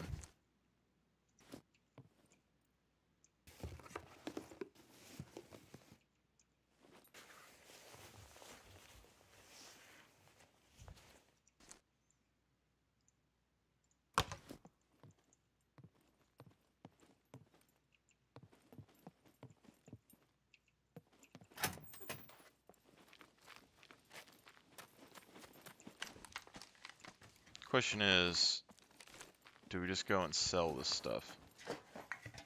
Because we already know this gas can is worth money. Cold hard cash. And we got about a square to a trader, so we can go north and go to B4, or we can go south, cross the bridge into Z3. Then you could go to the motorcycle dirt bike track, I guess. I think we go south. I just like the look of this place a lot. And the fact that the airport is right here, I mean, it's nice convenience. But, I mean, it's not necessarily close to anything important. I guess you could sell a boat to the island over there. You know, there's a couple of islands you could go to, but wouldn't be anything too major. I mean, that's probably what I would do. If I built a base here, I would keep all of my base stuff over here, but I would probably use that island directly south of it. I don't know what building's on there, but you could use the buildings to store your loot at the beginning of the game. Sell a boat back and forth. Should be right there. I'll run down here real quick, take a look at it. There's also another small island. That's probably what we're seeing right now. This is a small island that's near the coast. There's another one that's bigger behind it. But it looks like this one might have a building on it as well.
Can't tell if it's just like the spear that just makes it crap at throwing, or if it's me, you know?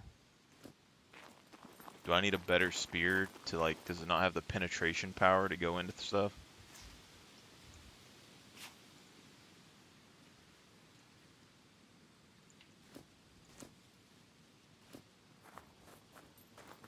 Alright, see, but this island here looked like it had a building on it, but that one isn't super far off the coast, so I mean, technically you could build a base right there. Not too far off the water. People would have to swim back and forth. Or you could make a bridge to that and then make a bridge from that to the other island behind it, maybe. See, right there's a lighthouse on the other island. So you could fortify that lighthouse, use it to store loot. But I'm thinking because this one is so close, you could potentially swim to it and then swim across to the other island, maybe. It'd be close.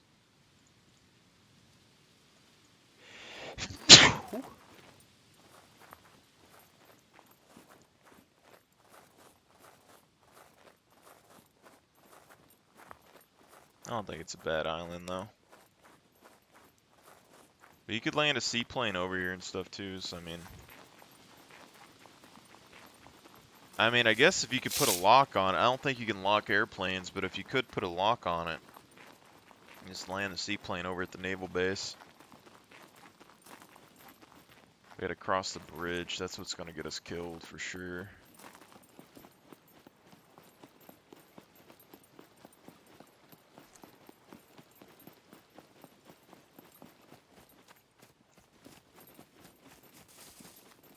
I'm gonna attempt to, I guess we just eat these chips.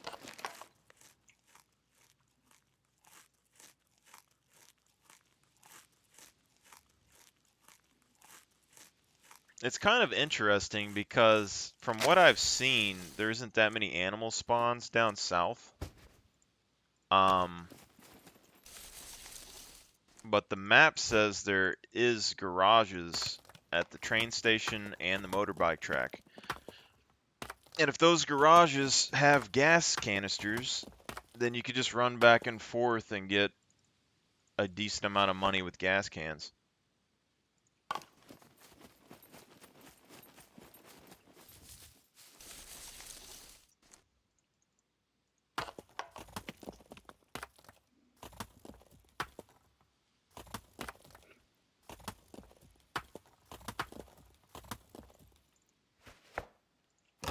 I know it isn't like a super common thing, but I kind of like these throwing knives.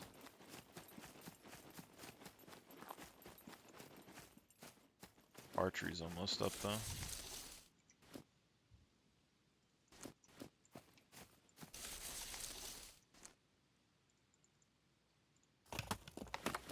Survival's just getting close too, so not too much longer.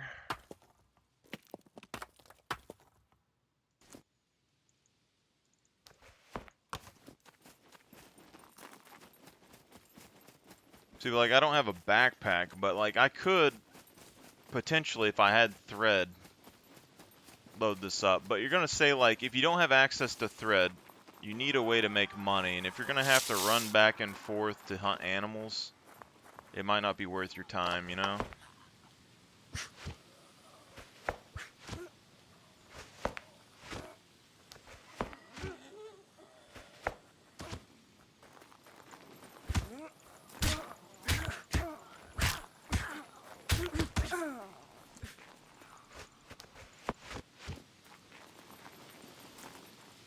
Like, look how effective that is. I mean, yeah, it's not a horde of puppets, but like 1v1, that's pretty good. I mean, the spear would probably be dodgeable, but the little rock, I don't know.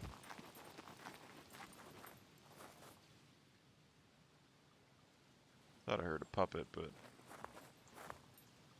let me go look at the game map. So this is a second pair of islands, not too far off from the town. And they don't look too bad either.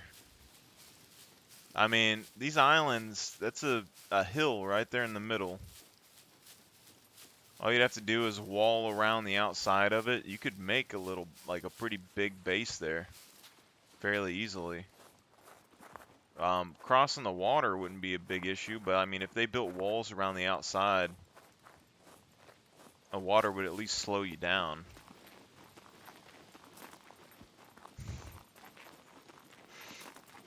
And if there's a beach, I don't think there's a beach over there, so you probably can't pull a boat up onto the shore very easily, but I don't think it would be too bad. But I think if you land, so game plan I think would be you land on the map. If you're down south, you go to the garages. Like, I think if you don't have a decent backpack, you go to the garages. Then you either farm puppets for thread or you take gas cans to the trader for thread. Or you just kill animals and shove as much meat as possible in your pockets. Craft a wolf hat, craft any kind of helmet that you can, bring it to the trader, they'll sell for like 200 bucks.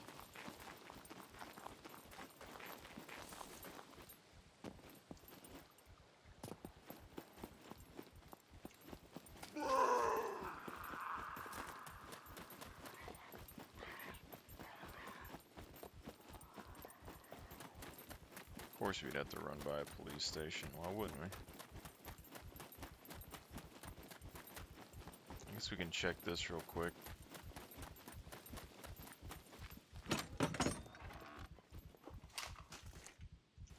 Scrap metal, scrap metal.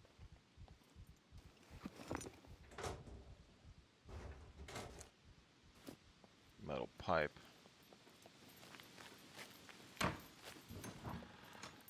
Car battery. Seems like, you know, car batteries and stuff are fairly common right now, so it wouldn't be that hard to craft ammunition, honestly. It'd be more or less that if you shot a shotgun at somebody and you missed,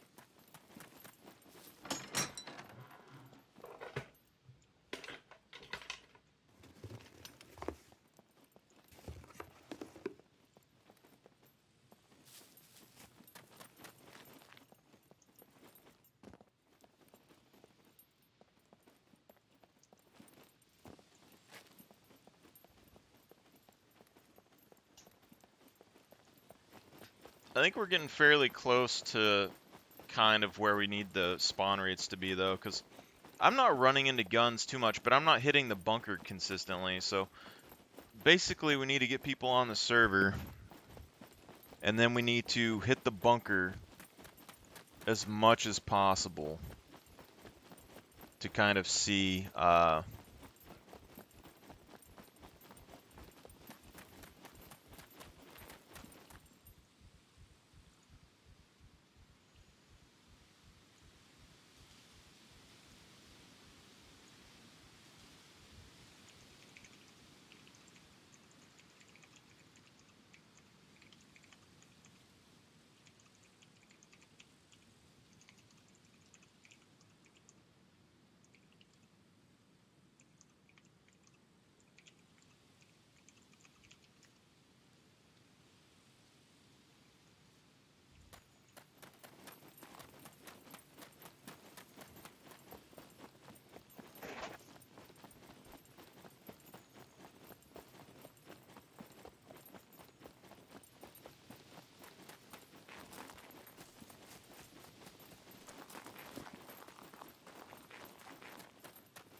we're like right on the crap. I don't think we have the, oh, shoot.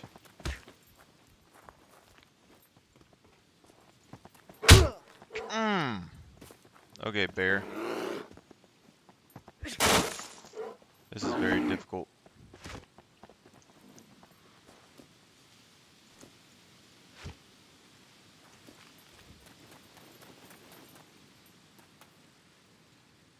Where to put the gas can? Give me a just give me a C2 right in the head. Jesus. Let me get over here real quick. Alright, so we know a bear spawns next to this bridge. Good to know.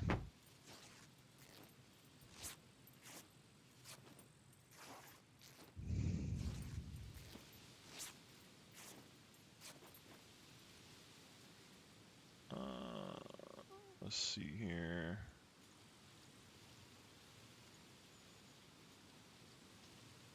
So A3 bridge. A3 bridge. North. Bear. So if you know a bear spawns here at this bridge, you could literally come back and forth from the trader to here. Keep selling the bear. You're making 800 to 1600 a piece.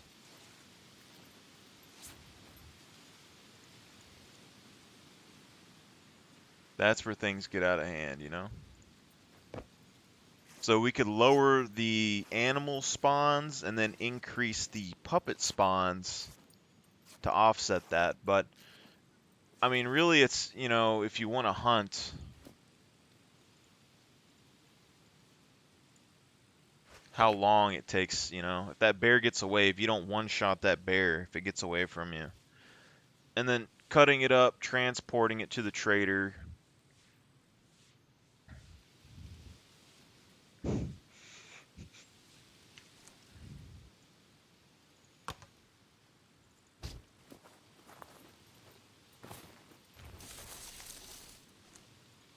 make another knife. I don't know if that knife did enough damage to the bear to actually be an issue, but I mean, I think it did something probably. I probably should have looked. Metabolism. Doesn't look like the C2 is reopening, so it'll probably be alright. Full can of gas.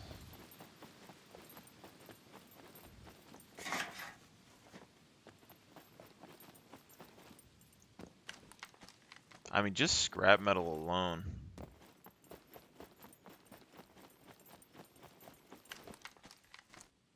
Like, you can find bolts and scrap over here, but the East Coast scrap yard's probably going to be the fastest place to find scrap, or the big city, if you need a bunch of it.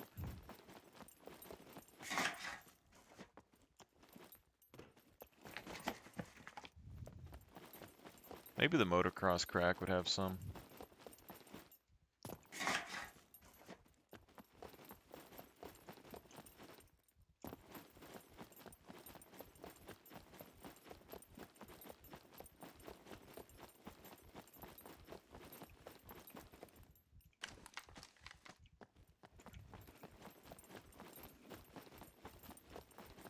I think if we increase the gun prices and stuff at the trader, if someone did find a shotgun, I think they'd be tempted to sell it. So the risk reward would be too high to keep it, you know, compared to having... Because like the 22, it's like you could keep the 22, potentially kill players with it, potentially hunt with it easier. Or if you sell it, get 20 grand.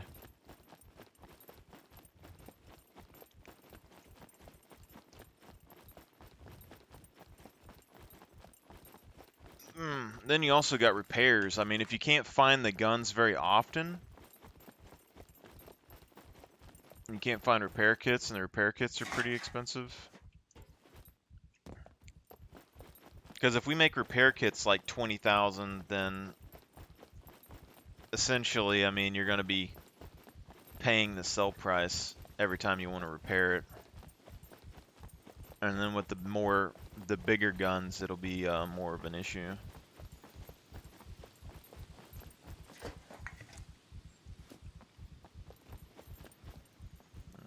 Crap.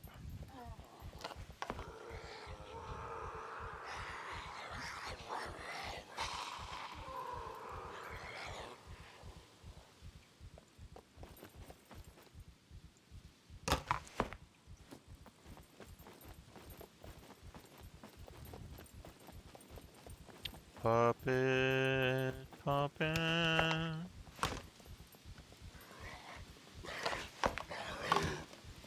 You are 16, going on 17.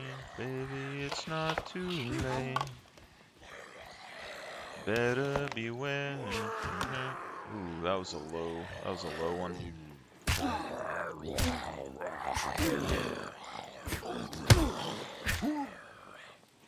Can you drop this?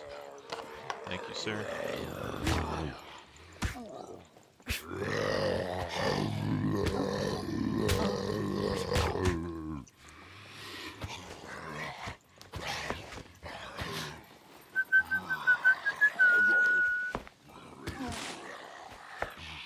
Oh.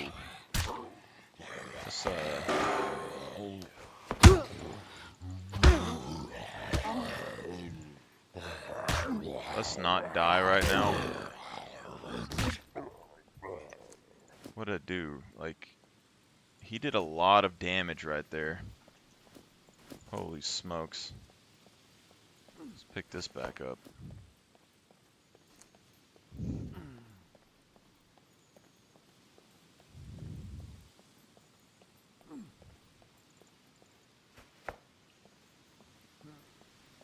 Thought I still had a spear.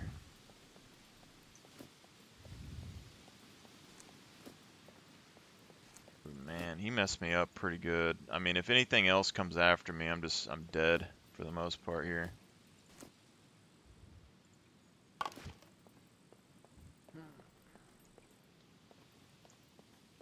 think we're getting pretty close. If we, as long, I think if we increase the puppet spawns just a little bit, if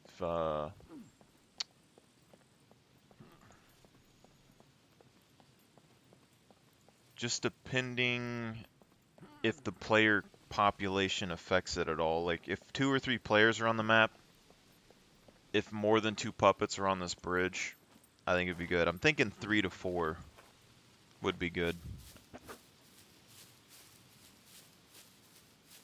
Damage is okay. Oh, is there another one?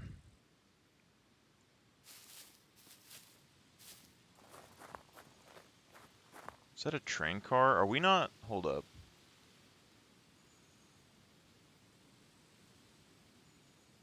No, we should be on the mainland. I'm just severely wounded.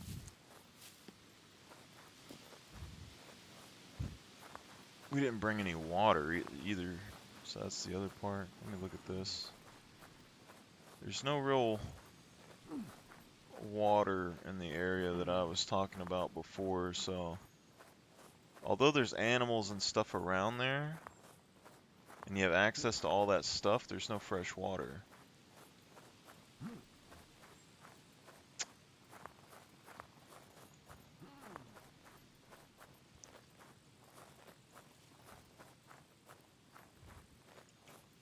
Now, if they made the animals where they picked up on your blood scent, if you were bleeding in the forest and followed you or like spawned more wolves and stuff around you, I think that would be good.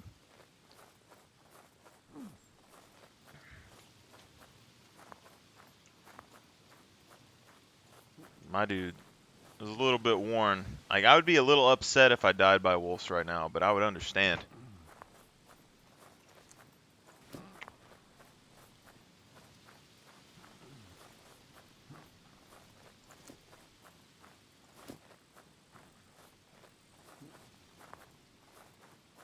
Get some HP back will be good.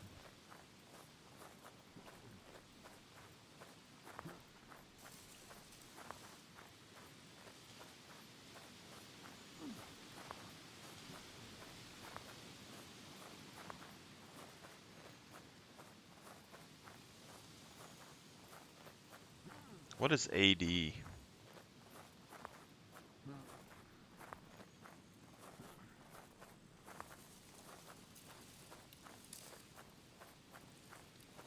Depends on your con attribute and AD.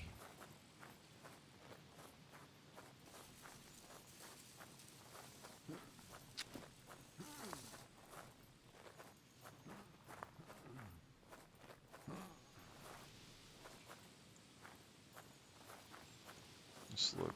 Scum AD.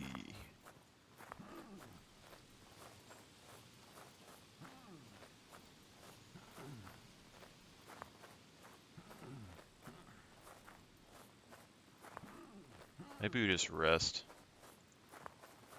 But here's the other thing. You can see, like, look on the right again. We're back up to 236 fame again. We were at 0 not too long ago. We've been playing again. We got another 2. So we've had 200 to 300 fame, or 200 to 400 fame 4 or 5 times so far.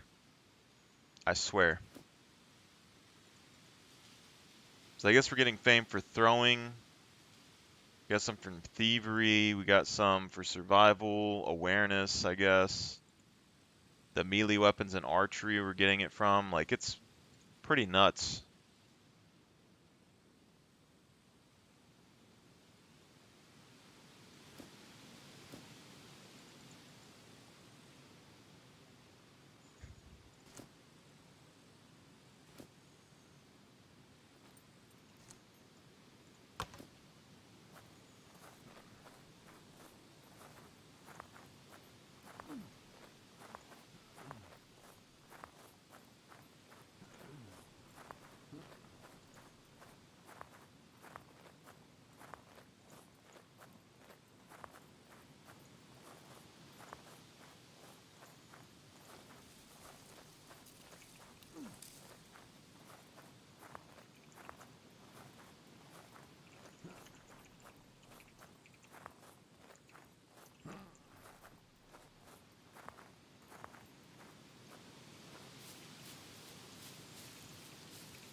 I don't know if we want to fight them right now.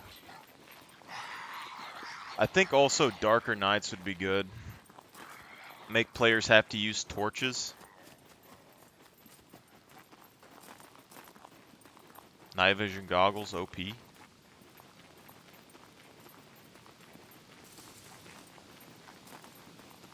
I mean, I wouldn't necessarily want to use torches, but I mean, it makes sense to me that if the nights are really dark.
Should be close. There looks like a trader, sir.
That's not good.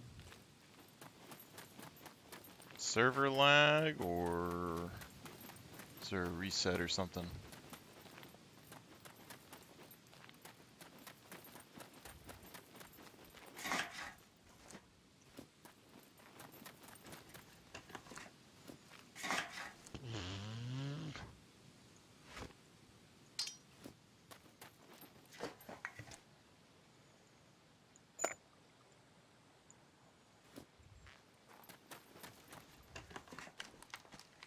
I got a machete, my guys.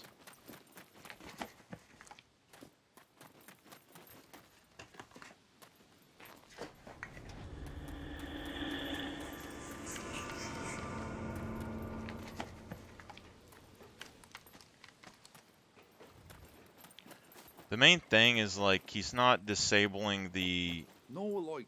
locks Either and the buy puppets and or get enemies. lost.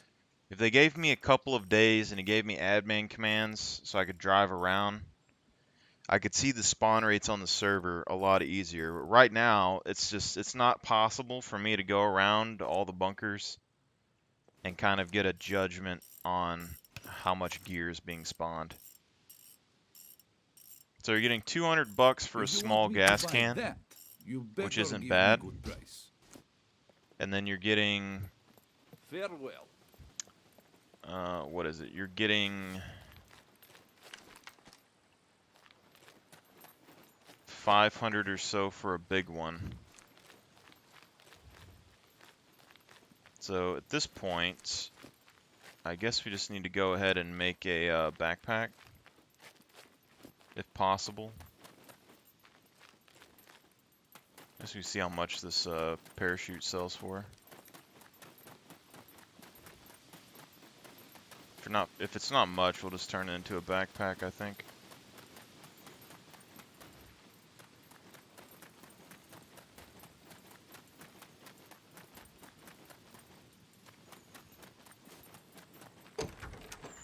What's up?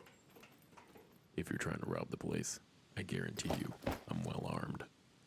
242 bucks. That's actually not bad.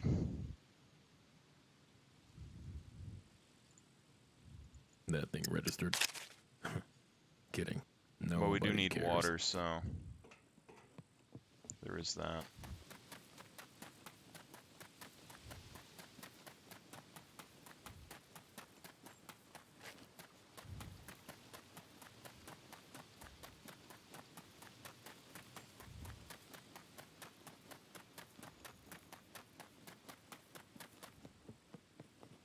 Welcome, welcome. Feel free to browse around.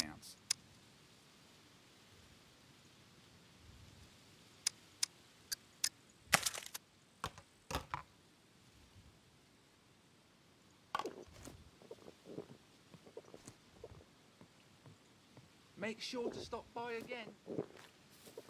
Alright, so from here, we need to try and go to...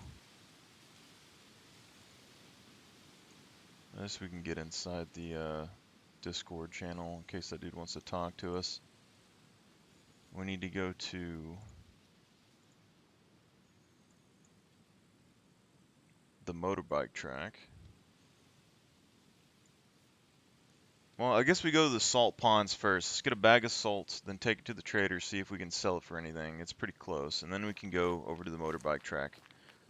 If the salt pond has a good amount of loot there, or we're able to sell those for a decent amount, then that could be an issue.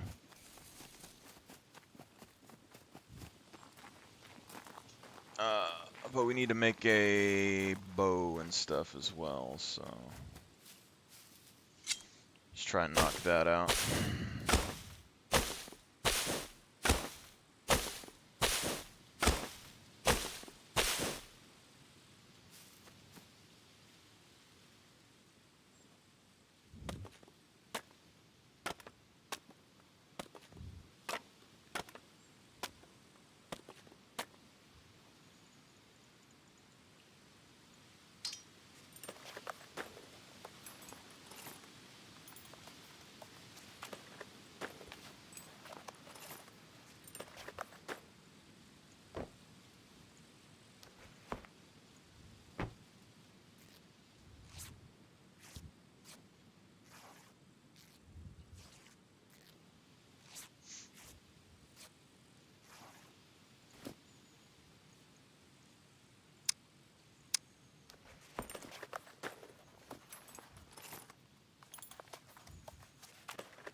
Man,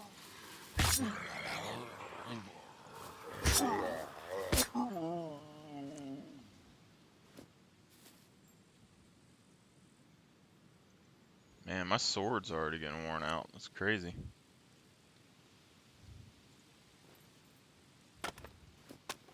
The decay rate has to be pretty quick on these things, I guess.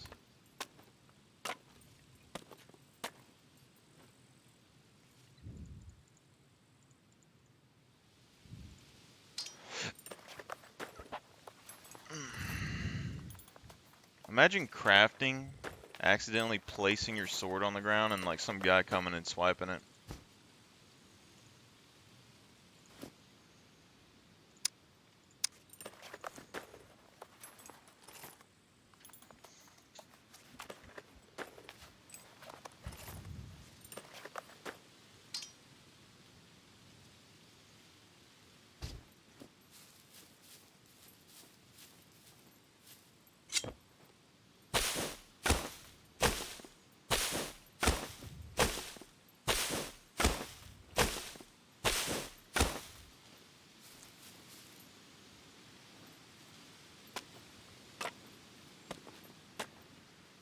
Like, is it worth it for me to use this sword on sticks and stuff now that it's more expensive? 'Cause I don't really think it probably is.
And I believe I can fly.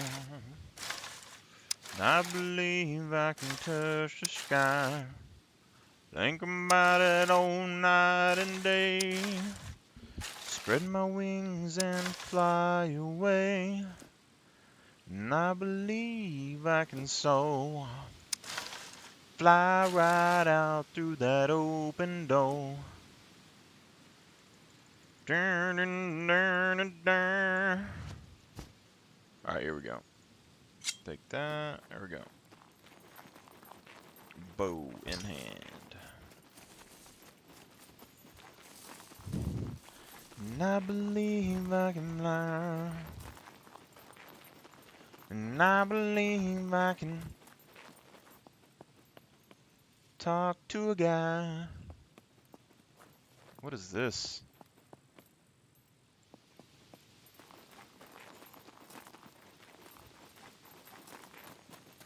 Doth thou? I mean, that's like an Overwatch area. This looks like an airfield. Are we still in the trader?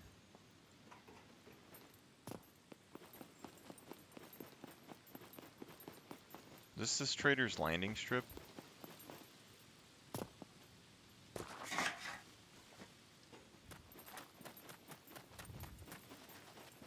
how bright those are. Jeez, yeah. We're still on the airfield. That's nuts.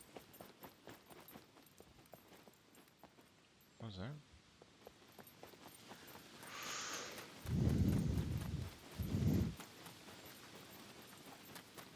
I wanna fly like an eagle so my spirit can be free. I wanna fly. 'Cause time keeps on slipping, slipping into the future.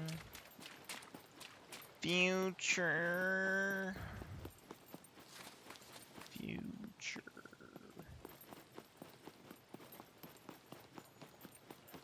'Cause time keeps on slipping, slipping. What's crazy is I used to have like a really deep voice that I could do in the past, and I don't know when I lost it, but I can't do it anymore. Because like when I was in high school, people used to make me do, there's like some song or something where it's like, giddy up, boom, bop, a bow, bow. And I could do it like really low, and I just can't get that low anymore. It's crazy. Like, why would my voice get higher pitch over time?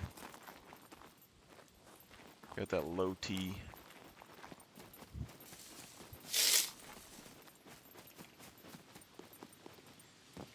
Oh. Future.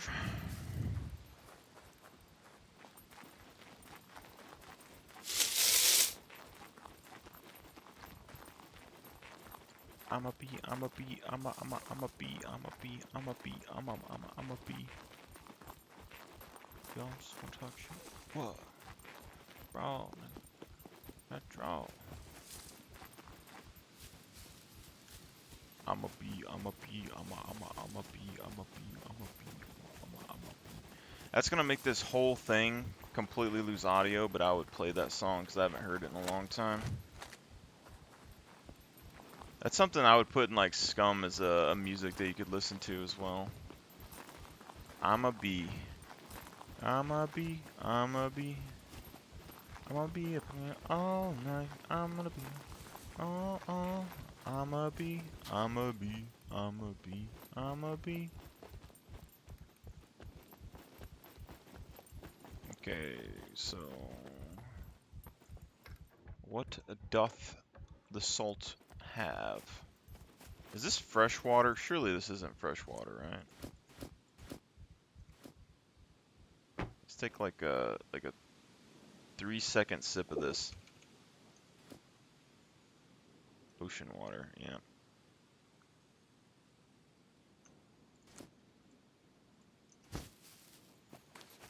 I was like, surely it's not filtered, because this is all salt water. They're drying it out and then they produce the salts. I get that, but just saying. Also, it's weird that you can drink salt when it's made, but not like when it's in the ocean. Also, look at this. It's just sand.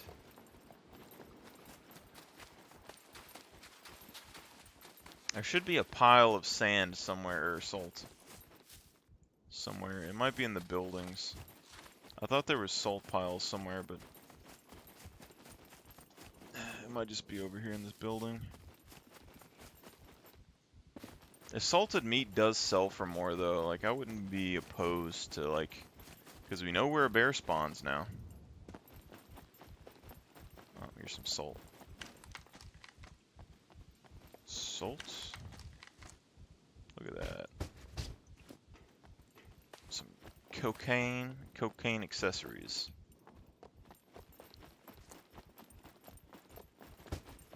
Oh, shoot.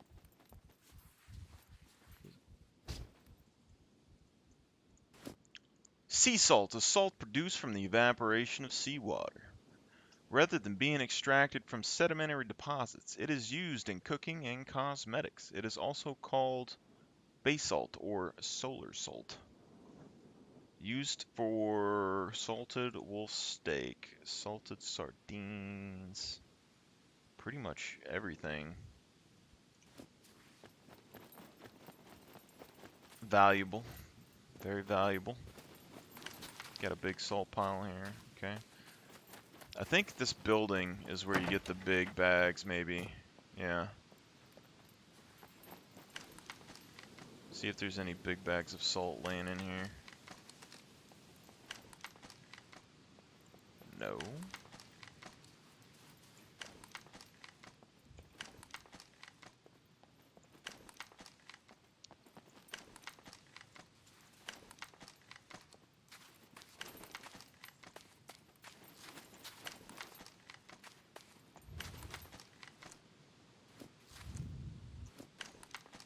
Got a lot of rocks, though.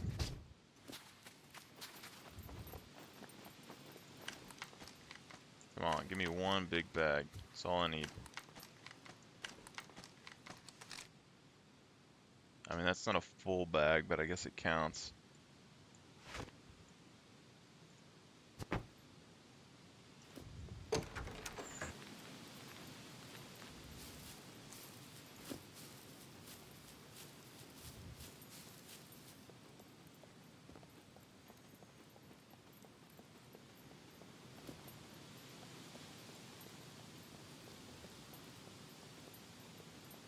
I'ma be.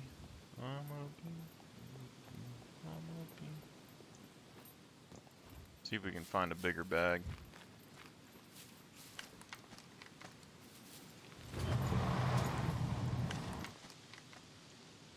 I got 5 uses.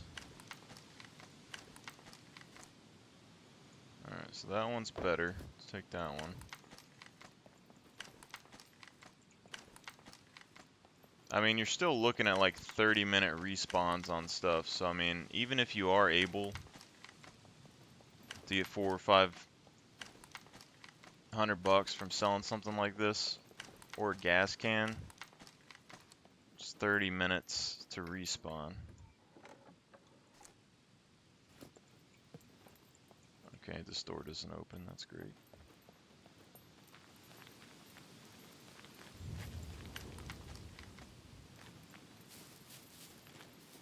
But like, you could build something here and just stockpile salt, you know?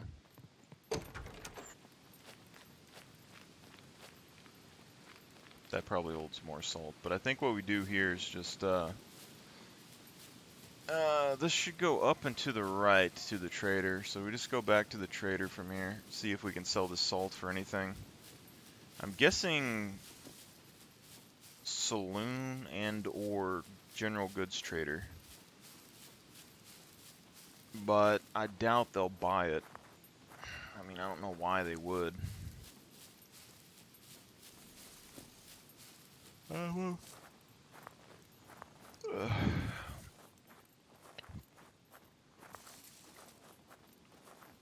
But if these sell for decent money at all, basically all you do is go from here to the trader, to the motorcycle yard, to the trader, to there, to the trader, to the motorcycle yard, to the trader.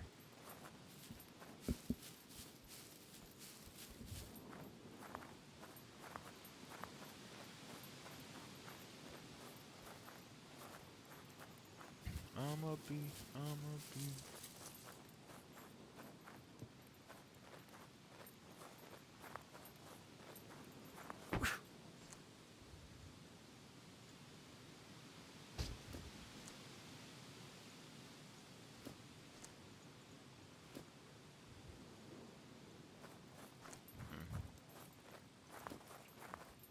I thought you could throw them. I'm pretty sure you can throw gravel bags to knock people away from stuff. That's something I wanted to do in my base defense. Bury some spike traps with some chests around it, and then wait for them to go near, and then throw a gravel bag at them, knock them into the spike trap.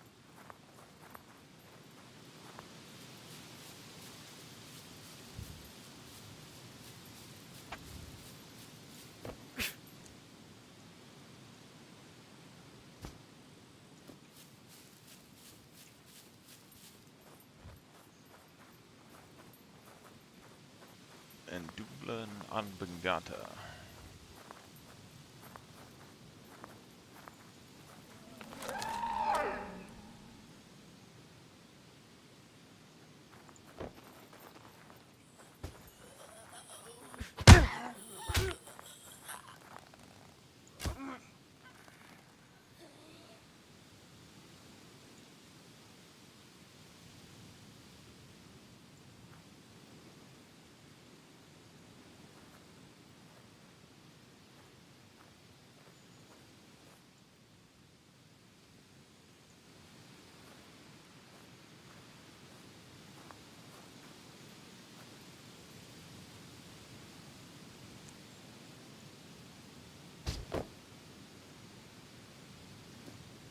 Eight damage. Right arm and a chest. So she hit me twice with one hit. Crazy.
I'm a bee, I'm a bee, I'm a bee, I'm a bee.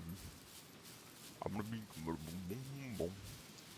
Boots and cats and boots and cats and boots and cats and boots and cats and boots and cats and boots and cats.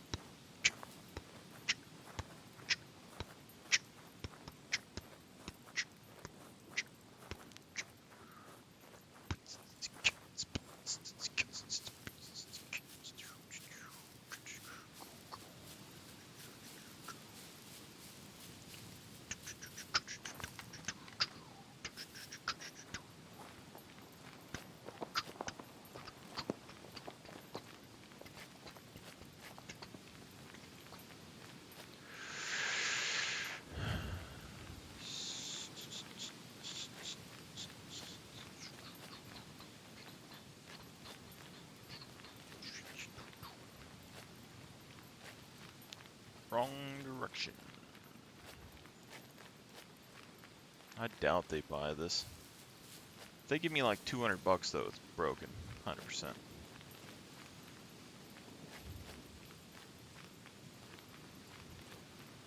General Goods. General Goods.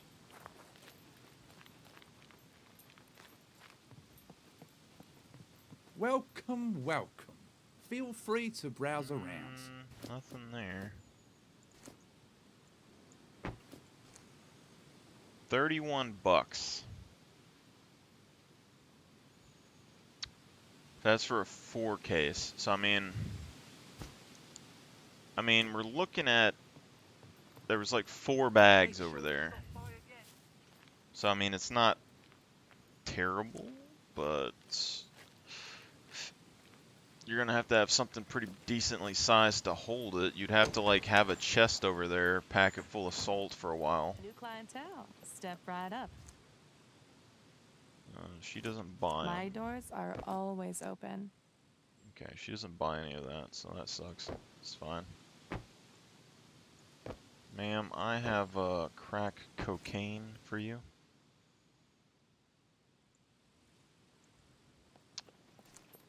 All right. See you soon.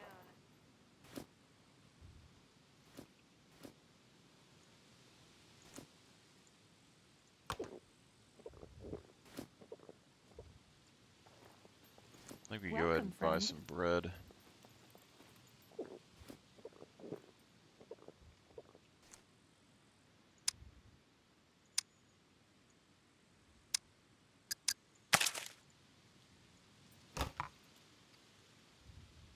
When you need another round, you know who to call. See you soon.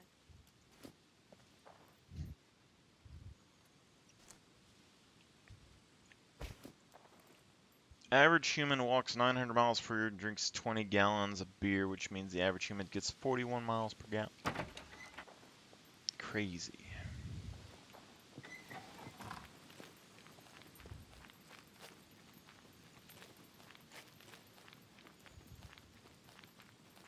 Finally getting the 5 o'clock shadow, though.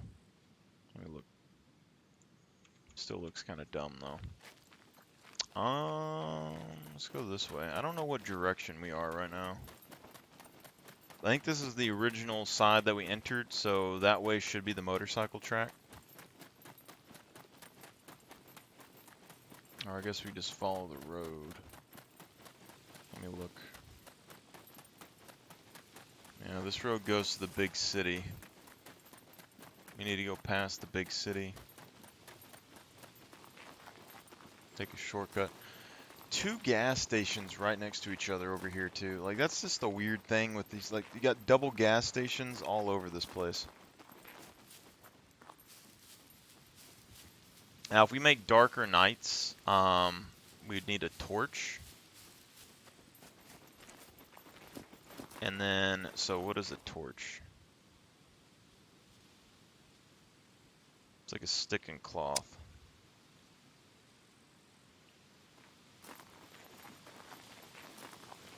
Small stick and some rags.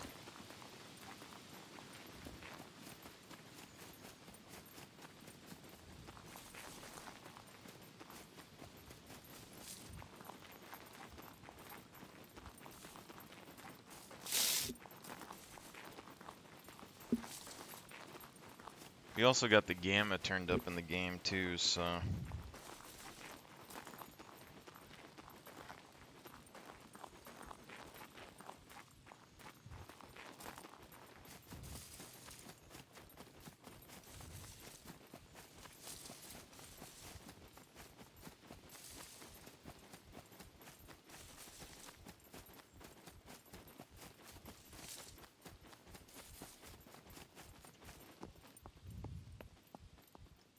Actually, I can send a message to a guy I played with before, maybe. Splash.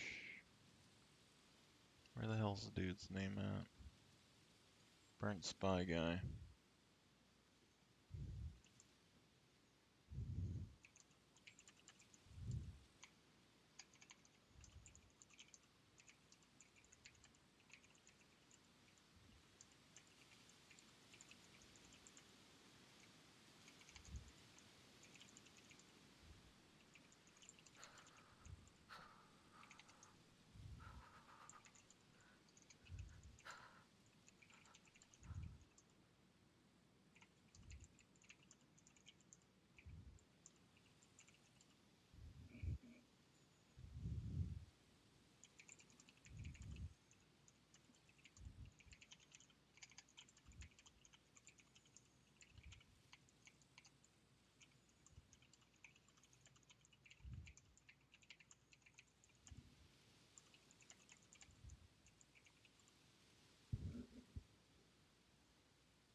Let's see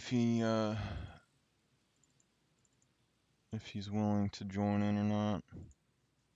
Let's cut across here. If I can get a couple of different groups that I know to play, I can get some more information on how many guns are spawning on the map, and then from there we can adjust the spawn rates a little bit more. So that goes directly to the windmills.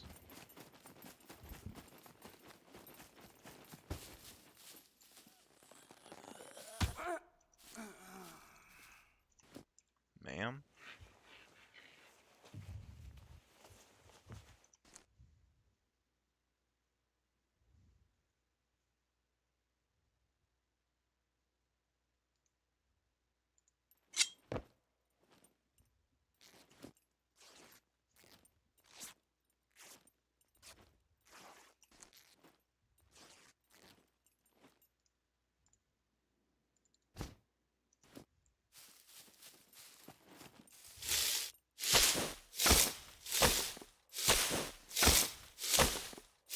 This sword is taking a lot of durability damage. It's nuts.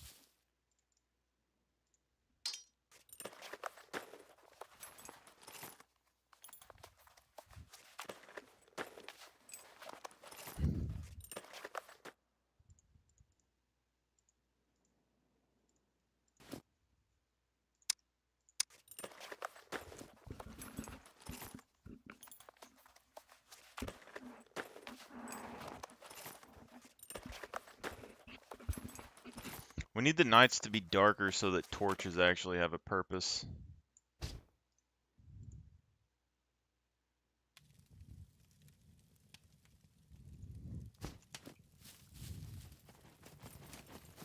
You know?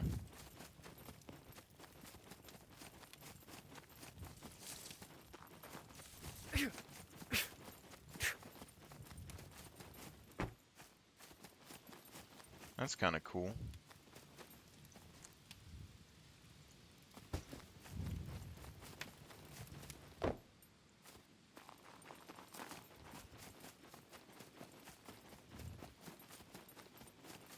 Look how far you can throw that. Holy crap.